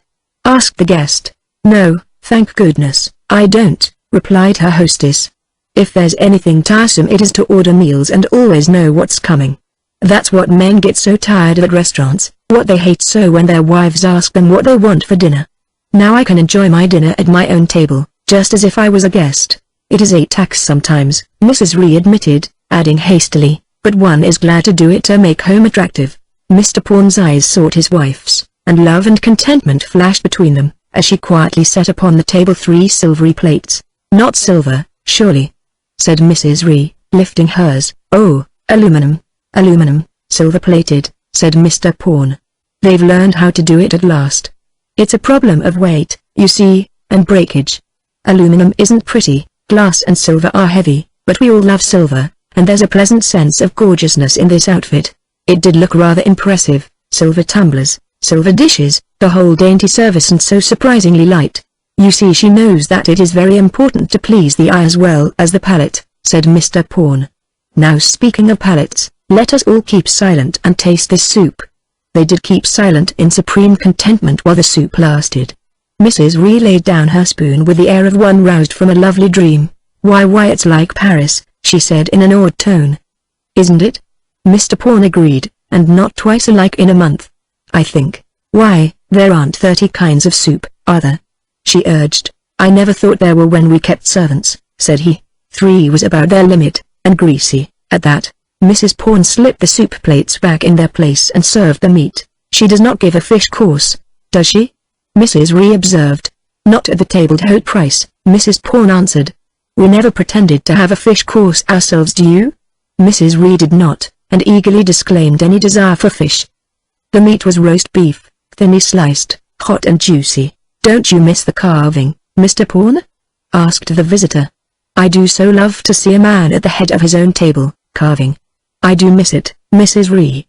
I miss it every day of my life with devout thankfulness. I never was a good carver, so it was no pleasure to me to show off, and to tell you the truth, when I come to the table, I like to eat not saw wood." And Mr. Pawn ate with every appearance of satisfaction. "We never get roast beef like this, I'm sure," Mrs. Ree admitted. "Ted, we can't get it small enough for our family, and a little roast is always spoiled in the cooking." "Yes, this is far better than we used to have," agreed her hostess. Mrs. Ree enjoyed every mouthful of her meal. The soup was hot. The salad was crisp and the ice cream hard. There was sponge cake, thick, light, with sugar freckles on the dark crust. The coffee was perfect and almost burned the tongue. "I don't understand about the heat and cold," she said, and they showed her the asbestos-lined compartments and perfectly fitting places for each dish and plate. Everything went back out of sight, small leavings in a special drawer, knives and forks held firmly by rubber fittings, nothing that shook or rattled. And the case was set back by the door where the man called for it at 8 o'clock. "She doesn't furnish table linen?" "No, there are Japanese napkins at the top here. We like our own napkins, and we didn't use a cloth, anyway. And how about silver? We put ours away. This plated ware they furnish is perfectly good. We could use ours of course if we wanted to wash it. Some do that and some have their own case marked, and their own silver in it, but it's a good deal of risk, I think, though they're extremely careful." Mrs. Ree experienced peculiarly mixed feelings. As far as food went, she had never eaten a better dinner.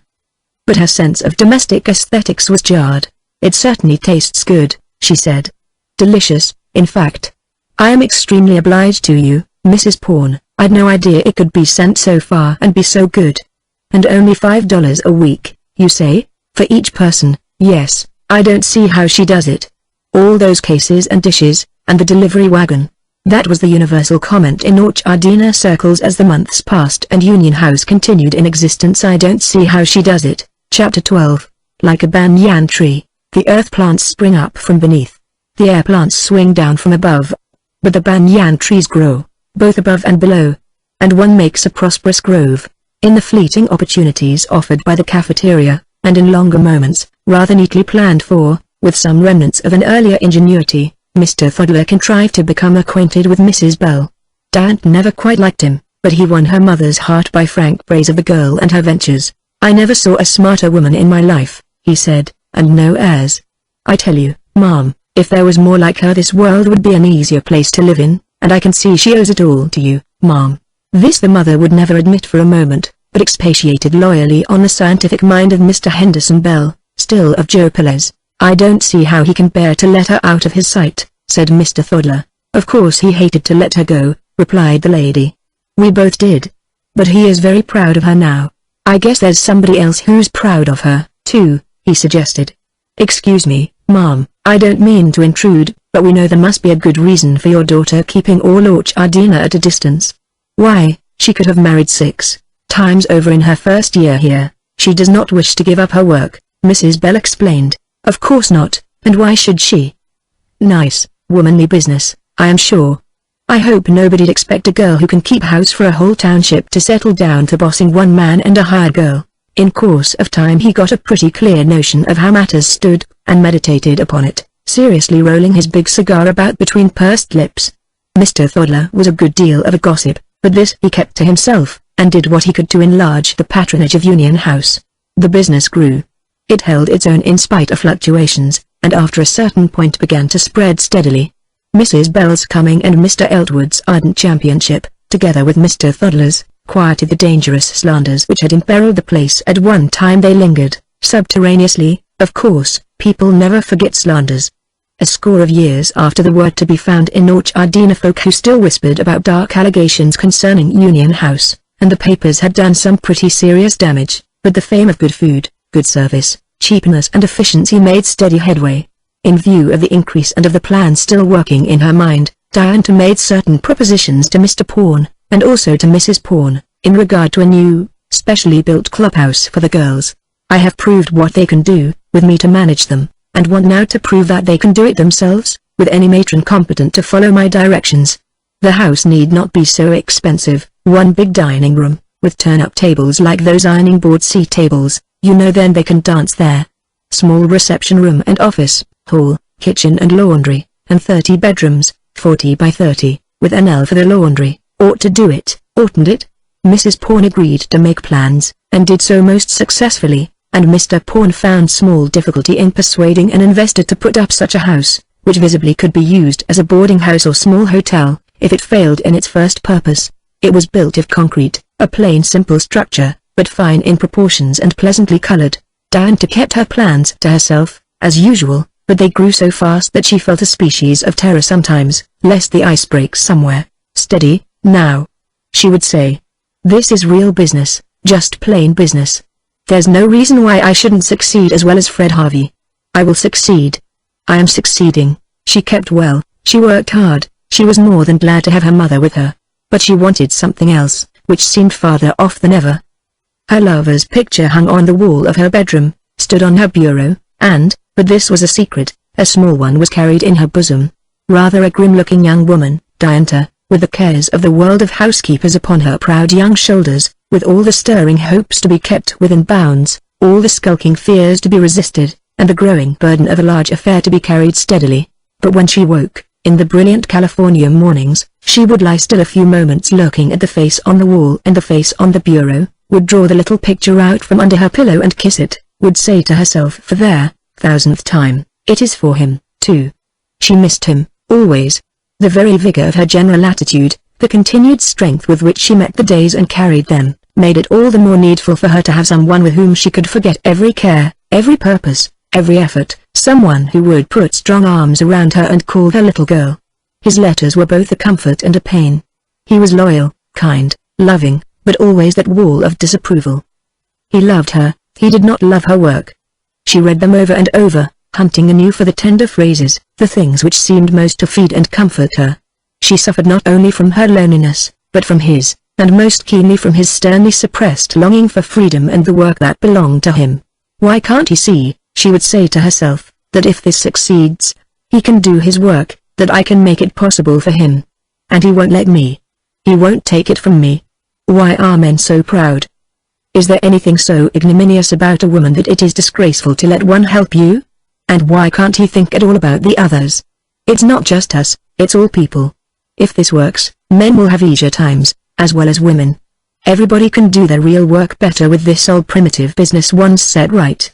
And then it was always time to get up, or time to go to bed, or time to attend to some of the numberless details of her affairs.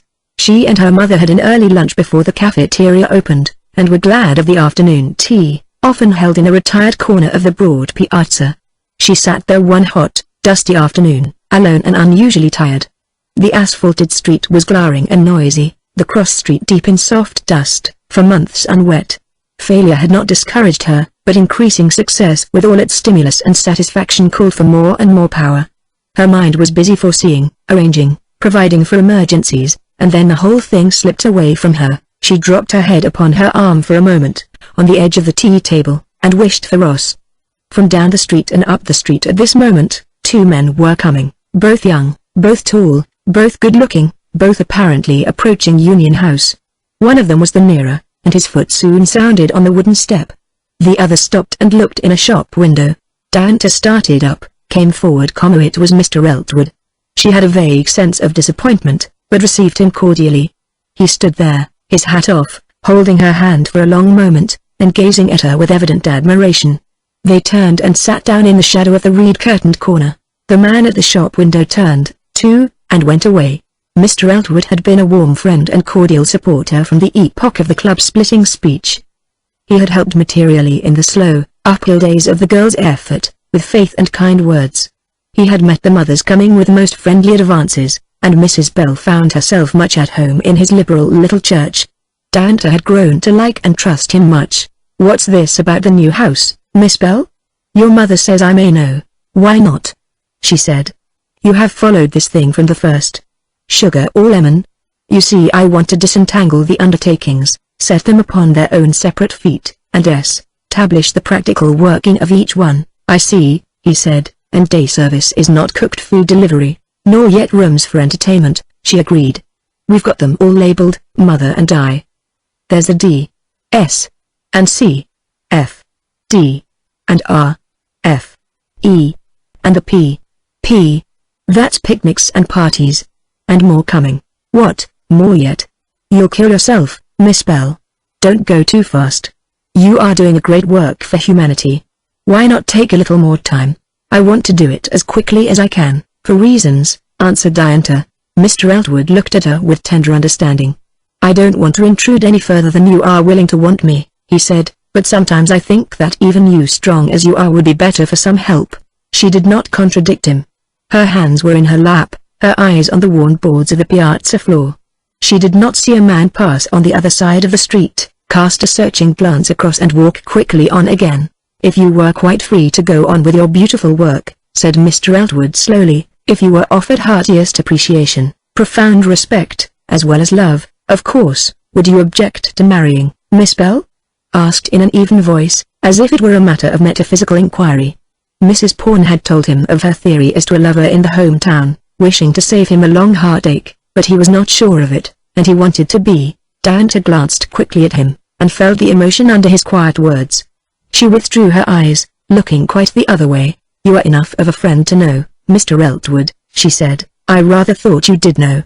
I am engaged. Thank you for telling me. Someone is greatly to be congratulated." He spoke sincerely, and talked quietly on about less personal matters, holding his tea untasted till it was cold. "Do let me give you some that is hot," she said at last, "and let me thank you from my heart for the help and strength and comfort you have been to me, Mr. Eltwood." "I'm very glad," he said, "and again, I am very glad. You may count upon anything I can do for you, always," he continued. "I am proud to be your friend." He held her hand once more for a moment, and went away with his head up and a firm step.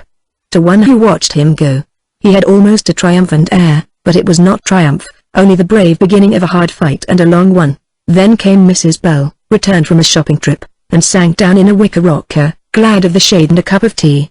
No, she didn't want it iced. "Hot tea makes you cooler," was her theory. "You don't look very tired," said the girl. "Seems to me you get stronger all the time." "I do," said her mother. You can't realize, Diantha, what this means to me. Of course to you I am an old woman, a back number one has to feel so about one's mother. I did when I married, and my mother then was 5 years younger than I am now. I don't think you old, mother, not a bit of it. You ought to have 20 or 30 years of life before you, real life. That's just what I'm feeling, said Mrs. Bell, as if I'd just begun to live. This is so different. There is a big, moving thing to work for. There is why, Diantha, you wouldn't believe what a comfort it is to me to feel that my work here is really adding to the profits. Diantha laughed aloud. You dear old darling, she said, I should think it was. It is making the profits, and it grows so, her mother went on. Here's this part so well assured that you're setting up the new Union House. Are you sure about Mrs. Jessup, dear? As sure as I can be of anyone till I've tried a long time. She has done all I've asked her to hear, and done it well. Besides, I mean to keep a hand on it for a year or two yet. I can't afford to have that fail. Mrs. Jessup was an imported aunt, belonging to one of the cleverest girls, and Diantha had her in training for some weeks. Well, I guess she's as good as any you'd be likely to get, Mrs. Bell admitted, and we mustn't expect paragons. If this can't be done by an average bunch of working women there, world over, it can't be done, that's all. It can be done, said the girl, calmly. It will be done. You see, Mr. Thodler says you could run any kind of a business you set your hand to, her mother went on. He has a profound respect for your abilities, Dinah. Seems to me you and Mr. Thodler have a good deal to say to each other, Motherkins. I believe you enjoy that cafeteria desk, and all the compliments you get." "I do," said Mrs. Bell stoutly. "I do indeed. Why, I haven't seen so many men to speak to since never in my life. And they are very amusing, some of them. They like to come here, like it immensely. And I don't wonder. I believe you'll do well to enlarge." Then they plunged into a discussion of the winter's plans. The day service department and its employment agency was to go on at the new Union House, with Mrs. Jessup as manager. The present establishment was to be run as a hotel and restaurant, and the depot for the cooked food delivery. Mrs. Thorvald and her husband were installed by themselves in another new venture, a small laundry outside the town. This place employed several girls steadily, and the motor wagon found a new use between meals, in collecting and delivering laundry parcels. "It simplifies it a lot to get the washing out of the place and the girls off my mind," said Diantha. "Now I mean to buckle down and learn the hotel business thoroughly, and develop this cooked food delivery to perfection." "Modest young lady," smiled her mother. "Where do you mean to stop if ever?" "I don't mean to stop till I'm dead," Diantha answered, "but I don't mean to undertake any more trades, if that is what you mean. You know what I'm after, to get housework on a business basis, that's all, and prove what a good business it is. There's the cleaning branch that's all started and going well in the day service. There's a washing that's simple and easy. Laundry work's no mystery. But the food part is a big thing. It's an art, a science, a business, and a handicraft. I had the handicraft to start with. I'm learning the business, but I've got a lot to learn yet in the science and art of it." "Don't do too much at once," her mother urged. "You've got to cater to people as they are." "I know it," the girl agreed. "They must be led, step by step, the natural method. It's a big job, but not too big. Out of all the women who have done housework for so many ages, surely it's not too much to expect one to have a special genius for it." Her mother gazed at her with loving admiration. "That's just what you have, Dinah, a special genius for housework. I wish there were more of you." "There are plenty of me, mother dear, only they haven't come out. As soon as I show em how to make the thing pay, you'll find that we have a big percentage of this kind of ability. It's all buried now in the occasional perfect housekeeper, but they won't leave their husbands, Dinah. They don't need to," the girl answered cheerfully. "Some of them aren't married yet, some of them have lost their husbands, and some of them," she said this a little bitterly, "have husbands who will be willing to let their wives grow." "Not many, I'm afraid," said Mrs. Bell, also with some gloom. Diantha lightened up again. "Anyhow, here you are, mother dear. And for this year one proposed that you assume the financial management of the whole business at a salary of $1,000 and found. How does that suit you?" Mrs. Bell looked at her unbelievingly. "You can't afford it, Dinah." "Oh, yes, I can, you know I can, because you've got the AC, counts. I'm going to make big money this year, but you'll need it. This hotel and restaurant business may not do well, now, mother, you know we're doing well. Look here." And Diantha produced her notebook. "Here's the little laundry place, its fittings come to so much, wages so much, collection and delivery so much, supplies so much, and already enough patronage engaged to cover. It will be bigger in winter, a lot, with transients, and this hotel to fall back on, ought to clear at least $1,000 a year. The service club don't pay me anything, of course, that is for the girls' benefit, but the food delivery is doing better than I dared hope." Mrs. Bell knew the figures better than Diantha, even, and they went over them carefully again. If the winter's patronage held on to equal the summer's and the many transient residents sought to increase it, they would have an average of 20 families a week to provide for 100 persons. The expenses were: food for 100 at $250 a week. Per capita, $600. Per year $13,000. Labor delivery man, $600. Head cook, $600. 2 assistant cooks, $1,040. 3 washers and packers, $1,560. Office girl, $520. Per year $4,320. Rent, kitchen, office, etc. $500. Rent of motor, $300. Rent of cases, $250. Gasoline and repairs, $630. Per year $1,680 total. $19,000. How do you make the gasoline and repairs as much as that?" asked Mrs. Bell. "It's margin, mother makes it even money. It won't be so much, probably." The income was simple and sufficient. They charged $5 a week per capita for 3 meals. Tabled hot, delivered thrice daily. Frequent orders for extra meals really gave them more than they set down, but the 100-person estimate amounted to $26,000 a year. "Now, see," said Diantha triumphantly, "subtract all that expense list, and it is a liberal one, and we have $7,000 left. I can buy the car and the cases this year and have $1,600 over. More, because if I do buy them I can leave off some of the interest, and the rent of kitchen and office comes to Union House.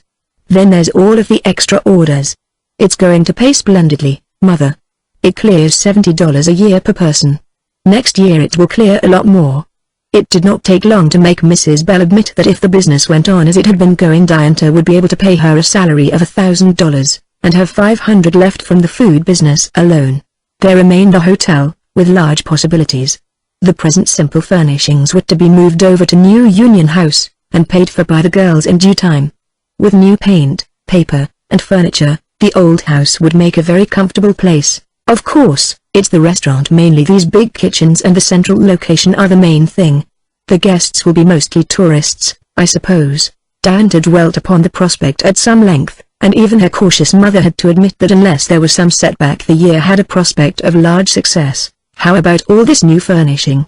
Mrs. Bell said suddenly. "How do you cover that? Take what you've got ahead now?" "Yes, there's plenty," said Diantha. "You see, there is all Union House has made, and this summer's profit on the cooked food. It's plenty. Then you can't pay for the motor and cases as you planned." Her mother insisted. "No, not unless the hotel and restaurant pays enough to make good. But I don't have to buy them the first year. If I don't, there is $5,500 leeway." "Yes, you are safe enough. There's over $4,000 in the bank now," Mrs. Bell admitted. "But, child," she said suddenly, "your father—" "Yes, I've thought of father," said the girl, "and I mean to ask him to come and live at the hotel. I think you'd like it. He could meet people and talk about his ideas, and I'm sure I'd like to have him." They talked much and long about this, till the evening settled about them, till they had their quiet supper, and the girls came home to their noisy one, and later that evening, when all was still again, Diantha came to the dim piazza corner once more and sat there quite alone, full of hope, full of courage, sure of her progress and aching with loneliness. She sat with her head in her hands, and to her ears came suddenly the sound of a familiar step, a well-known voice, the hands and the lips of her lover, Diantha. He held her close. "Oh, Ross. Ross. Darling. Is it true? When did you come? Oh, I'm so glad. So glad to see you." She was so glad that she had to cry a little on his shoulder, which he seemed to thoroughly enjoy. "I've good news for you, little girl," he said. "Good news at last. Listen, dear, don't cry. There's an end in sight. A man has bought out my shop. The incubus is off. I can live now." He held his head up in a fine triumph, and she watched him adoringly. Was it profitable?" she asked. "It's all exchange, and some cash to boot.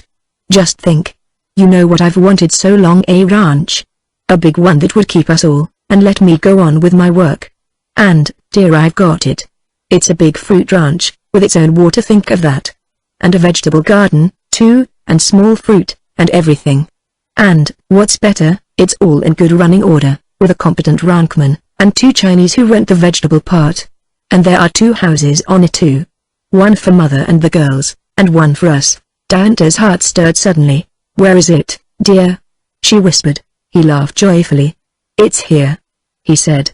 "About 8 miles or so out, up by the mountains, has a little canyon of its own little stream and reservoir. Oh, my darling. My darling." They sat in happy silence in the perfumed night. The strong arms were around her, the big shoulder to lean on, the dear voice to call her little girl. The year of separation vanished from their thoughts, and the long years of companionship opened bright and glorious before them. "I came this afternoon," he said at length, "but I saw another man coming. He got here first. I thought, Ross. You didn't. And you've left me to go without you all these hours." He looked so confident when he went away that I was jealous, Ross admitted, furiously jealous. "And then your mother was here, and then those cackling girls. I wanted you alone, and then he had her, alone, for other quiet, happy moments." She was so glad of him. Her hold upon his hand, upon his coat, was tight. "I don't know how I've lived without you," she said softly. "Nor I," said he. "I haven't lived. It isn't life without you." "Well, dearest, it needn't be much longer. We close the deal this afternoon." I came down here to see the place, and incidentally to see you. More silence. I shall turn over the store at once. It won't take long to move and settle. There's enough money over to do that. And the ranch pays, Diantha. It really pays, and will carry us all. How long will it take you to get out of this? Get out of what? She faltered. Why, the whole abominable business. You're so deep in here. Thank God. There's no shadow of need for it anymore. The girl's face went white, but he could not see it. She would not believe him. Why, dear, she said, if your ranch is as near as that, it would be perfectly easy for me to come into the Brucey ness with a car. I can afford a car soon.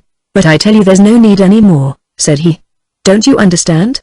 This is a paying fruit ranch, with land rented to advantage, and a competent manager right there running it. It's simply changed owners. I'm the owner now. There's 2,000 or 3,000 a year to be made on it. Has been made on it. There is a home for my people, a home for us. Oh, my beloved girl.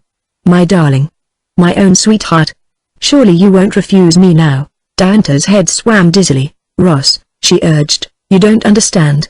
I've built up a good business here, a real successful business.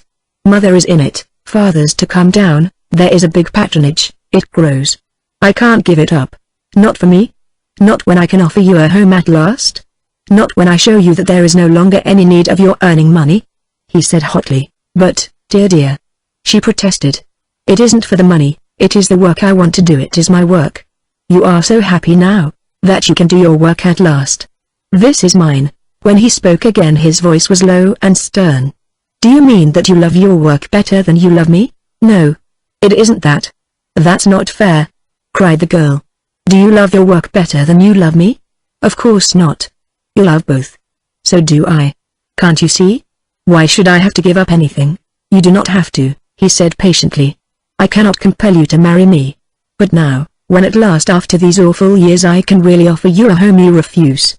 I have not refused, she said slowly. His voice lightened again. Ah, dearest. And you will not. You will marry me? I will marry you, Ross. And when? When, dearest? As soon as you are ready. But can you drop this at once? I shall not drop it. Her voice was low, very low, but clear and steady. He rose to his feet with a muffled exclamation, and walked the length of the piazza and back. Do you realize that you are saying no to me, Diantha? You are mistaken, dear. I have said that I will marry you whenever you choose. But it is you who are saying, I will not marry a woman with a business. This is foolishness, he said sharply. No man that is a man would marry a woman and let her run a business. You are mistaken, she answered.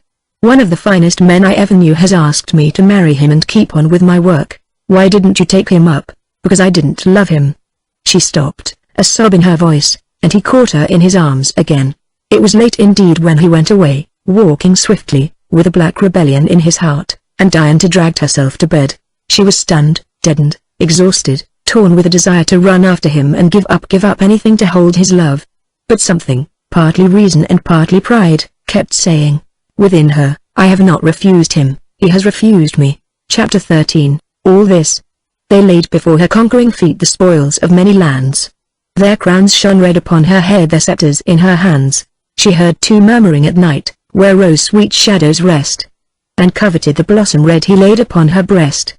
When Madame Weatherstone shook the plentiful dust of Orchardina from her expensive shoes, and returned to adorn the more classic groves of Philadelphia, Mrs. Thodeler assumed to hold undisputed sway as a social leader. The social leader she meant to be, and marshaled her forces to that end. She patronized here, and donated there, revised her visiting list with rigid exclusiveness, secured an eminent professor and a noted writer as visitors, and gave entertainments of almost Roman magnificence.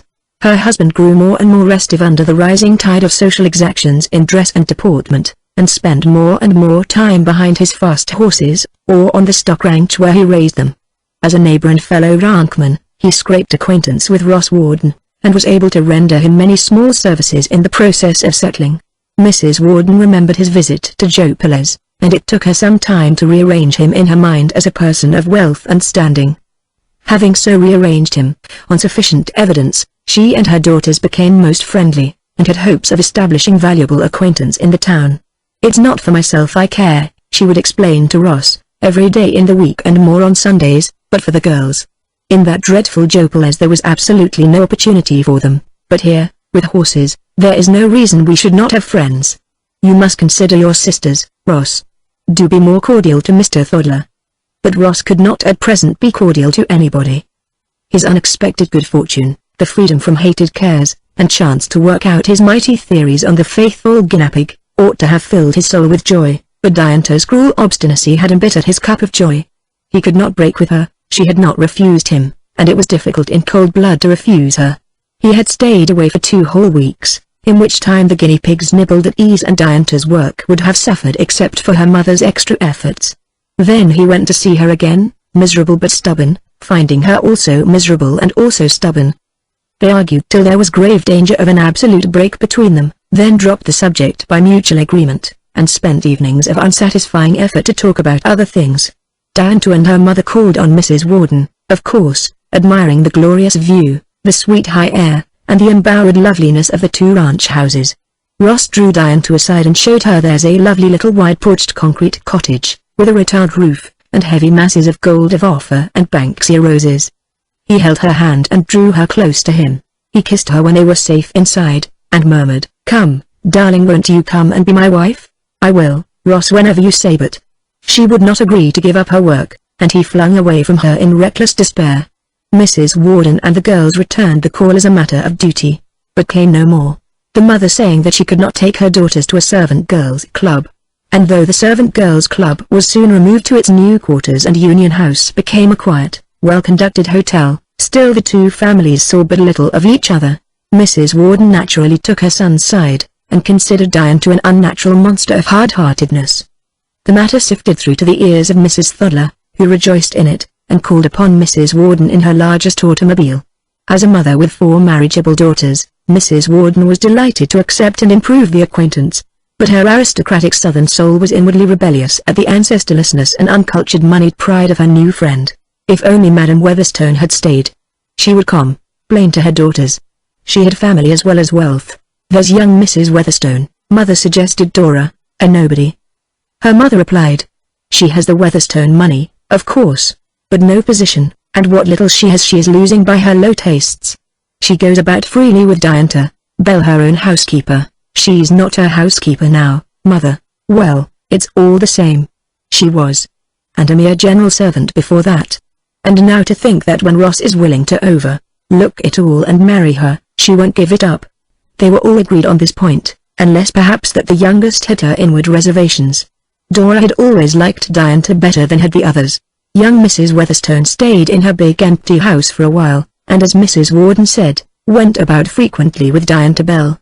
She liked Mrs. Bell, who took her for long stimulating rides in her comfortable car, and insisted that first one and then the other of them should have a bit of vacation at her seashore home before the winter's work grew too heavy.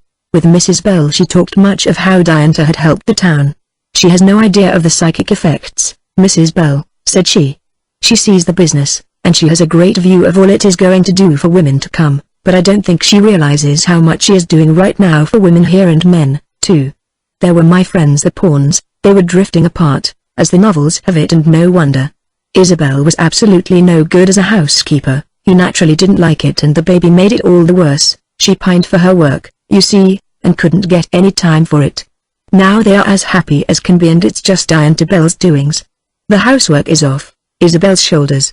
Then there are the Wagrams, and the Sheldons, and the Brinks and ever so many more who have told me themselves that they are far happier than they ever were before and can live more cheaply.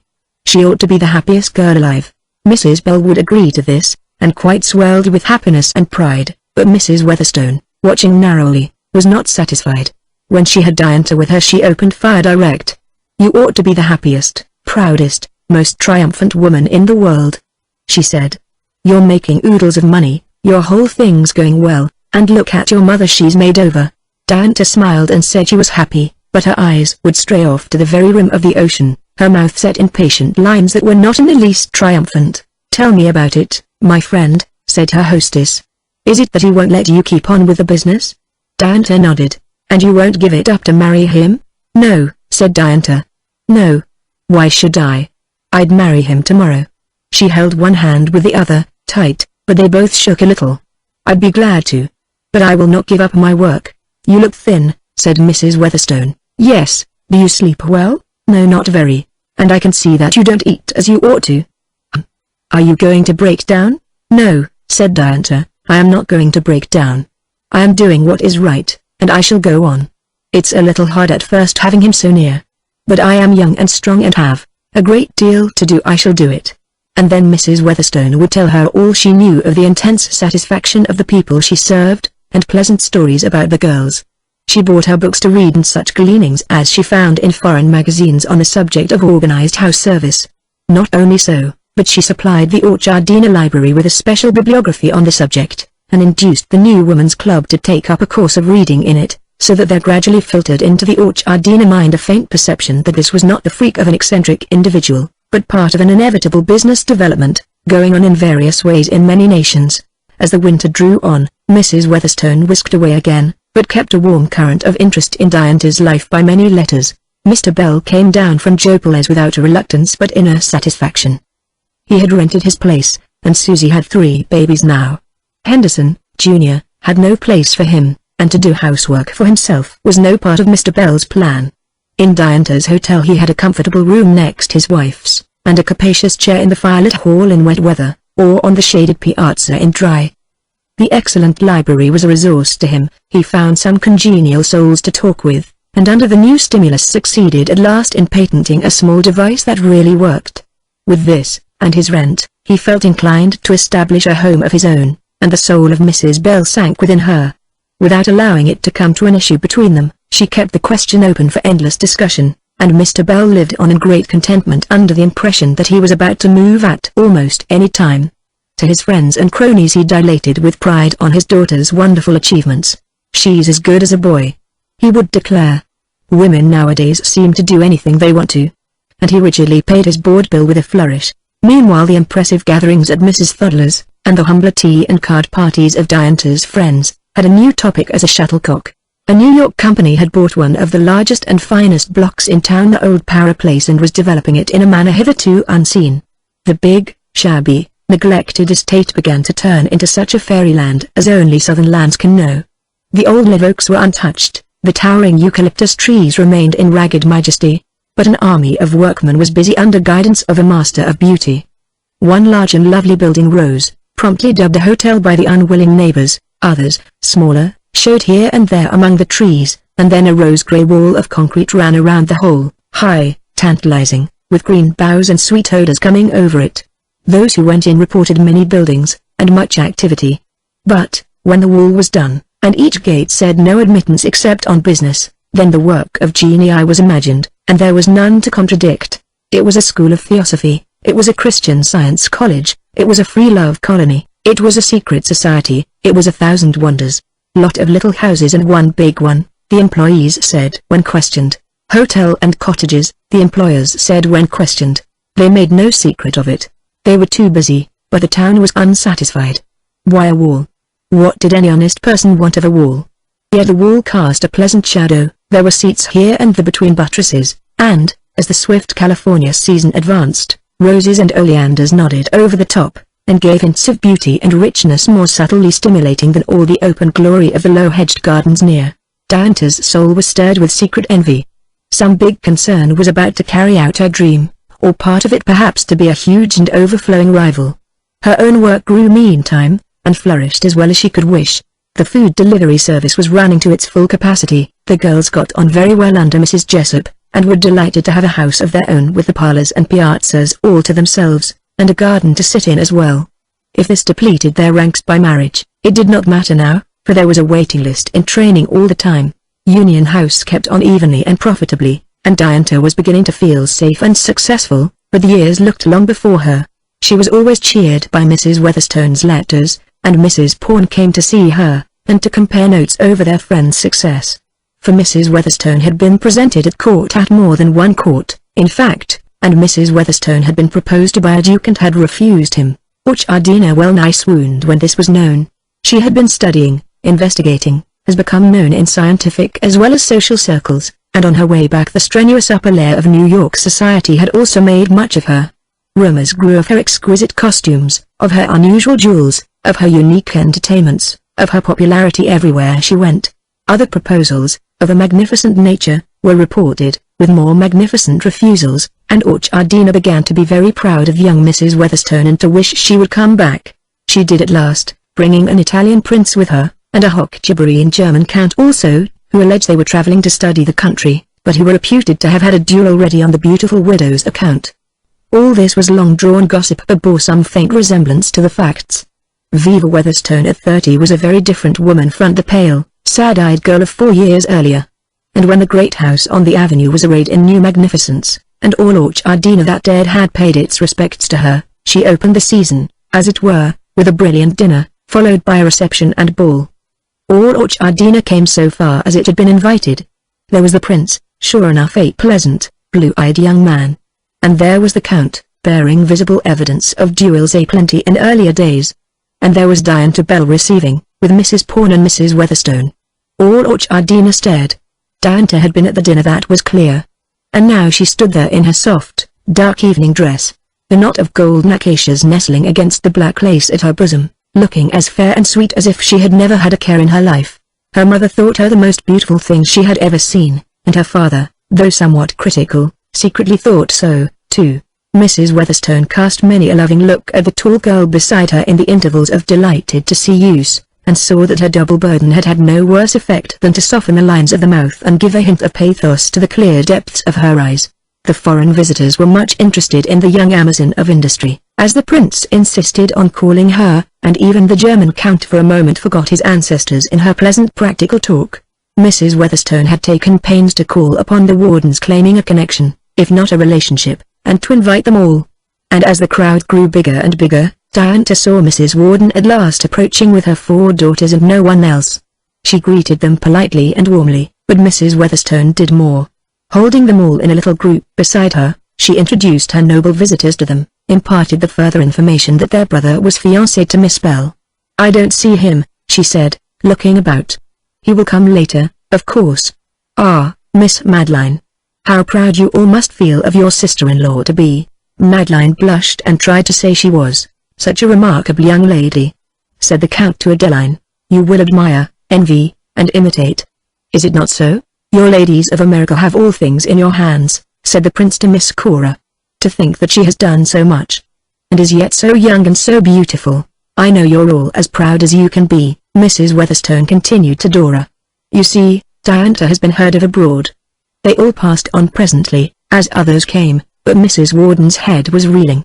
She wished she could by any means get at Ross, and make him come, which he had refused to do. "I can't, Mother," he had said. "You go, all of you. Take their girls. I'll call for you at 12, but I won't go in." Mr. and Mrs. Thodler were but not happy. She was not, at least, and showed it. He was not until an idea struck him.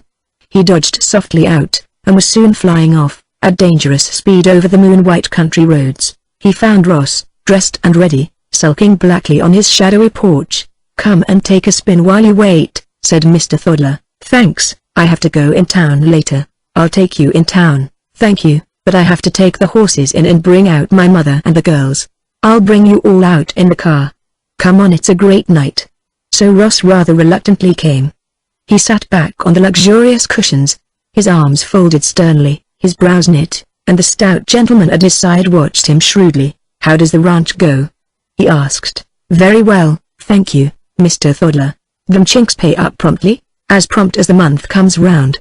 Their rent is a very valuable part of the estate." "Yes," Mr. Thodler pursued. "They have a good steady market for their stuff. And the chicken man, too. Do you know who buys them?" Ross did not greatly care. He intimated, "I should think you'd be interested. You ought to. It's Diantha Bell." Ross started, but said nothing. "You see, I've taken a great interest in her proposition ever since she sprung it on us," Mr. Thodler confided. "She's got the goods all right. But there was plenty against her here, you know what women are. And I made up my mind the supplies should be good and steady, anyhow. She had no trouble with her grocery orders, that was easy. Meat I couldn't handle except indirectly, a little pressure, maybe, here and there." And he chuckled softly. "But this ranch I bought on purpose." Ross turned as if he had been stung. "You?" he said. "Yes, me. Why not? It's a good property. I got it all fixed right, and then I bought your little upstate showblock, stock and barrel, and gave you this for it. A fair exchange is no rob, Berry." Though it would be nice to have it all in the family, eh? Ross was silent for a few turbulent moments, revolving this far from pleasing information. What did I do it for? Continued the unasked benefactor. What do you think I did it for? So that brave, sweet little girl down here could have her heart's desire.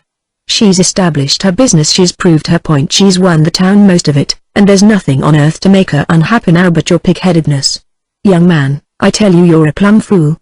One cannot throw one's host out of his own swift flying car, nor is it wise to jump out oneself. Nothing on earth between you but your cussed pride. Mr. Thoddler remorselessly went on.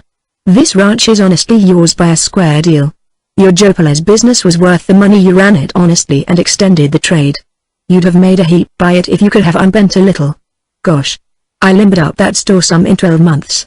And the stout man smiled reminiscently. Ross was still silent.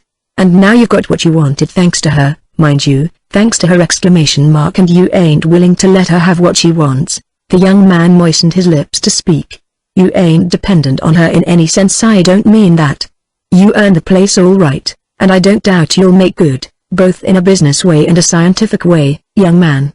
But why in Hades you can't let her be happy, too, is more I can figure. Guess you get your notions from 2 generations back and some. Ross began, stumblingly. I did not know I was indebted to you, Mr. Thoddler. You're not, young man, you're not. I ran that shop of yours a year, built up the business and sold it for more than I paid for this. So you've no room for heroics, none at all. What I want you to realize is that you're breaking the heart of the finest woman I ever saw. You can't bend to that girl, she'll never give up. A woman like that has got more things to do than just marry, but she's pining for you all the same. Here she is tonight, receiving with Mrs. Weatherstone with those Bannerets, dukes and earls around her, standing up there like a princess herself, and her eyes on the door all the time and tears in I could swear because you don't come. They drew up with a fine curve before the carriage gate. I'll take 'em all home, they won't be ready for some time yet, said Mr. Thoddler. And if you two would like this car I'll send for the other one. Ross shook hands with him. You are very kind, Mr. Thoddler, he said. I am obliged to you. But I think we will walk. Tall and impressive, looking more distinguished in a 6-year-old evening suit than even the Hochgeborene in his uniform, he came at last, and Diantha saw him the moment he entered, saw, too, a new light in his eyes. He went straight to her. And Mrs. Weatherstone did not lay it up against him that he had but the briefest of words for his hostess. Will you come? He said. May I take you home now? She went with him, without a word, and they walked slowly home, by far outlying paths, and long waits on rose-bowered seats they knew. The moon filled all the world with tender light, and the orange blossoms flooded the still air with sweetness. Dear, said he, I have been a proud fool I am yet, but I have come to see a little clearer. I do not approve of your work, I cannot approve of it, but will you forgive me for that and marry me? I cannot live any longer without you. Of course I will, said Diantha. Chapter 14, and Heaven Beside. They were married while the flowers were knee-deep over the sunny slopes and mesas, and the canyons gulfs of color and fragrance, and went for their first moon together to a far high mountain valley hidden among wooded peaks, with a clear lake for its central jewel, a month of heaven, while wave on wave of perfect rest and world-forgetting oblivion rolled over both their hearts. They swam together in the dawn-flushed lake, seeing the morning mists float up from the silver surface, breaking the still reflection of thick trees and rosy clouds, rejoicing in the level shafts of forest-filtered sunlight. They played and ran like children, rejoiced over their picnic meals, lay flat among the crowding flowers and slept under the tender starlight. I don't see, said her lover, but that my strenuous Amazon is just as much a woman as any woman. Whoever said I wasn't? Quoth Diantha demurely. A month of perfect happiness. It was so short it seemed but a moment, so long in its rich perfection that they both agreed if life brought no further joy this was enough. Then they came down from the mountains and began living. Day service is not so easily arranged on a ranch some miles from town. They tried it for a while, the new runabout car bringing out a girl in the morning early, and taking Diantha into her office. But motor cars are not infallible, and if it met with any accident there was delay at both ends, and more or less friction. Then Diantha engaged a first-class Oriental gentleman, well recommended by the vegetable Chinaman, on their own place.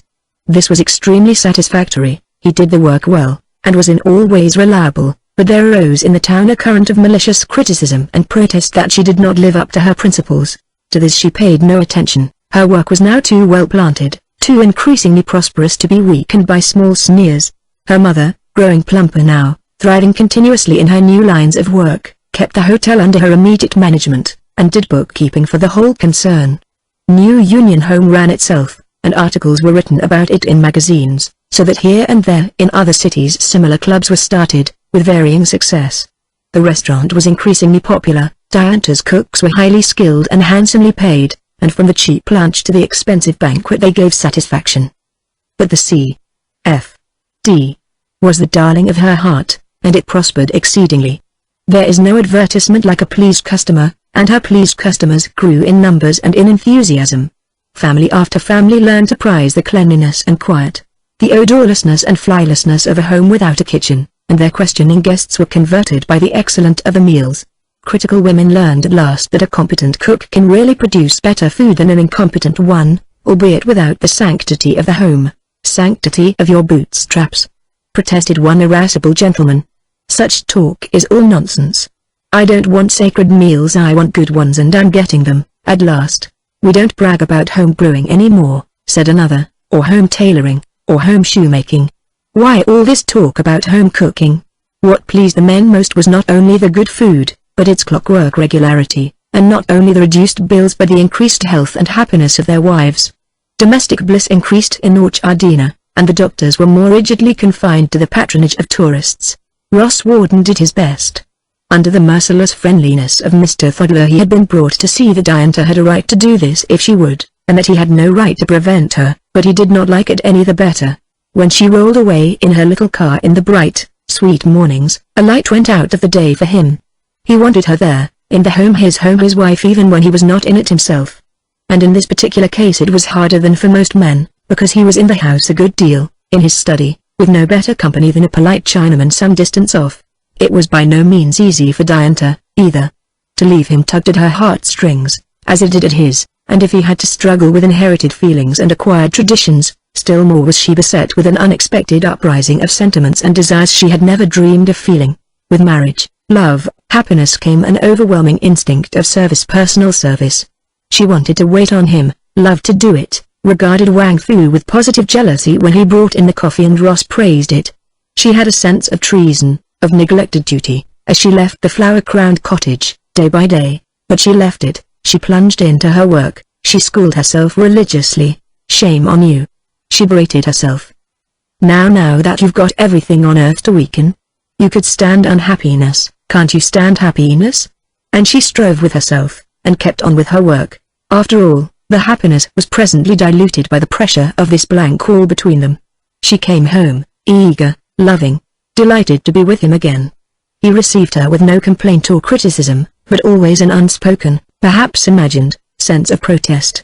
She was full of loving enthusiasm about his work, and he would dilate upon his harassed knapigs and their development with high satisfaction. But he never could bring himself to ask about her labors with any genuine approval. She was keenly sensitive to his dislike for the subject, and so it was ignored between them, or treated by him in a vein of humor with which he strove to cover his real feeling. When, before many months were over, the crowning triumph of her effort revealed itself, her joy and pride held this bitter drop. He did not sympathize, did not approve. Still, it was a great glory. The New York company announced the completion of their work and the Hotel de las Casas was open to public inspection. House of the Houses. That's a fine name, said some disparagingly, but, at any rate, it seemed appropriate. The big estate was one rich garden, more picturesque, more dreamily beautiful, than the American commercial mind was usually able to compass, even when possessed of millions. The hotel of itself was a pleasure palace wholly unostentatious, full of gaiety and charm, offering lovely chambers for guests and residents, and every opportunity for healthful amusement. There was the rare luxury of a big swimming pool, there were billiard rooms, card rooms, reading rooms, lounging rooms and dancing rooms of satisfying extent. Outside there were tennis courts, badminton, roque, even croquet, and the wide roof was a garden of Babylon, a court of the stars, with views of purple mountains, fair, wide valley and far-flashing rim of sea. Around it, each in its own hedged garden, nestled Las Casas, the houses 20 in number, with winding shaded paths, groups of rare trees, a wilderness of flowers, between and about them. In one corner was a playground for children, a wall around this, that they might shout in freedom, and the nursery thereby gave every provision for the happiness and safety of the little ones. The people poured along the winding walls, entered the pretty cottages, were much impressed by a little flock of well-fruit tents in another corner, but came back with those and ahs of delight to the large building in the avenue. Diantha went all over the place, inch by inch, her eyes widening with admiration, Mr. and Mrs. Pawn and Mrs. Weatherstone with her. She enjoyed the serene, well-planned beauty of the whole, approved heartily of the cottages, each one a little different, each charming in its quiet privacy, admired the plentiful arrangements for pleasure and gay association, but her professional soul blazed with enthusiasm over the great kitchens, clean as a hospital, glittering in glass and copper and cool tiling, with the swift, sure electric stove. The fuel all went into a small, solidly built powerhouse, and came out in light and heat and force for the whole square. Diantha sighed in absolute appreciation. "Fine, isn't it?" said Mr. Pawn. "How do you like the architecture?" asked Mrs. Pawn. "What do you think of my investment?" said Mrs. Weatherstone. Diantha stopped in her tracks and looked from one to the other of them. "Fact. I control the stock. I'm president of the Hotel del Las Casas Company. Our friends here have stock in it, too, and more that you don't know. We think it's going to be a paying concern. But if you can make it go, my dear, as I think you will, you can buy us all out and own the whole outfit." It took some time to explain all this, but the facts were visible enough. "Nothing remarkable at all," said Mrs. Weatherstone. "Here's Astor with 3 big hotels on his hands. Why shouldn't I have one to play with? And I've got to employ somebody to manage it." Within a year of her marriage, Diantha was at the head of this pleasing center of housekeeping. She kept the hotel itself so that it was a joy to all its patrons. She kept the little houses homes of pure delight for those who were so fortunate as to hold them, and she kept up her C.F.D. business till it grew so large she had to have quite a fleet of delivery wagons. Ardina basked and prospered, its citizens found their homes happier and less expensive than ever before, and its citizenesses began to wake up and to do things worthwhile. 2 years, and there was a small Ross Warden born. She loved it, nursed it, and ran her business at long range for some 6 months. But then she brought nurse and child to the hotel with her, placed them in the cool, airy nursery in the garden, and varied her busy day with still hours by herself, the baby in her arms. Back they came together before supper, and found unbroken joy and peace in the quiet of home, but always in the background was the current of Ross' unspoken disapproval. 3 years, 4 years. There were 3 babies now. Diantha was a splendid woman of 30, handsome and strong, preeminently successful, and yet, there were times when she found it in her heart to envy the most ordinary people who loved and quarreled and made up in the little outlying ranch houses along the road. They had nothing between them, at least. Meantime, in the friendly opportunities of Ardina society, added to by the unexampled possibilities of Las Casas, and they did not scorn this hotel nor Diantha's position in it, the 3 older Miss Wardens had married. 2 of them preferred the good old way, but one tried the D.S. and the C.F.D. and liked them well. Dora amazed and displeased her family, as soon as she was of age, by frankly going over to Diantha's side and learning bookkeeping. She became an excellent accountant and bade fair to become an expert manager soon.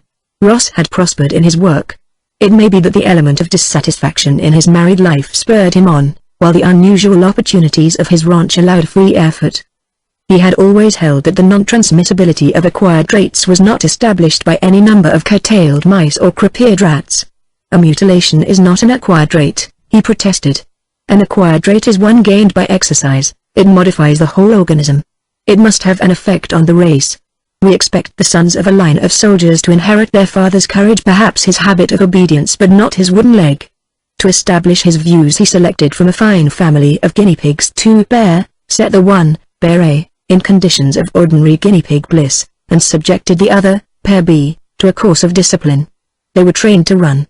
They, and their descendants after them, pair following on pair, first with slow-turning wheels as in squirrel cages, the wheel inexorably going, machine-driven, and the luckless little gluttons having to move on, for gradually increasing periods of time, at gradually increasing speeds. Pair A and their progeny were sheltered and fed, but the rod was spared. Pair B were as the guests at Muldoon's. They had to exercise. With scientific patience and ingenuity, he devised mechanical surroundings which made them jump increasing spaces, which made them run always a little faster and a little farther, and he kept a record as carefully as if these little sheds were racing stables for a king. Several centuries of guinea pig time went by, generation after generation of healthy guinea pigs passed under his modifying hands, and after some 5 years he had in one small yard a fine group of the descendants of his gall-fed pair, and in another the offspring of the trained ones, nimble, swift, as different from the first as the razor-backed pig of the forest from the fatted porkers in the sty. He set them to race the young untrained specimens of these distant cousins, and the hare ran away from the tortoise completely. Great zoologists and biologists came to see him, studied, fingered, poked, and examined the records, argued and disbelieved and saw them run. It is natural selection, they said. It profited them to run. Not at all, said he. They were fed and cared for alike, with no gain from running. It was artificial selection, they said. You picked out the speediest for your training. Not at all, said he. I took always any healthy pair from the trained parents and from the untrained ones quite late in life, you understand, as guinea pigs go. Anyhow, there were the pigs, and he took little specialized piglets scarce weaned, and pitted them against piglets of the untrained lot, and they outran them in a race for Mama. Wherefore Mr. Ross Warden found himself famous of a sudden, and all over the scientific world the Weizmannian controversy raged anew. He was invited to deliver a lecture before some most learned societies abroad, and in several important centers at home, and went, rejoicing. Diantha was glad for him from the bottom of her heart, and proud of him through and through. She thoroughly appreciated his sturdy opposition to such a weight of authority, his long patience, his careful, steady work. She was left in full swing with her big business, busy and successful, honored and liked by all the town practically, and quite independent of the small fraction which still disapproved. Some people always will. She was happy, too, in her babies, very happy. The Hotel de las Casas was a triumph. Diantha owned it now, and Mrs. Weatherstone built others, in other places, at a large profit. Mrs. Warden went to live with Cora in the town. Cora had more time to entertain her, as she was the one who profited by her sister-in-law's general services. Diantha sat in friendly talk with Mrs. Weatherstone one quiet day, and admitted that she had no cause for complaint. And yet? Said her friend. Young Mrs. Warden smiled. There's no keeping anything from you, is there? Yes, you are right. I'm not quite satisfied. I suppose I ought not to care, but you see, I love him so. I want him to approve of me! Not just put up with it, and bear it. I want him to feel with me, to care. It is awful to know that all this big life of mine is just a mistake to him, that he condemns it in his heart. But you knew this from the beginning, my dear, didn't you? Yes, I knew it, but it is different now. You know, when you are married. Mrs. Weatherstone looked far away through the wide window. I do know, she said. Diantha reached a strong hand to clasp her friend's. I wish I could give it to you, she said. You have done so much for me. So much. You have poured out your money like water. My money. Well, I like that, said Mrs. Weatherstone. I have taken my money out of 5 and 7% investments, and put it into 10% ones, that's all. Shall I never make you realize that I am a richer woman because of you, Diantha Bell Warden? So don't try to be grateful, I won't have it. Your work has paid, remember, paid me as well as you, and lots of other folks beside. You know there are 18 good imitations of Union House running now, in different cities, and 3 Las Casas. All succeeding, and the papers are talking about the dangers of a cooked food trust. They were friends old and dried, and happy in mutual affection. Diantha had many now, though none quite so dear. Her parents were contented, her brother and sister doing well, her children throve and grew and found Mama a joy they never had enough of. Yet still in her heart of hearts she was not wholly happy. Then one night came by the last mail, a thick letter from Ross, thicker than usual. She opened it in her room alone, their room to which they had come so joyously 5 years ago. He told her of his journeying, his lectures, his controversies and triumphs, rather briefly, and then, my darling, I have learned something at last, on my travels, which will interest you, I fancy, more than the potential speed of all the guinea pigs in the world, and its transmissibility. From what I hear about you in foreign lands, from what I read about you wherever I go, and, even more, from what I see, as a visitor, in many families, I have at last begun to grasp the nature and importance of your work. As a man of science I must accept any truth when it is once clearly seen, and, though I've been a long time about it, I do see at last what brave, strong, valuable work you have been doing for the world. Doing it scientifically, too. Your figures are quoted, your records studied, your example followed. You have established certain truths in the business of living which are of importance to the race. As a student I recognize and appreciate your work. As man to man I'm proud of you, tremendously proud of you. As your husband. Ah, my love. I am coming back to you, coming soon, coming with my whole heart, yours. Just wait, my darling, till I get back to you, your lover and husband. Diantha held the letter close, with hands that shook a little. She kissed it hard, over and over, not improving its appearance as a piece of polite correspondence. Then she gave way to an overmastering burst of feeling, and knelt down by the wide bed, burying her face there, the letter still held fast. It was a funny prayer, if any human ear had heard it. "Thank you," was all she said, with long, deep sobbing sighs between. "Thank you!" "Oh, thank you."